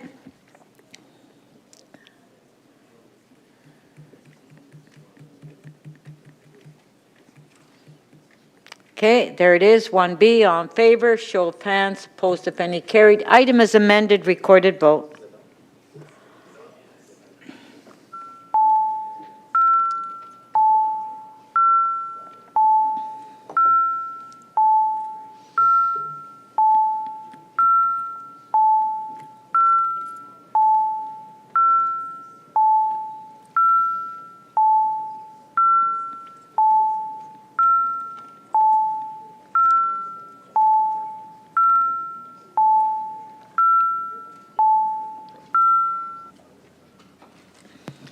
Madam Speaker, the item is amended, carries unanimously. The vote is 24 in favor. Thank you. Now we'll go to the EC 12.2 on the amendments.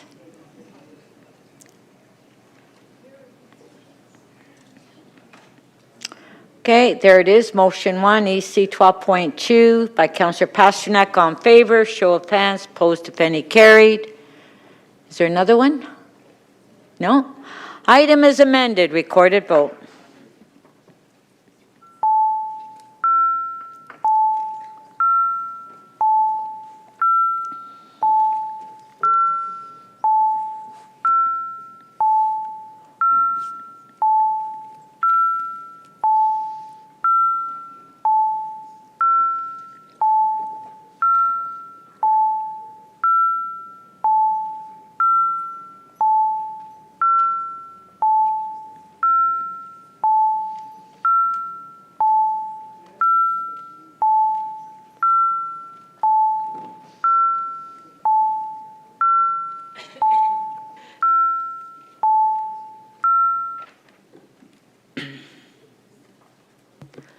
Madam Speaker, the item as amended carries unanimously. The vote is 24 in favor. Okay, great. Congratulations. Congratulations. Okay, before we go to the next item, no. Does anybody have any quick releases at this time? If you can please put your name on the list, if we can clear the screen. Oh, okay. Councillor Sachs. Quick release. Hold on. There you go. Yes, thank you. TE 13.2 and 13.13, I want to defer these until the next council meeting. I believe that Councillor Perks, you're okay? Yep. Okay. So on T 13.2, Councillor Sachs is deferring to the next council meeting. All in favor? Carried. Okay. And also TE 13.13. I think, was somebody holding that one down? Also Councillor Perks, also okay to go. I think it was Councillor Holyday. No, he's got another one. Oh. Okay, so on T 13.3, Councillor Sachs is deferring to the next council meeting. No, not 13.3, 13.1.13. Oh, that's why I was looking at the wrong one. Yes. Because Councillor Holyday held that one down. Yeah. 191, 199 College Street, right? Correct. Okay. On T 13.13, all in favor? Opposed, if any, carried. Thank you. Thank you. All right. Councillor McKelvey. Just one moment. Okay, Councillor McKelvey? Thank you, Madam Speaker. GG 12.18, the procurement item. I had advance circulated the motion, just asking the city manager to report back on how we can have a two-step pre-qualification and bid process, how we can maybe issue the request for proposals earlier in the year so that we can get more competitive bids coming in, the potential to shorten bids, and any other measures that can shorten procurement. Okay, so on GG 12.18, Councillor McKelvey is putting the amendment through. It's on the screen. On favor? Opposed, if any, carried. Item is amended. On favor? Carried. Thank you. Councillor Cheng. Thank you, Madam Chair. I'd like to defer CC 18.9. Okay, just one moment. Let me get it.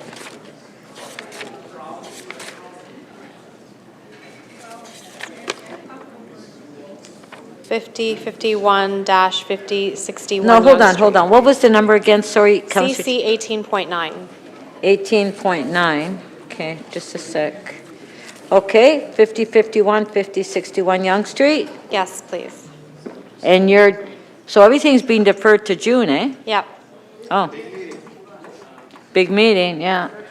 So on CC 18.9, Councillor Cheng is deferring the item to June council meeting. On favor, show of hands, carried. Thank you. Councillor Perks. What's the number? Councillor Perks? Yeah, I'm just finding the item number. Sorry. Yes, item TE 13.10, 1304 through 1318 King Street and 143 through 145 Cowan. Official plan, zoning bylaw amendment, and rental housing demolition applications, decision report refusal. I can move that. Okay, just a sec. I didn't get the number, Councillor Perks. 13.10. 13.10. Okay. You're releasing that? Yes. On favor, opposed if any, carried. Thank you. Councillor Moyes. I'd like to release item IE 13.3, and the clerk has an amendment. That's on the King Street Transit priority? That's correct. Okay, and you have a motion? To report back to IE in the fourth quarter. Okay, just a sec, hold on. Sorry. We don't have your motion, sorry. Oh, no? I thought it was sent to the clerks. Okay. Okay. Can we release the new items? Pardon? Can I release the new items, CC's items? Okay, so I'd like to release CC 18.5. There is a motion. CC 18.5? Yeah, 410 Sherburne Street. Okay, let's put the motion on the screen. Okay, CC 18.5. Okay, the amendments on the screen. On favor, opposed if any, carried. And also, Hold on. Item is amended, on favor, carried. Okay? CC 18.10. Okay, that's 295 Jarvis. That's correct. Okay, do we have a motion? There is a motion.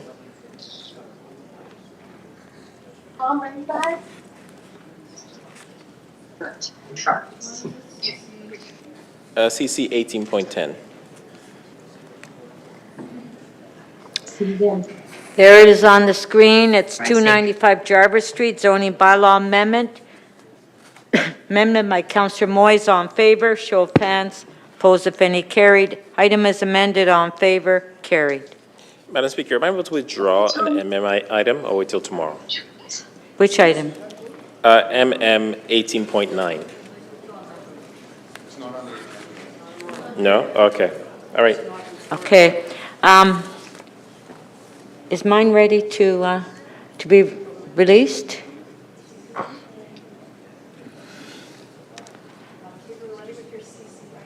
You're ready with mine? Say me a C. Yeah, okay. So, Jan, somebody just sent you a text. pardon? Just a heads up, Councillor Ainsley, you're unmuted. So what does Councillor Ainsley want? I'm muted. Okay. I don't want anything, and I was muted as far as I knew. Okay, I don't know. All right, so I held item down, CC 18.14. So what I can release, and the amendment is on the screen. All in favor, show of hands. Carried. And then the other one on the same item. Okay, all in favor, show of hands. Carried. Item is amended. All in favor, carried. Thank you. All right. To introduce, do we have 18 members?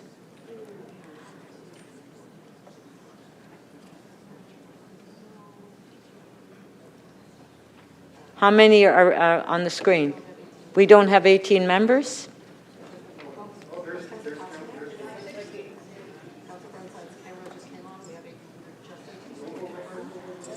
So if I can have members take their seats so we can introduce some members' motions.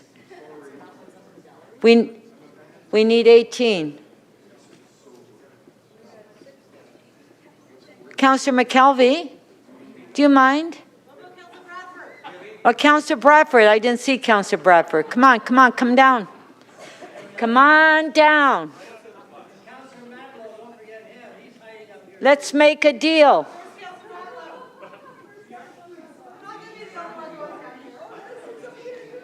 I'm sorry, I meant Councillor Bradford too. Councillor Mallow, come on down.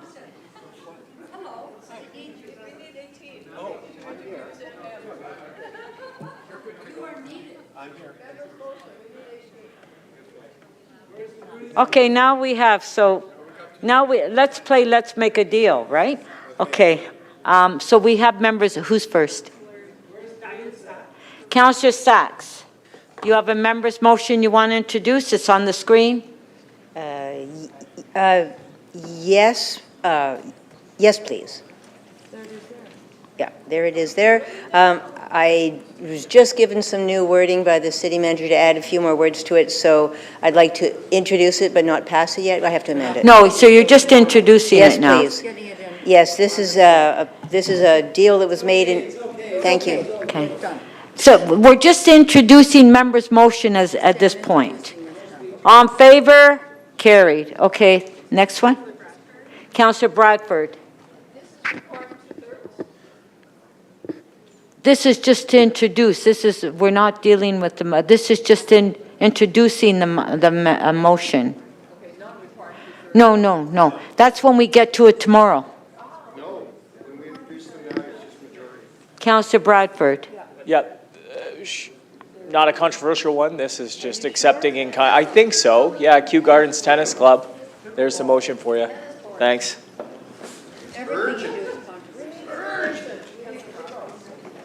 Okay, Councillor Bradford just read his motion. All in favor? Carry. Okay. I like pickleball. You don't like it? Brad, you're live. Oh, I can't touch it. Don't touch it, man.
Okay, so the next motion. Sorry for the delay, Council. Councillor Bravo. Councillor Bravo, are you here?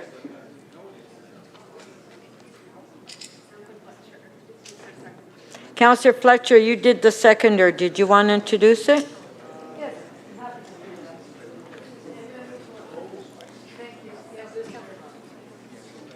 Oh, here comes Councillor Bravo now. She can introduce her motion.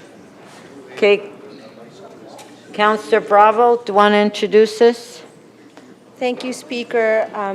I'd like to introduce this motion, and the urgency is providing clarity on requirements for the business to ensure compliance for the 2024 budget season, patio season, sorry. Okay, all in favor? Carried. Okay, next one. Thank you. Huh?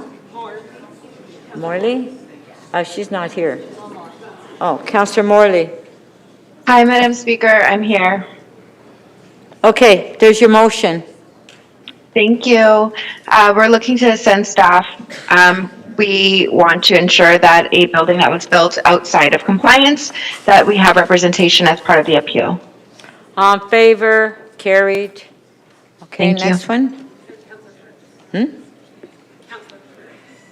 Councillor Perks. Thank you, Speaker.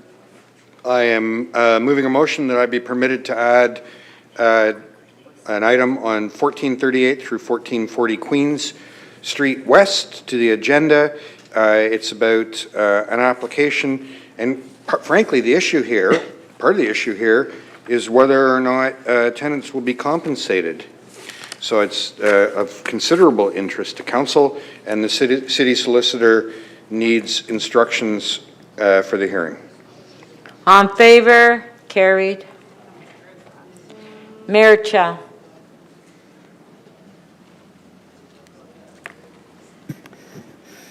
This is urgent because the city's transportation department require the Jemison on-ramp gate to be open so that it deals with the increased traffic congestion on Lakeshore Boulevard because of the Gardner construction. Okay, all in favor? Show of hands. Carried. Okay, that's it? Is that Sorry. it? Is that it? Yeah. Okay, so we'll go to the top of the agenda. Oh, Councillor Fletcher?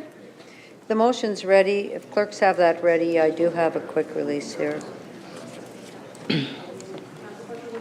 Which is... They're not ready. They're not ready? No. Well, it's But coming we up. are, you're next on the list because we're going top of the list, so it's the deferred item PH 8.5.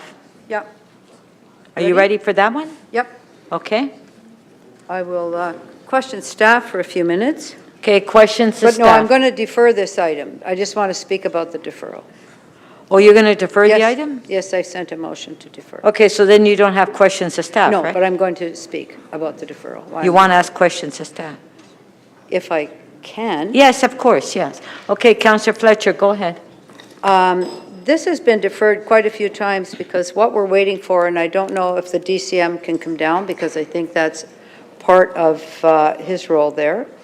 But this, you have kind of pre-zoned a number of addresses, and I've held this a number of times, in order to have the city look at what some of the higher goals are around the Ontario line and a much better coordination among divisions, but as you know, correct? I don't know who's going to answer these questions.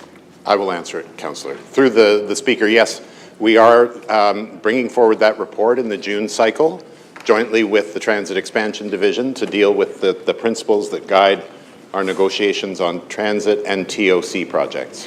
So part of my experience has been there doesn't seem to be an overarching view that each parking authority does what it wants, Parks does what it wants, responding to Metrolinx, kind of giving, well, they've asked for 2 meters, you can have 2 meters without any discussion about what else should be coming to the city, giving a parking lot over at the corner of Danforth and Danforth and Pape, the same time as clearing out a rooming house with nothing coming back to the city. So I think you know I've been concerned for a while that these are all transactional pieces that every division has that they're doing, but the overarching, what the city might need for the request from Metrolinx has not been addressed yet, correct? Through the Speaker to you, Councillor, you are correct. And I just can't understand why that's the case. I don't know, I don't understand why, when we're dealing with an authority with $15 billion worth of contracts for an Ontario line, that part of the city's approach would not be, how do we defend the women living in the housing that are that far away from the above-ground Ontario line? I can't understand why that was never the approach, and I'd like to understand why that was never cooked or baked in. So through the Speaker to you, Councillor, I'd like to kind of offer this to you. We have been working very closely with the city divisions to advocate on behalf of the city on a variety of different items. We are, as you are well aware, constrained by many of the regulations that the province in itself has set. What we are doing right now, as was pointed out by James, is we're bringing forward a report in the June cycle that is actually going to address your concerns. We're putting together everything in one report with an action plan that's actually going to go back to Metrolinx and our external partners and explain to them that if you're going to ask us for something, we want something in return to the extent that we can get that from them. Well, I understand that over the right-of-way, we have no control. When a developer asks for a right-of-way permit, or Metrolinx asks for a right-of-way permit, then we have to give that permit, correct? Through the Speaker, you are correct. But when they want to use city property or agency property, they don't have the authority and control to simply take that. Am I correct? Through the Speaker, it would depend if they are, for example, have expropriated the property, then we have no right to. No, I'm not talking about those properties. So if they are asking for, if they are asking for something from us, then we will work with our divisional colleagues and actually come back with a plan that actually requests that they give us something in return for taking our land. Isn't it a little late? We've missed a whole bunch of opportunities. So through the Speaker to you, Councillor, I'd like to say that while you may think that we've missed opportunities, there are many more that I know that my colleagues and I have always steadfastly held firm with Metrolinx on requesting that they give us, you know, something back for what they're taking from us. And it may not be everything. But did you ask for anything for 2 meters of parks and part of McCleary Park? Was anything asked for through TEO or parks? Through the Speaker to you, Councillor, Before you gave it away, before you gave it. Through the Speaker to you, Councillor, again, there has been concessions provided by Metrolinx in certain instances. I'm not saying that we're getting everything from them, but we do. Question. Did you ask for anything in return before giving 2 meters of a large park and a section of a small park to Metrolinx for their use? That was your last question. So through the Speaker to you, Councillor, I'm not sure if you're referring to Jimmy Simpson Park, if that's what you're referring to. Sorry, okay. So through that, with that park there was a discussion, there was an agreement made between corporate real estate and Metrolinx to actually remove an existing wall that actually belonged to the city. That would have been a cost to the city of approximately about $500,000, and they actually did it gratis. They did it on behalf of the. They did it as part of their construction. So, yes, they did. However, we never got everything that we were asking for. Thank you. Councillor Perks. Oh, you're okay? Okay, to speak, Councillor Fletcher, you're... Motion, but I am waiting for this report. And I'm sorry to be so hard, but it's been a long time. I think all of us that do our work when we get requests, we see, well, how can we build the city with this? What more can we do? And yes, I'm very unhappy with how this has gone so far.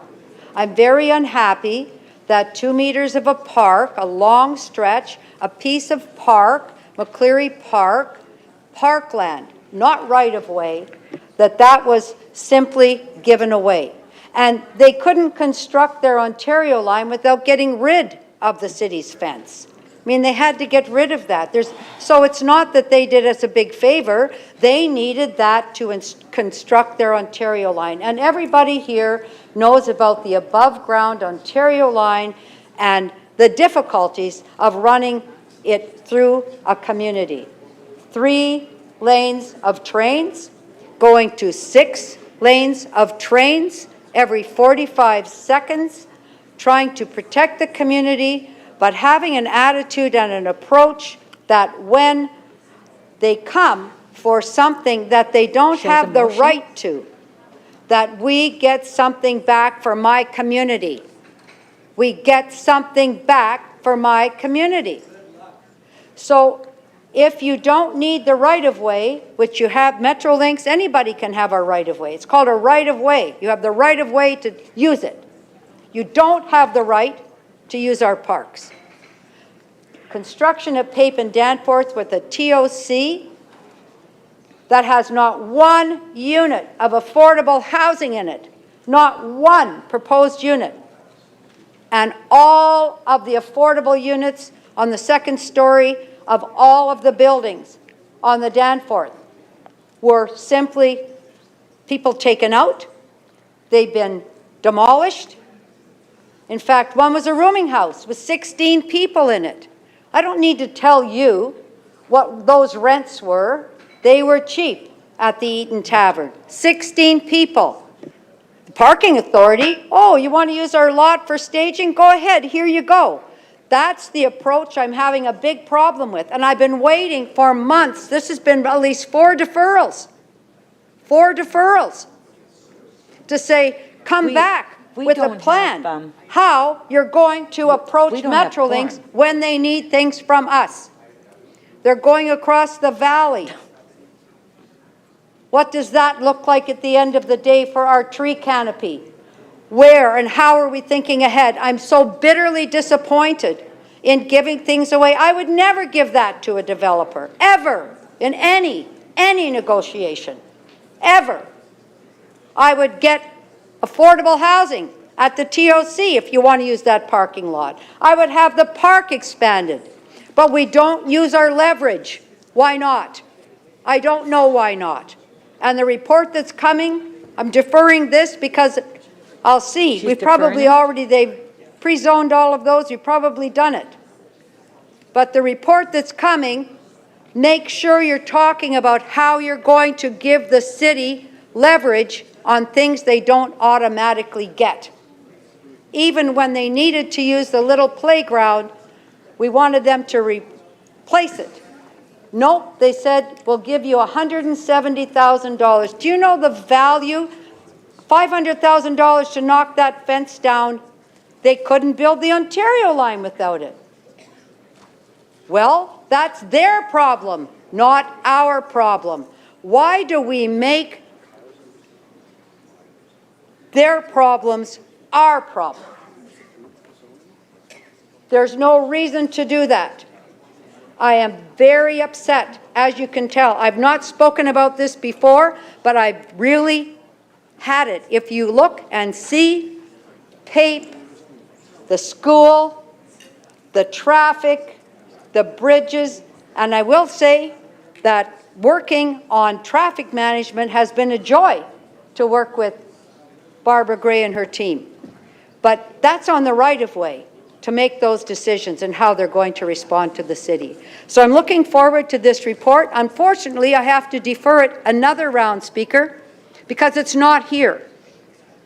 And I'm sorry to have to be so sharp, but that's what the reality is. We haven't leveraged our leverage in all of these discussions, land deals, everything that we've done. And I hope that before now and when the report comes, if something comes up, that we will. Thank you. Thank you. Councillor Fletcher is moving deferral. All in favor? Carried. I need a quorum call because nobody is sitting at their seat. There's nobody here.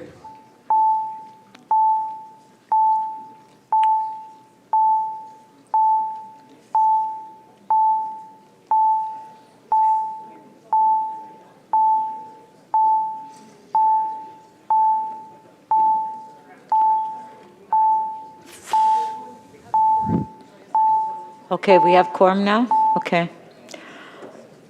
All right, so we moved the deferral. Councillor Fletcher, the next item is yours, PH 11.7, progress update on Toronto community housing. Do you have questions? I'll ask our new CEO, and then everybody gets to meet him in his first appearance here at City Hall. Welcome, welcome. Thank you. Do I need to put my name on there, Speaker? I'm off of CMP now. Somehow got kicked out. We'll put your name on. Thank you.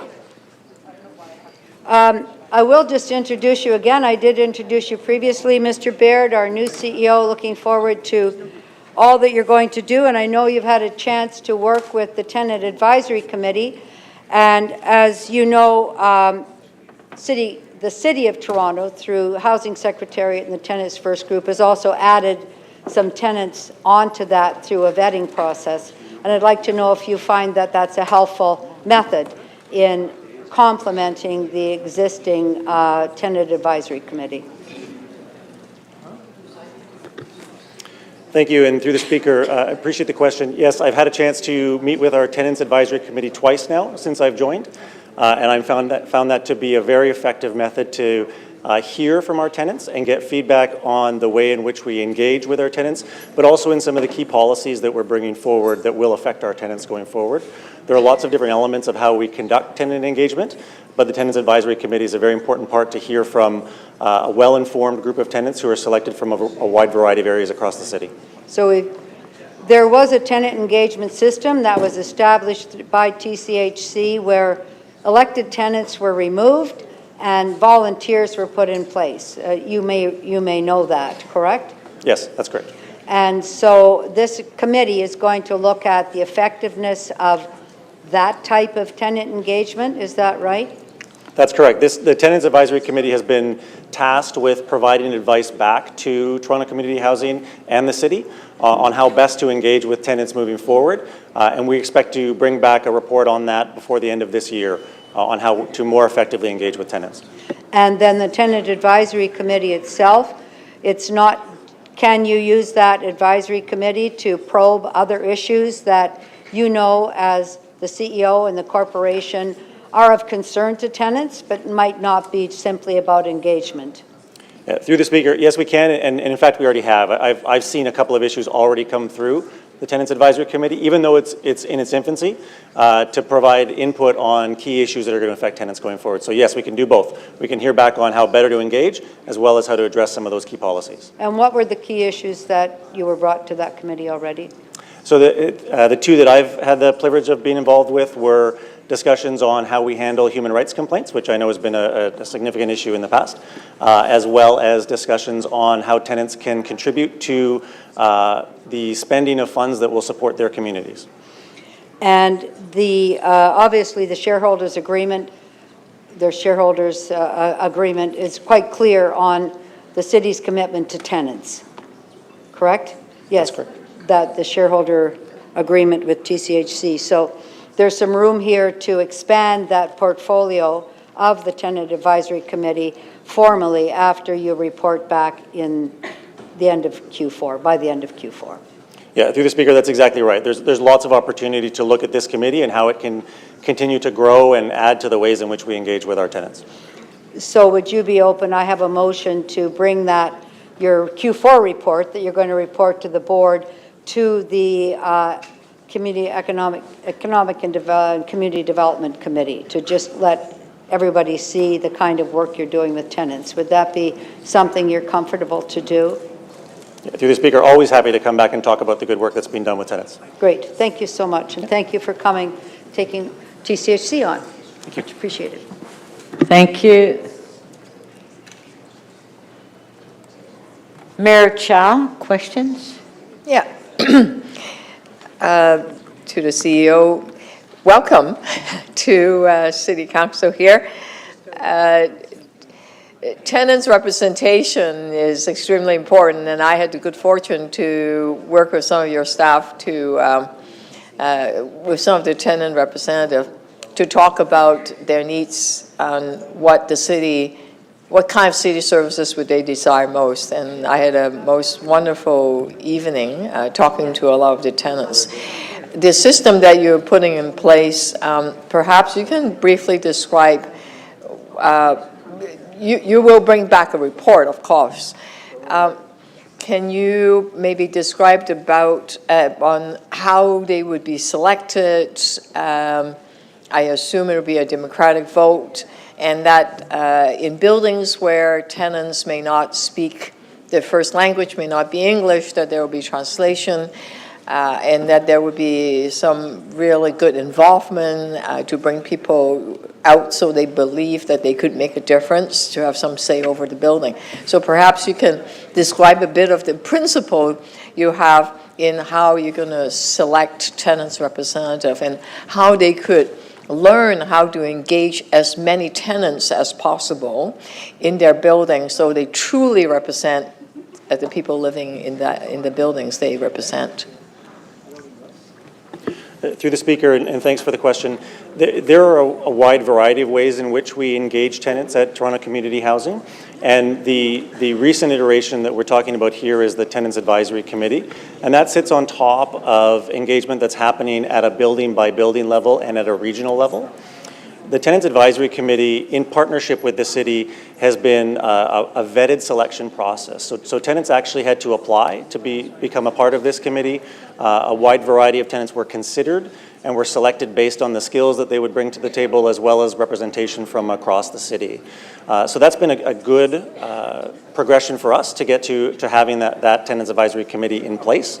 And the work ahead of us now is to look at exactly the issues that you just raised. What are the best ways to take that committee back and further engage directly with tenants across all of our buildings? And if we need to look at ways in which we would modify the engagement we do directly with the Tenants Advisory Committee to ensure that's working as best as possible as well.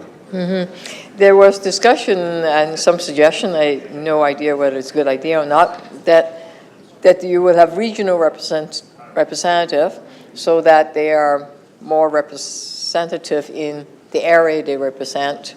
And then from the regional reps, there would be, a few that are elected centrally. I don't know, but this is perhaps might be a way to engage even more people. I don't know. Is the format or the structure in the terms of reference, all of that is being discussed, and you're considering all of those different alternatives. Am I right, or not? Through the Speaker, you are right. We're looking at all of those different alternatives now. The reality is on the ground, it's a bit of a patchwork. There's a variety of different approaches to how this is being done today. There are elections, for example, of tenants in some buildings, and there are broader committees of tenants in other buildings.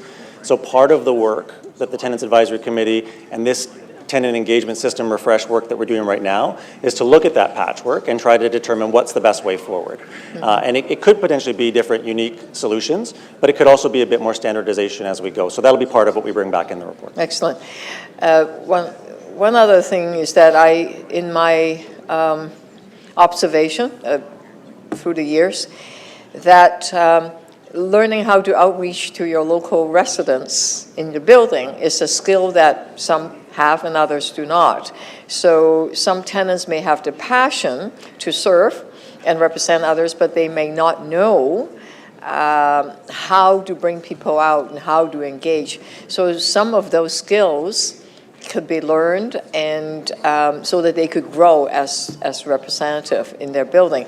As a councillor way back when to now the mayor, through the years, I've learned how to engage with local residents, and certainly at the time when I first started many years ago to when I'm no longer a councillor, I certainly have learned a whole lot. Is there a way that you can engage in some kind of education or some form so that some of the tenants' representatives can grow in their skills in learning how to include others in the building so that they truly can get what is needed and reflect the wish and desires of the tenants they represent? Through the Speaker, yes, in fact, that's precisely one of the items that came back to us in our initial engagement and survey work to say, what do tenants want? And those opportunities for development and training to be a stronger part of our tenant engagement system came through loud and clear, and that will be one of the future topics that we engage on at the Tenant Advisory Committee. Excellent, thank you. Thank you.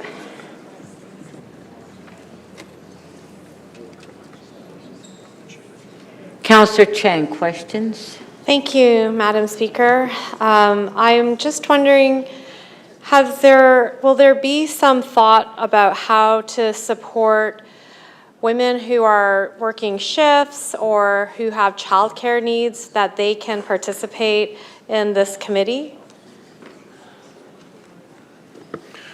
Through the Speaker, so we will always look at accommodations to support tenants in participating in this committee. Currently, it's operating in a hybrid capacity, and it's also operating in the evening. So it is giving the opportunity for a wider variety of tenants to participate. Many do come in person right here to City Hall, but many choose to participate virtually as well. And is there compensation potentially for childcare if a woman wanted, or any parent wanted to be able to attend in person? There is a small honorarium that's provided to tenants to participate, but I don't believe it's directed specifically around childcare. I'm not certain about that. Would it be possible that an additional fund could be created in order to support that participation? Because there are many single parents, as you know, in Toronto community housing, and so there's a lot of challenges to participation, and childcare, I have seen, has been one of the barriers. Through the Chair, we'd be happy to take a look at that. Additionally, in terms of outreach, it's very easy for certain very active, squeaky wheels to position themselves to be heard and seen. And in my previous work, it took a lot of effort to hear other voices. And I wonder, is there a potential of requesting community service coordinators to go door to door in an engagement process, perhaps with volunteers? Because in my experience, I found that actually nothing replaces door-to-door engagement in some of these communities. Through the Speaker, yeah, so I agree that we definitely have a deputation process and we hear from folks regularly, but as you say, it's often you end up hearing the same voices regularly. So it's really important to broaden our reach and make sure we're reaching more folks. There was a broad application process and vetting process that we worked through with the support of the city. And we're confident that brought forward a number of folks who didn't participate in many of our prior engagement processes. But having said that, there's always room to look at that and what we can do better in that space. And so that's, again, something that I think we can bring to the Tenants Advisory Committee for their direct input on the best ways to further engage with those who might not be as comfortable reaching out just yet. Recently, we had a consultation in a community in my neighborhood. It was for AODA that is happening, and I was surprised that the consultant was not connected to the community service coordinator nor the agency that is actively serving the community. So we actually made that connection ourselves, and I wonder if there is a process in place to examine some of the gaps, because it seems there may be some gaps of when people were trying to engage, they can't reach the community and they're not finding the key people to be able to connect. So, through the Speaker, I'd be happy to take a look at that and try to understand exactly what those sort of gaps are and what we could engage with our tenant advisors to help learn better how to bridge that gap. Thank you very much. Thank you. Are there any further questions? I kind of had one, but that's okay. I kind of had one. Huh? I had a question. I can't ask from, can I ask from here? Yeah, please.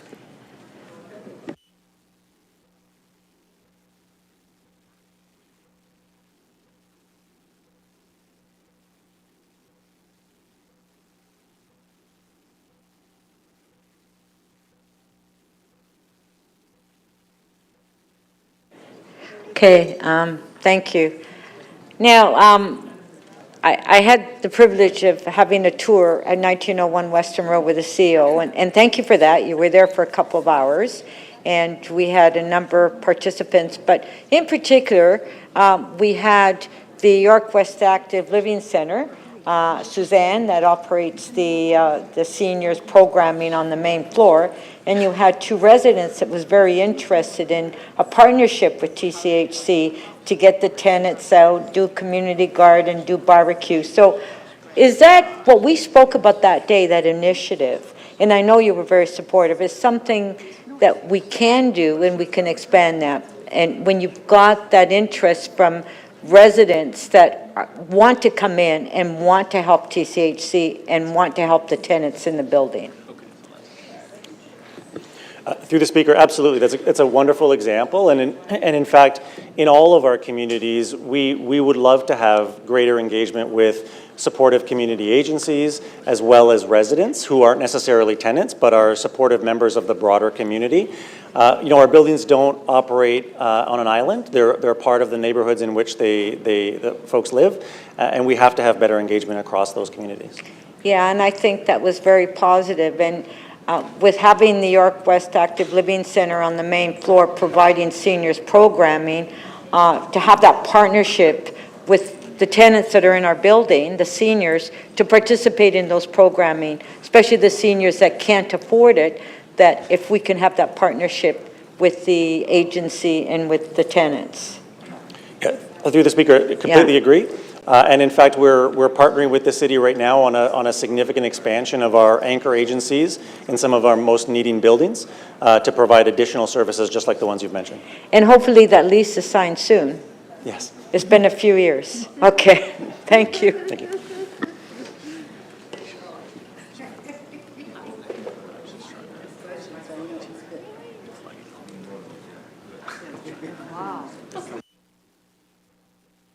B, Councillor Fletcher. Thank you, Speaker. I have a motion, and that is, staff have it there, that the report indicates that Mr. Baird will be taking a report to the TCHC board before the end of 2024 on the refreshed tenant engagement system that the TAC would be helping develop, and that this report be forwarded for information to the first meeting of the ECDC in 2025. So thank you for that. And in particular, because the shareholder agreement, and I'm not sure everybody knows that our mayor was on the first board of Toronto Community Housing and was part of developing the shareholder agreement. And I'd have to say that Mayor Chow and former Councillor McConnell were both extremely active in ensuring that in the shareholder agreement, tenants were front and center. And tenant voices, tenant experience, tenant skills and knowledge of the communities is something that needs to be valued. The history of this TAC, and I think I really appreciate Mr. Baird being here with us today and being able to answer questions and talk about how he sees this, and of course Mr. Sharma, who was the former CEO, so we've got a lot of heft here with TCHC, including our mayor who was on the original board and drafted that agreement, that there's always been a tenant engagement system. It was completely changed in 2018 without speaking to tenants. There were no tenants that were consulted on changing the engagement system from an election system to one where you simply volunteered.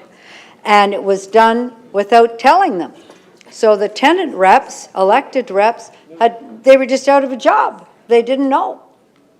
And for many months and years, I know at the TCHC board, I've been concerned about this, so I'm just letting everybody here know I don't think that that was right. And tenants here, we're going to change it. What should we change it to? So having the TAC that was selected with volunteers, and then through a motion here at council, actually to have the tenants first team, and that's Mr. Rollins and Ms. St. Louis, who worked very hard on that, engaging tenants, to have people interviewed, what their interests are, what their skill sets are, what their knowledge is, what they've done. And in speaking with Mr. Baird, understanding that it's a very high-level advisory committee that exists now to talk about how we're going to engage tenants. But we can't pretend that didn't happen in 2018, and then we had the pandemic, and then during the pandemic, trying to replace the tenant reps. So a patchwork, I think, is a very good way to describe what we have. And there had always been elections, just like we had, day-long elections. Come and elect your tenant rep. They had an accountability. There's no accountability system at all for the volunteer tenant representatives, and it is a patchwork. But that's 6 years ago. So what's going to replace that? What's the thoughtful method that will happen? I have a great deal of faith in our housing secretariat in ensuring that the folks that are coming onto that advisory committee have a lot of knowledge and thoughtfulness. They are not, Councillor Chang, they are not the squeaky wheels. They are not necessarily because you come and make a deputation every month, you're on that committee. It's got to do with your thoughtfulness and your knowledge of TCHC, and perhaps even your being a leader in TCHC. So we also have the same thing at the Seniors Corporation, which works very well. We're going to see how this report comes back, and then I think this is a very good model to marry up the city selection process, which we also use, by the way, to put the tenant board members on, and they are 3 fantastic board members that we have, one from Lawrence Heights, one from Rexdale, and one from the West End. They're all kind of west, so maybe next time somebody might come from the east, but they're all great, and they really contribute a lot. So I just want to underscore the importance of the tenant voices at TCHC and a structured method that allows for the most thoughtful approach to engagement, to building tenant engagement with on the ground by buildings, regional meetings, which have restarted, and I want to thank you very much for that, and also for visiting a site where we've had a lot of issues at 1901 Weston Road and being so quick to get out there to meet with the councillor to sort some of these issues out that we're finding in the community. So thank you. Thank you. We do have a question for you, Councillor Candeval. 3 minutes clarification of the motion. Yeah, thank you. Thank you, Councillor Fletcher. Just a clarification on, I was just wondering why ECDEV and not P&H? Because ECDEV is the community development. And I think that for me, this is the community development. It could go to executive, but it has to do with how well you're engaging. For me, the planning and housing part would be more the revitalization side. Gotcha. And that would have to go through as a rezoning, as all the rezonings have gone through. But digging in as a tenant, and there may be tenants who want to come and speak there. The community benefits side is there. The Jane Finch folks came to our committee, so who's ever on that committee would get to hear that. That's my reasoning. Fair enough, fair enough. I hope Thank you you accept that. Yes, I do. Okay. Thank you very much. Thank you. On the motion by Councillor Fletcher, on favor, show of hands, opposed if any, carried. Thank you very much for being here. I hope you enjoyed your day. Item is amended, on favor, carried. Okay, Councillor Fletcher, you're up again. EX 14.1. Do you have questions? It's the East Harbor Transit. No, I just have a motion.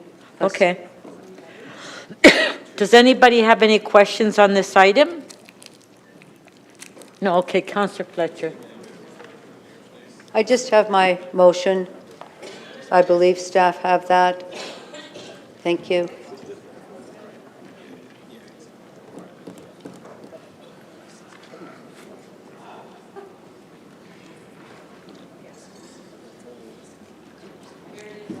And that's just to reiterate City Council's request for 20% of affordable housing on this very large site. It is about a 30-acre site with a fraction of affordable housing that's been dedicated there. It is, again, a transit hub with Ontario Line, GO, and the TTC. Our own streetcar will be there. And I want you to remember the GO line, which we call Smart Track still, is being paid for by us. We're paying the whole shot for that station.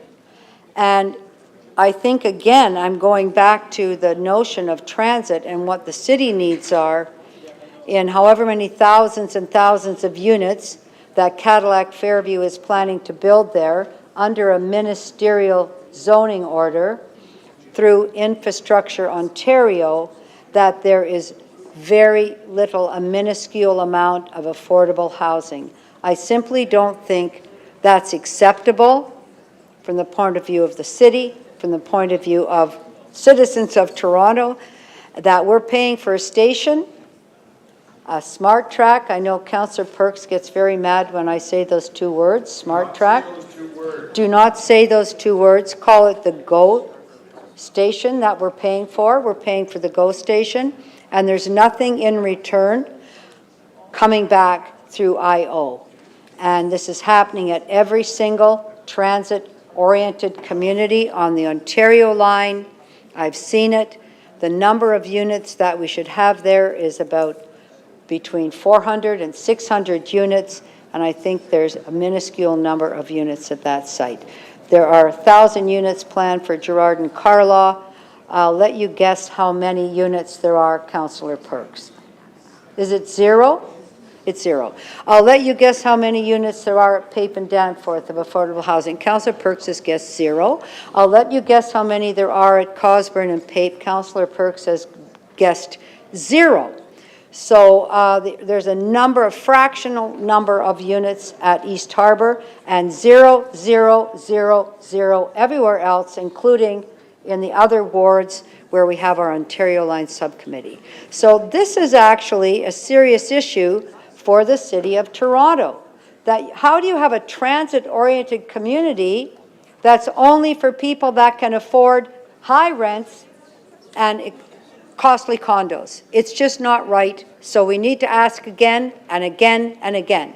And it's not our staff are asking, but this is a request again from City Council that reaffirming our desire, our concerns for affordable housing. It also fits back to Metrolinx, which of course they're not building the housing. They've got IO doing that and doing the zoning. But nonetheless, a pressure point.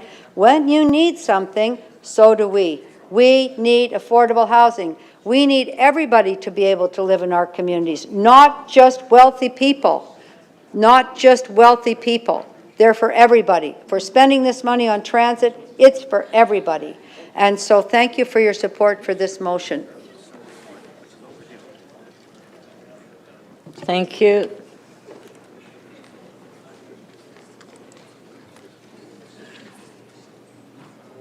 Councillor Cole to speak. Yes, I heard that other dirty word, Metrolinx. And you talk about the Ontario line and the missed opportunities for affordable housing. Well, on 19 kilometers of the Eglinton Crosstown, there are 0 affordable housing units. 0. In fact, there's only one housing development at one station all along the Eglinton Crosstown, and that's the Oakwood Station. So you see all these beautiful glass stations from, Mount Dennis all the way to Scarborough, zero housing, all empty stations. They're not only empty, there's no, as you know, they can't figure out where the tracks go, and so the trains don't run. There's no housing. On each station, they're saying, well, these are MTSAs, which is another crock, and they're saying you've got to build, within 500 meters of these stations, you've got to build housing. Yet on the station itself, there is no housing. So the residents are saying, what do you mean we got to have housing on our residential street? On the station, there's no housing. That is disgraceful, that you're building all these so-called transit hubs where people should live and work and walk into the station. They're all just empty glass shells, each one of them. So that's what the legacy of Metrolinx will be, and I'm sure you're going to have fun with them for the next 20 years trying to do the Ontario line. Good luck. Thank you. Fun. Thank you. All right, so we have the motion by Councillor Fletcher. All in favor? Carried. Next item, Councillor Fletcher, EX 14. Oh, item is amended. All in favor? Carried. Next item, EX 14.2, Ontario line pay. Councillor Fletcher, do you have questions? Okay, questions, Councillor Fletcher. I have questions just on, these are there's a lot of requirements to build this Ontario line, and the city has a lot of changes that we have to make to parking and everything else in order to accommodate the construction. I'm just waiting for the transport team to come down. Thanks, Speaker, if you could hold that time.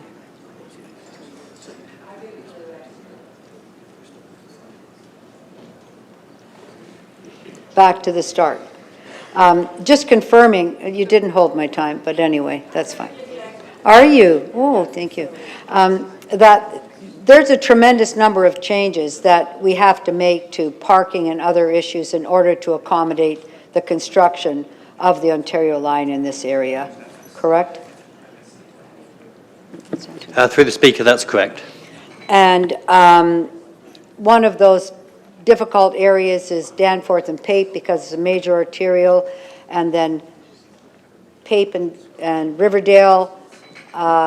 Carlaw is the only street that goes actually to the lakeshore of all of the north-south streets outside of Coxwell. So there's going to be a lot of congestion here at this point, and I need to be assured, and I'm pretty sure you are thinking ahead to mitigate as much of that as possible. Through the Speaker, yes, Councillor, we are aware of that Carla, under the existing traffic conditions, is experiencing some traffic congestion, but we're actively working with the community members and the businesses around it to mitigate that concern. So will Metrolinx pay for paid duty or traffic wardens at the corner of Pape and Danforth when that construction starts for the second station, for the Ontario line station underneath our line 2 station? That is correct. Councillor, through you, Madam Speaker, Councillor Fletcher, yeah, that is correct. Metrolinx will be funding the cost of deploying any traffic control persons or paid duty officers at that location. That you determine that are required there. And then there's a, TTC has determined that they need to run this bus down Carlaw in order to avoid the corner of Pape and Riverdale. Have they actually engaged with any residents about their plan? I don't think they have. Based on the information, through you, Madam Speaker, Councillor Fletcher, based on the information that I have available, the TTC has engaged the school, the Holy Name School. However, I think the consultation with the residents is still pending. Through the public information sessions, we were made aware that some of the residents have concerns about the bus routing through Carlaw Avenue. Have you personally been there to see a TTC bus go down Carlaw? Through you, Madam Speaker, Councillor Fletcher, I have visited the site twice. However, none of those visits included TTC bus Right. routing So through this. TTC has not said, we need to run our bus, we're going to bring everybody here, we're going to let everybody see how it works, we're going to let the school see how it works, we're going to let transportation see how it works, we're going to let the residents see how it works. They just said we're doing it. I think I'm right in saying that, correct? Through you, Madam Speaker, yes, TTC. That's right. Did they do it like that? Yes. So can If I- they not come to the site with a bus? Councillor Fletcher, allow the Sorry. staff to I'm answer. sorry. No, through you, Madam Speaker, thank you for that. What I would like to add to that is that we have approached, the transportation staff has approached the TTC, and they will be bringing the bus to Pape and Danforth and run it through Carla in the first week of June. We have approached the school and few residents to come along and see the bus detouring through the Carla Avenue. I don't think you've made that arrangement with my office yet, have you? Yes, that you has have. been done as well. So that's great to know that's happening because there's a great deal of concern about that bus there. And then the other one is the portal. I don't believe Metrolinx has given you the information yet on how they're going to remove all the soil for the underground part down Carlaw. Have they given that to you yet? Through you, Madam Speaker, Councillor Fletcher, that information is not available yet. Not available yet. So I'm going to ask that that be made available, and if they aren't giving it to us, then I think you just have to say that, correct? Through you, Madam Speaker, yes, that is correct. And that's it. Thank you. I'll move my motion. Thank you very much for your work. You still had time. That's okay. Okay.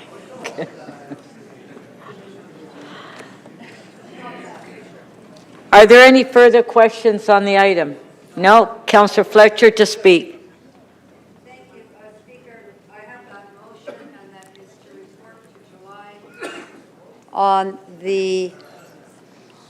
to report to July on the construction management plan. The Metrolinx has to provide the city on how they are going to have 100 trucks a day remove all the soil from the underground portal at the Riverdale Plaza. So far, and I do have to thank our staff for having, on all of this, transportation has been super, and Metrolinx has been able to work to the community, I'll call it to the community standard, because we've had a great engagement with the community, with the plans that Metrolinx has put in, and then our staff have gone back to say, what about this? Let's add this, and they've been very accommodating. So for those three bridges, Eastern, Queen, and Dundas, even though they're major construction zones, they're being, I'll call it, getting the baby treatment by Metrolinx, which is, I haven't seen very often, and they're exemplary sites for traffic control at the moment. It would be my goal to have exemplary site for traffic control coming out of the Riverdale Plaza, and I'm very worried about the impact of that many trucks carrying that much soil on Carlaw in mixed traffic, and all of the changes that have to happen at the corner, all the changes that are going on to accommodate the sewer that's being moved by Metrolinx, the Toronto Water Sewer. So it's a very complicated situation, and this is the piece of the puzzle that they haven't given to us. And I'm suspecting they haven't given it to us because it might make everybody's hair stand right on end when they see exactly what this is going to mean. But it will be a very big problem to solve. So I'm hoping by June that, because it's going to be a request to report to Community Council, that you will be able to give some kind of information from Metrolinx about what is actually going to happen, how many cubic meters of soil have to come out, something about the portal, the traffic management plan, that we can then start to tackle that so it will be safe. And I see Mr. Brown and Mr. Vision Zero there, not there at school right at the corner. There's there's another school down the street at Moore Street. So the corridor for the construction is just chock-a-block with kids. And I am quite concerned about it. So I know our staff will do our best to get something for that July meeting so we can start that conversation. Thank you, Speaker. Thank you. Okay. On the motion by Councillor Fletcher, all in favor, show of hands, carried. Thank you. Item is amended, all in favor, carried. Okay, the next one is yours again, Councillor Fletcher. EC 12.4, 2024 Local Arts Organizations. Do you have questions of staff? Okay, so let's give a minute for staff to come forward.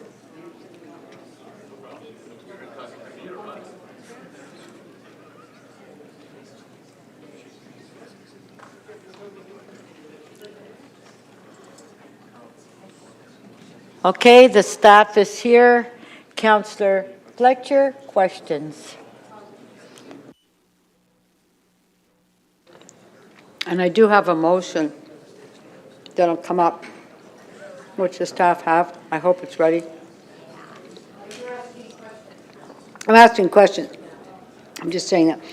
So for the LASSOs, which are local arts service organization, funded through the city, I'm really unclear at the moment as to what their requirements might be to be fully engaged with communities that don't have a great deal of interaction with the arts. So I would say in TCHC communities, in the east side, in the west side, and central side, Lawrence Heights, Regent Park, Lake Boltby, I'm not sure there's kind of a requirement for them to be thinking about their role as a city-funded organization to introduce folks that just don't have a lot of access to the arts.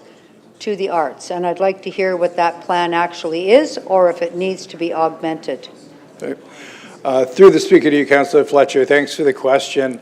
You're right, the local arts service organizations, or LASSOs, were created by the city to facilitate access to arts and culture that's community relevant for those facing barriers, including financial or other. To date, there's not an explicit requirement in the program guidelines that LASSOs do so. However, it has been encouraged as a best practice. Their funding is a determination of the historic levels of funding that they came in with as the former arts councils of the pre-amalgamated cities, as well as a submission of an annual business plan that does speak about how they address the access issue, including working with TCHC, working in neighborhood improvement areas. We have an opportunity now to actually make that funding formula, the distribution of $1.8 million across 6 LASSOs, more equitable by creating a funding formula that looks at their cost drivers and city goals. And we could certainly look at working to improve access to the arts for TCHC residents, as well as serving neighborhood improvement areas more broadly as elements in that formula. And so the partnership model might be with AOCs like Eastview, or might be with recreation centers in different places. But I'm not sure if I asked you to tell me what those partnerships are or which communities the AOCs have worked in, you could tell me directly that, yes, we ran a program in Rivertown. Yes, we ran a program in Jamestown. Yes, we ran a program in Lawrence Orton. I'm not sure that that would be available or actually happened. Through the speaker to you, Councillor Fletcher, I'm just checking the information staff have provided. So East End Arts, the LASSO that includes your ward, has worked, I understand, with TCHC in the past, including Crescent Town Youth Arts Project. That sounds like it might span Councillor Bradford's ward as well. It is Councillor Bradford's ward. But I do understand they have worked in the past with TCHC. Also, in your ward, East York Acres. They've been active in that facility. Not my ward. Oh, sorry. But yeah, that's the seniors, I think. So I'm just there that kind of culling of that information and the impact is something that I'm looking for. And so how will you go about making sure that in the granting that we're making sure that underserved communities are on everybody's mind for service, arts service? Through the speaker to you, Councillor Fletcher, we would agree that funding needs both to be more equitable but tied to city building goals, including access to the arts for those facing financial or other barriers. This program has increased in funding 341% from 2011 to 2023, biggest increase of any art program. And yet the funding levels have become a bit more equitable, not enough. We need to move to a funding formula that really does weight access in the way that you're describing. And so we could look at service to TCHC properties and residents as one of the criteria within a formula. So would you actually meet, I don't think anybody's met with TCHC, Mr. Baird's here, or any of the regional directors or any of the partnership offices to say, let's think about where those partnerships could take place, whether it's in North York, Etobicoke. I know that hasn't happened. So is that not something that could happen that would move this along faster? Through the Speaker to you, Councillor Fletcher, absolutely. We have met as EDC and could do so with the Lassos, with TCHC and their Real 6 program, for example, for young filmmakers. So there's absolutely an opportunity there to tap the Lassos in or let the Lassos augment the programming that exists in TCHC properties. Thank you. Thank you.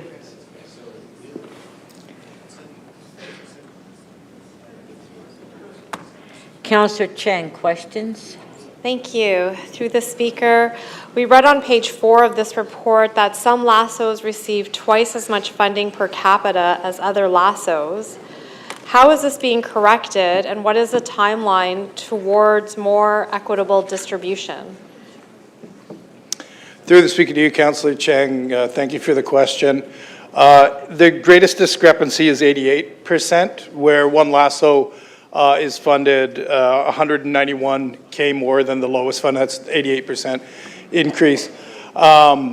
We are currently undertaking a cultural planning process, and while we are not completed the public consultation, one of the themes that's clearly emerging is the need for equity in funding, be that regional, be that across cultural communities, et cetera.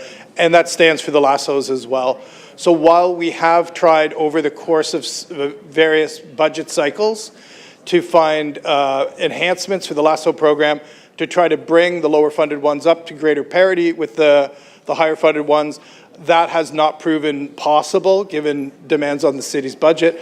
So we think that it's now time to look at a formula that, while not precluding enhancements, would begin to reallocate funding in such a way that we did not destabilize any individual Lasso, but allowed for greater equitable funding between them. How much money would be required to get to equity? So if we were to try, so we don't want to destabilize, so we'd have to put more money in to balance it out. What is that number that we don't have that would allow us to have equity across all the Lassos? So I'm going to do the math quickly. Okay. The highest funded organization is 425, and we have 6 of them. So that would be roughly $2.5 million for a program budget as a whole. It's currently 1.8, so that's an increment of $700K that would be needed to fund all of them, doing this math roughly in a more equitable way. And during the last budget cycle, there was $800,000 that was allocated to Lassos. And why was that money not distributed in a way to increase equity instead of distributing it equitably across all the Lassos? So through the Speaker, thanks for the question, Councillor Chang. In fact, in the 2024 operating budget for EDC, there was $800,000 for implementation of actions of the culture plan. There was a separate $80,000 that was described in the budget as an inflationary adjustment. So using the inflationary figure of 4.4%, we provided all of the Lassos an amount equal to 4.4% of their base operating. But another way to apply that funding could have been to use it towards getting that equity. And the reason I'm advocating is I am one of the lower funded ones. The North York Lasso is one of the lower funded ones. And I think the challenge that I see is that the newer Lassos tend to be in the new urban growth center. So in our official plan, we have designated areas of the city where we are intentionally building more high rises, flooding it with more people. And these Lassos are an important part of engaging the community, helping with social connectivity, bringing vibrancy. And so in the consideration of this culture plan that you are creating, a formula to consider how we bring equity to these lassos across the city, will there, in addition to what my colleague has brought up about the distribution towards equity-seeking communities, but will there also be a consideration of these urban growth centers where the social infrastructure has not been created because they're relatively newer neighborhoods compared to the downtown core, and they need that seed money to help communities be more formed? Through the speaker to you, Councillor Cheng, short answer is yes. Population does need to be a determination, I would say, going forward in how we allocate funding to lassos. Controlling for, we need to be dealing with where people are facing barriers to participation. So not pure per capita, but layering over, as Councillor Fletcher had said, proxies. So my last question, Yeah, sorry. Last question is, will we be able to get to equity in the 2025 budget cycle? Okay, that was your last question. Through the speaker to you, Councillor Cheng, I think it may take 2 or 3 years, so not necessarily in 25, but not too far off. Thank you. Councillor Holyday, questions? Thank you, Speaker. I feel I have to ask some questions. It's important. You know, there's an organization at the top of the list that perhaps some may feel is well funded. That's Arts Etobicoke. Could you tell Council how long Arts Etobicoke has been around serving the community? Roughly. Through the speaker to you, Councillor Holyday, I'm sorry, I don't have that number off the top of my head. I would guess 50 years. Would you guess it's been longer than I've been alive? I'm guessing that now. Okay. But could you give Council even just a nutshell? I mean, why is the funding different than the other lassos? It's a long history, right? Absolutely. Through the speaker to you, Councillor Holyday, one, it is a function of the allocations, the budgets that these former arts councils of the pre-amalgamated cities had. Right, so that's the first function. Yep. But secondly, in Etobicoke, in the catchment served by Arts Etobicoke, there are a lot of high needs areas that Arts Etobicoke does a great job serving. They've also shown themselves to be pretty entrepreneurial and have done some really innovative stuff around VR, AR type applications and murals and some really interesting working community.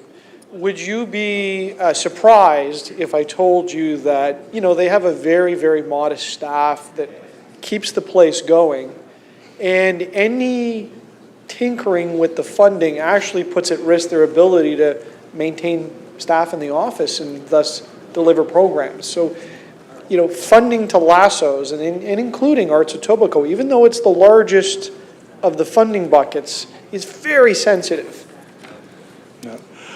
Through the speaker to you, Councillor Hall, I would accept that it's difficult for arts organizations who run on very thin operational margins where any cut could translate into a loss of staff.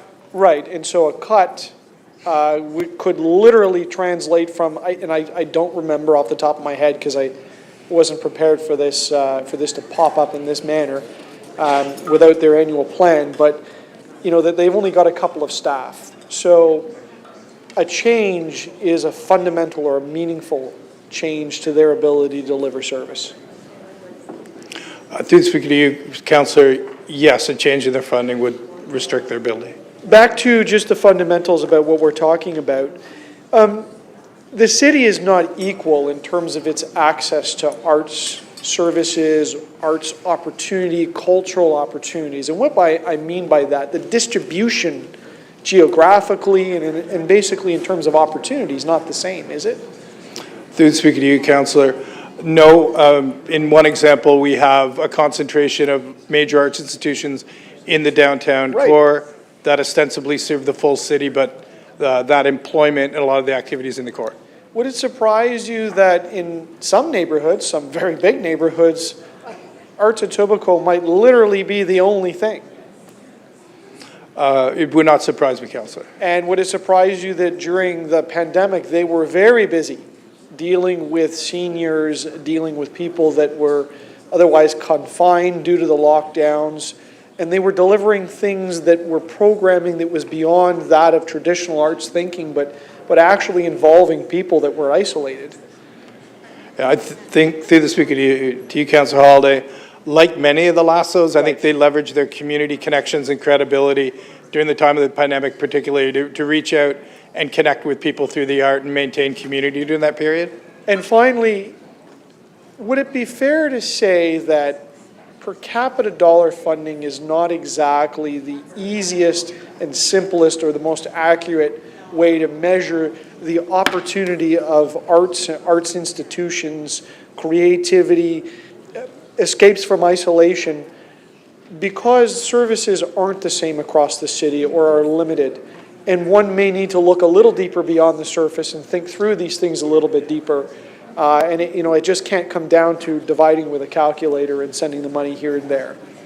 Through the speaker to you, Councillor, no, per capita is a consideration, but should not be an absolute measure of how you allocate this money. And could you give me some assurances that if there's a revisiting of formulas and funding and distributions of money, I don't want to see cuts to arts in Etobicoke, that staff would look beyond just the simple math that my colleagues may be considering right here to understand this is about the provision of services to people, opportunities to people, and to some people that literally have no others. Yeah, through the speaker to you, Councillor, you have our assurances, and we've engaged the lassos in beginning to think about what a formula could look like, and certainly we are not looking to destabilize any, and in an ideal scenario, any discrepancies are dealt with by growth in the overall envelope. Thank you. Councillor Fletcher, you're up to speak. Go to speakers.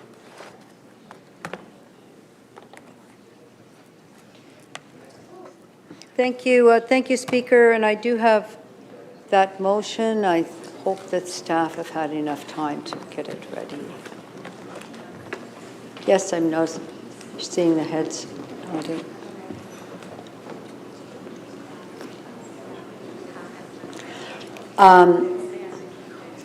Request the General Manager, Economic Development and Culture to ensure local arts service organizations engage with the Toronto Community Housing Corporation and neighborhood improvement areas and arts programs for low-income Torontonians.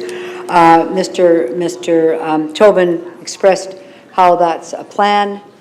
I believe that's really an issue of equity, not so much as Councillor Cheng is talking about with equal money and all across each part of the city, but the importance of arts and partnership with arts for our communities in Toronto community housing of youth that really need something special, something extra, an outlet. And it's not just sports, it's not just basketball, it's not just those things, but the arts are such an important part of growth, an important part of your life.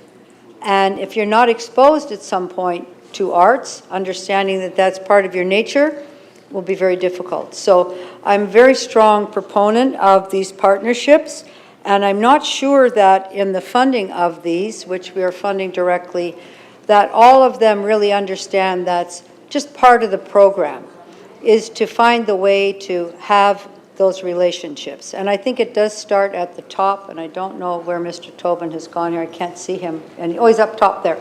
That's really a conversation, not a specific one around film, but it's a conversation about partnerships. It's the lassos together with yourself, the leadership of the lassos, and Toronto Community Housing, and the partnership office there, looking at which communities would benefit most. Maybe there are AOCs and others that can bring more to the table, that can be a site. So we're really having a holistic approach to youth the accessibility that youth will have to arts programming, or could be older folks, but I'm very focused on youth, keeping them in a good place, having their life in a good way, and there's nothing like the arts to do that. To leave the community, to go and see things, to have access to programs, to develop skills, to find a pathway perhaps into the film industry, into other arts industries, and I don't think that pathway is cleared yet. I think there's a lot of brush there, and I think we have to clear that pathway. We have organizations that are on the ground. Their role is arts programming, but at this point, they need to branch out a little bit and have those relationships. I did hear a few places, but I could guarantee that all of the locations that really need that arts expertise, that building and flourishing of culture probably aren't part of those programs yet. So I think that's an important direction, and I look forward to hearing more about how we're able to achieve that. Thank you. Thank you. Councillor Holyday to speak. Thank you, Speaker. I'll be brief. I know you know that I love props, and council knows that I love props, but it's late in the day, and the conversation was, I'm going to describe it. In my office, I have a Beware of Coyotes sign, and it's from the parks, and I feel like I need it, because I feel like the coyotes are circling. And I've had a couple of scrappy discussions and debates around council about arts funding, and I really don't care for the questions today. Those questions were kind of angling towards redistributing funds and going after the funding of certain arts organizations. It's very clear, it's a fact, at the top of the list is Arts Etobicoke. In many instances, they are the only provider to people that rely on a very modest service, but an important service from them. People that may be shut in, this may be the only opportunity for social interaction, or at least the limited opportunity to the arts. So I just ask my colleagues to think beyond just the plain numbers, to think about access to art services and understand that this is a big city.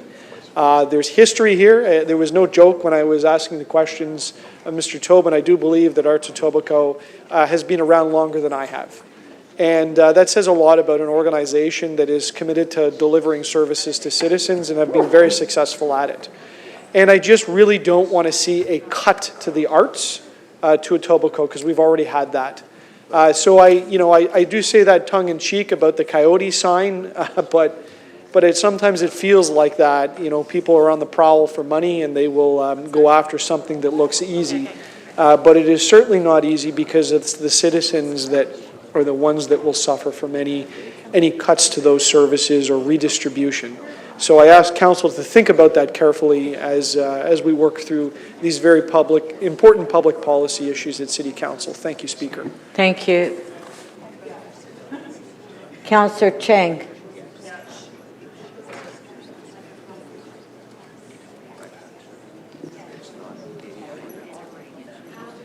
Lily. I have a motion. Is it ready? Yes. Okay, we want to move this along. We're going to be, Thank we're 8 o'clock is coming up very shortly. Thank you. I have a motion. Yeah, but you should have your motion in before you speak, way in advance. Yes, Is the motion near to? I mean, you can't wait till the last minute to decide you're going to put a motion through.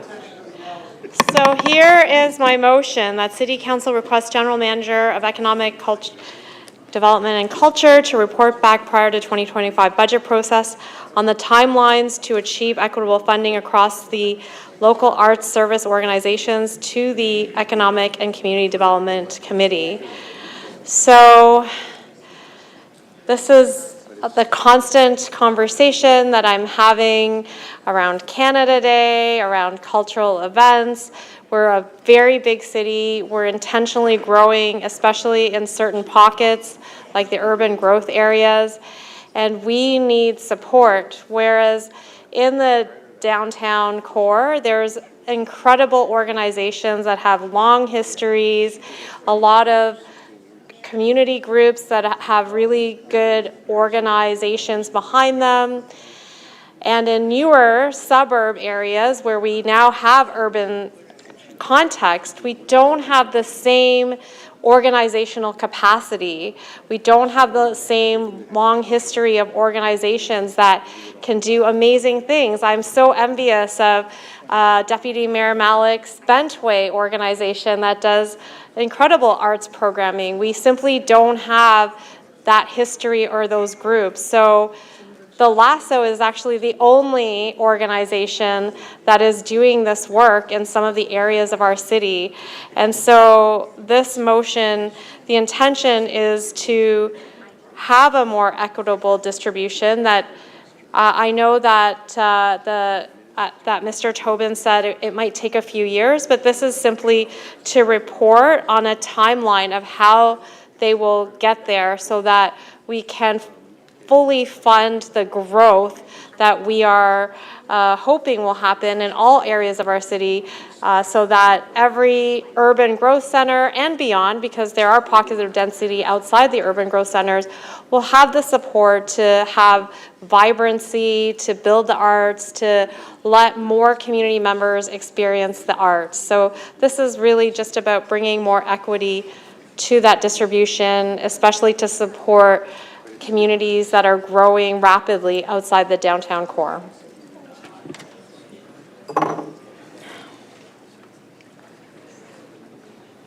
Councillor Bravo, you have a question, 3 minutes.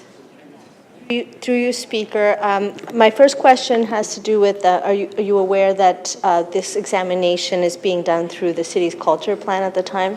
Mm-hmm. Okay. So this work is already happening in terms of looking at what the right allocations are, but I really want to probe the question of equity. I am in a ward that has a huge amount of arts infrastructure, but I am a passionate advocate of Etobicoke arts, for example, or urban arts. Why? Because they don't have the arts infrastructure. So how are you defining equity here? Equity is, to my mind, is not numbers of people, but meeting people within their needs. Well, I think in a city of our size, equity, it definitely has to include equity-seeking groups, which are across our entire city. Every, I think, pocket of Toronto has those communities, but at the very least, distributing across the city geographically and per capita is important. It can start there, but with a lens towards the other parts of equity that we want to address with Councillor Fletcher's motion. So I'm having trouble understanding how it is that, what do you mean by parts of the city when you can see that Scarborough, North York, Etobicoke are represented in the list here? What do you mean specifically? Is it by ward? Is it by neighborhood? The gap is quite large, right, between the highest funded LASSO and the lowest funded LASSO. So the equity is simply trying to work to, work towards so that they're all funded in the same way. So perhaps your question would be better around what would constitute equity, because I think one of the things that you're not taking into account here is whether or not there's arts organizations that already exist, if there's theaters, if there's places for people to convene. I think that what the LASSOs do, to my understanding, is provide arts infrastructure in places where there is nothing else. There's no alternative. Yes, and I think that if you look at the list, the ones that are lower funded, they actually have less infrastructure already. So that is happening. And yes, you can have that fulsome unpacking, but if you start with equity between all the LASSOs, that's a starting point. And then it can be filtered down into how that funding is distributed. I think that I have serious concerns about your approach, and I would think that, wouldn't you be more open to the idea of asking staff to define what equity could look like, what metrics, what indicators should go into defining equity, because sheer numbers don't tell the story. Otherwise, many of the programs that we run here would not be considered equitable. Last question. Right now, what's happening is the older LASSOs that are in areas that do have more arts organizations have higher funding. So the ones that are lower are in areas that are newer and have less funding. Thank you. All right, let's move along. We only have 20 minutes. Councillor Holyday, questions? Thank you, Madam Speaker. I wonder if Councillor Cheng would comment on whether she's okay if it's okay to slash an organization, let go of some staff, and leave some neighborhoods without any services at all. No. If that's it's okay. We don't want to slash things. Would Councillor Cheng appreciate that her motion Councillor could Holyday, result in that? clarification of the motion. It's the equity versus equal discussion, Speaker. I mean this in earnest. I just wondered if Councillor Cheng appreciates or agrees or understands that this could have significant ramifications. I think that what Mr. Tobin has said is they will not and do not want to destabilize existing lassos. They want to bring equity through other processes, and this motion is to simply give Mr. Tobin the opportunity to share with us the timeline of how they will achieve that equity without destabilizing existing lassos. But I heard in an earlier answer that per capita matters, dollar distribution matters. But to work towards a goal, and it's a lifting up, not a lowering everyone down. Okay. So so I just want to confirm that this is about the equitable funding across, and equitable, in the councillor's view, includes the per capita and the distribution of dollars. Across all the lassos, yes. And could it mean that a lasso gets less? So Mr. Tobin has said that is not their plan. So their plan is to work towards equity over time. The reason why he said it will take more than this one budget cycle is because he does not want to destabilize and do what you are saying. So the goal is not to lower, the goal is to raise up. Okay, thank you. Let's call it, okay? Because over to you, Chris. We're not going to get anywhere with these questions. Councillor Moyes, quickly. I have to say I agree with Councillor. Clarification of the motion, fine. please. Does Councillor Cheng know the difference between equity and equality? Because by what I'm hearing, I don't think you actually understand what that means. Yes, I do understand the difference. I've seen the illustration of boxes and people are watching against boxes. Councillor Cheng, please allow the councillor to ask you a question. You know, I was answering his question. Have you actually been to North Etobicoke or to Scarborough and see the inequities in those communities? I have in Scarborough, I haven't visited Etobicoke. Well, perhaps you should, because there's a reason why that the distribution of money in those areas are different, and that's where equity comes in. Well, I will highlight to you that Jane and Finch is part of North York, so there are equity-seeking communities that could be better served if the North York lasso was better funded. I'm done. Last speaker, Councillor Bravo. Through you, Speaker, I just want to say that I support the staff recommendations. I hope other councillors do as well. I think Councillor Fletcher's motion is helpful in terms of pushing to solidify an approach that staff are saying they're taking, but certainly Toronto Community Housing tenants and youth in Toronto Community Housing are an important priority for art-serving organizations. You can see in my questions to Councillor Chang that I have concerns about her motion. I think that asking staff to report on a timeline for implementing something that we haven't agreed is a good approach is not fair to staff. And I think that there are some fundamental questions about what equity and equality actually mean in relation to what Councillor Moyes just asked about. Councillor Moyes and I are not beneficiaries in terms of being councillors of these lassos, but I think that when we speak up for them, and when we speak up to the approach that staff have taken and the allocations, it's considering many factors. Councillor Chang says Jane and Finch is in North York. It certainly is, but this isn't the only way to fund arts organizations. And Jane and Finch receives funding from through other through the Toronto Arts Council for local organizations, for example. So before we start to say that we should completely change our approach to how we fund these local arts serving organizations, we need to really take a look at the entire map. What is the map? Who's being funded? How are they being funded? How responsive is it? And I think that the more responsible approach perhaps a better motion would have been, how are we defining equity? What indicators or factors, what factors are going into defining equity? But the most important principle here is that it doesn't matter if it's not your ward, we have to make decisions for the entire city. My ward has 40% of all of the independent galleries in the city, and the music office has the greatest number of working musicians. But I'm not here just to govern for my ward. We have to take an approach, I think, where we meet need where it is. If there's been historical things that are carried forward that don't serve us today, that's why we have a culture plan which is doing an inventory, not just of the grants, but also of a whole bunch of different pieces of art infrastructure that has to do with arts organizations, organizations that can support arts organizations, public spaces, convening spaces. And so I think that Councillor Cheng's motion is not helpful at this time.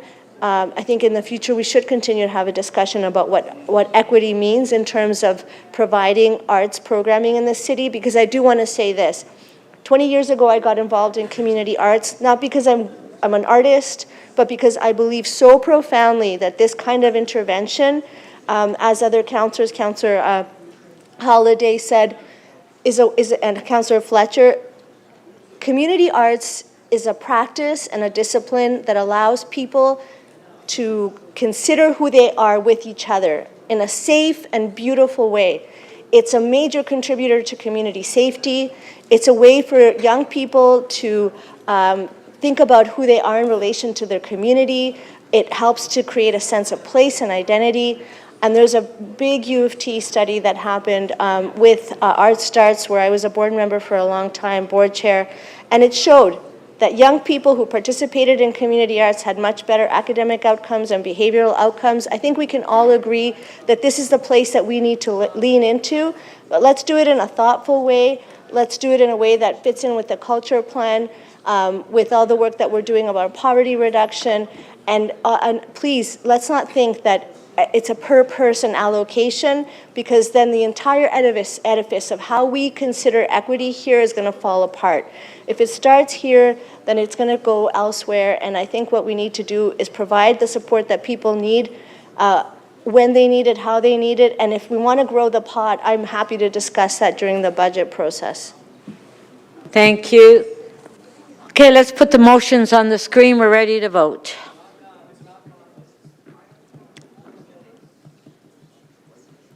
Okay, motion by Councillor Fletcher. On favor, show of hands. Opposed, if any, carried. Next motion by Councillor Cheng. Recorded vote.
Councillor Perruzza, if you're in the meeting, could you please turn your camera on?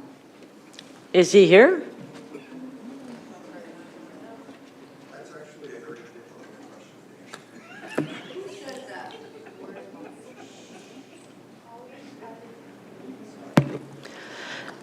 Madam Speaker, motion 2 carries. The vote is 11-7.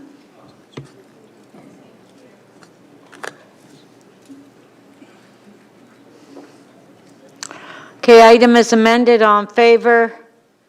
Carried. Okay, let's do the bills.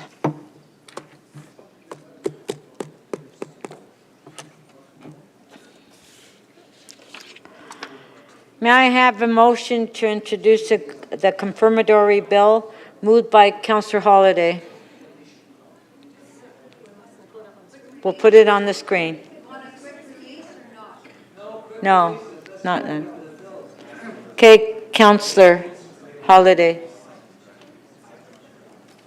It's on the screen.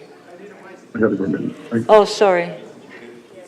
That leave be granted to introduce bills to confirm to the point of the introduction of this motion the proceedings of City Council Meeting 18 on May 22nd, 2024. Shall leave be granted to introduce these bills? All in favor, show of hands, opposed if any, carried. Shall these bills be declared as bylaws and be passed subject to Section 226.9 of the City of Toronto Act 2006? All in favor, carried. Recess to 9:30 tomorrow. Thank you to staff and thank you to members of council.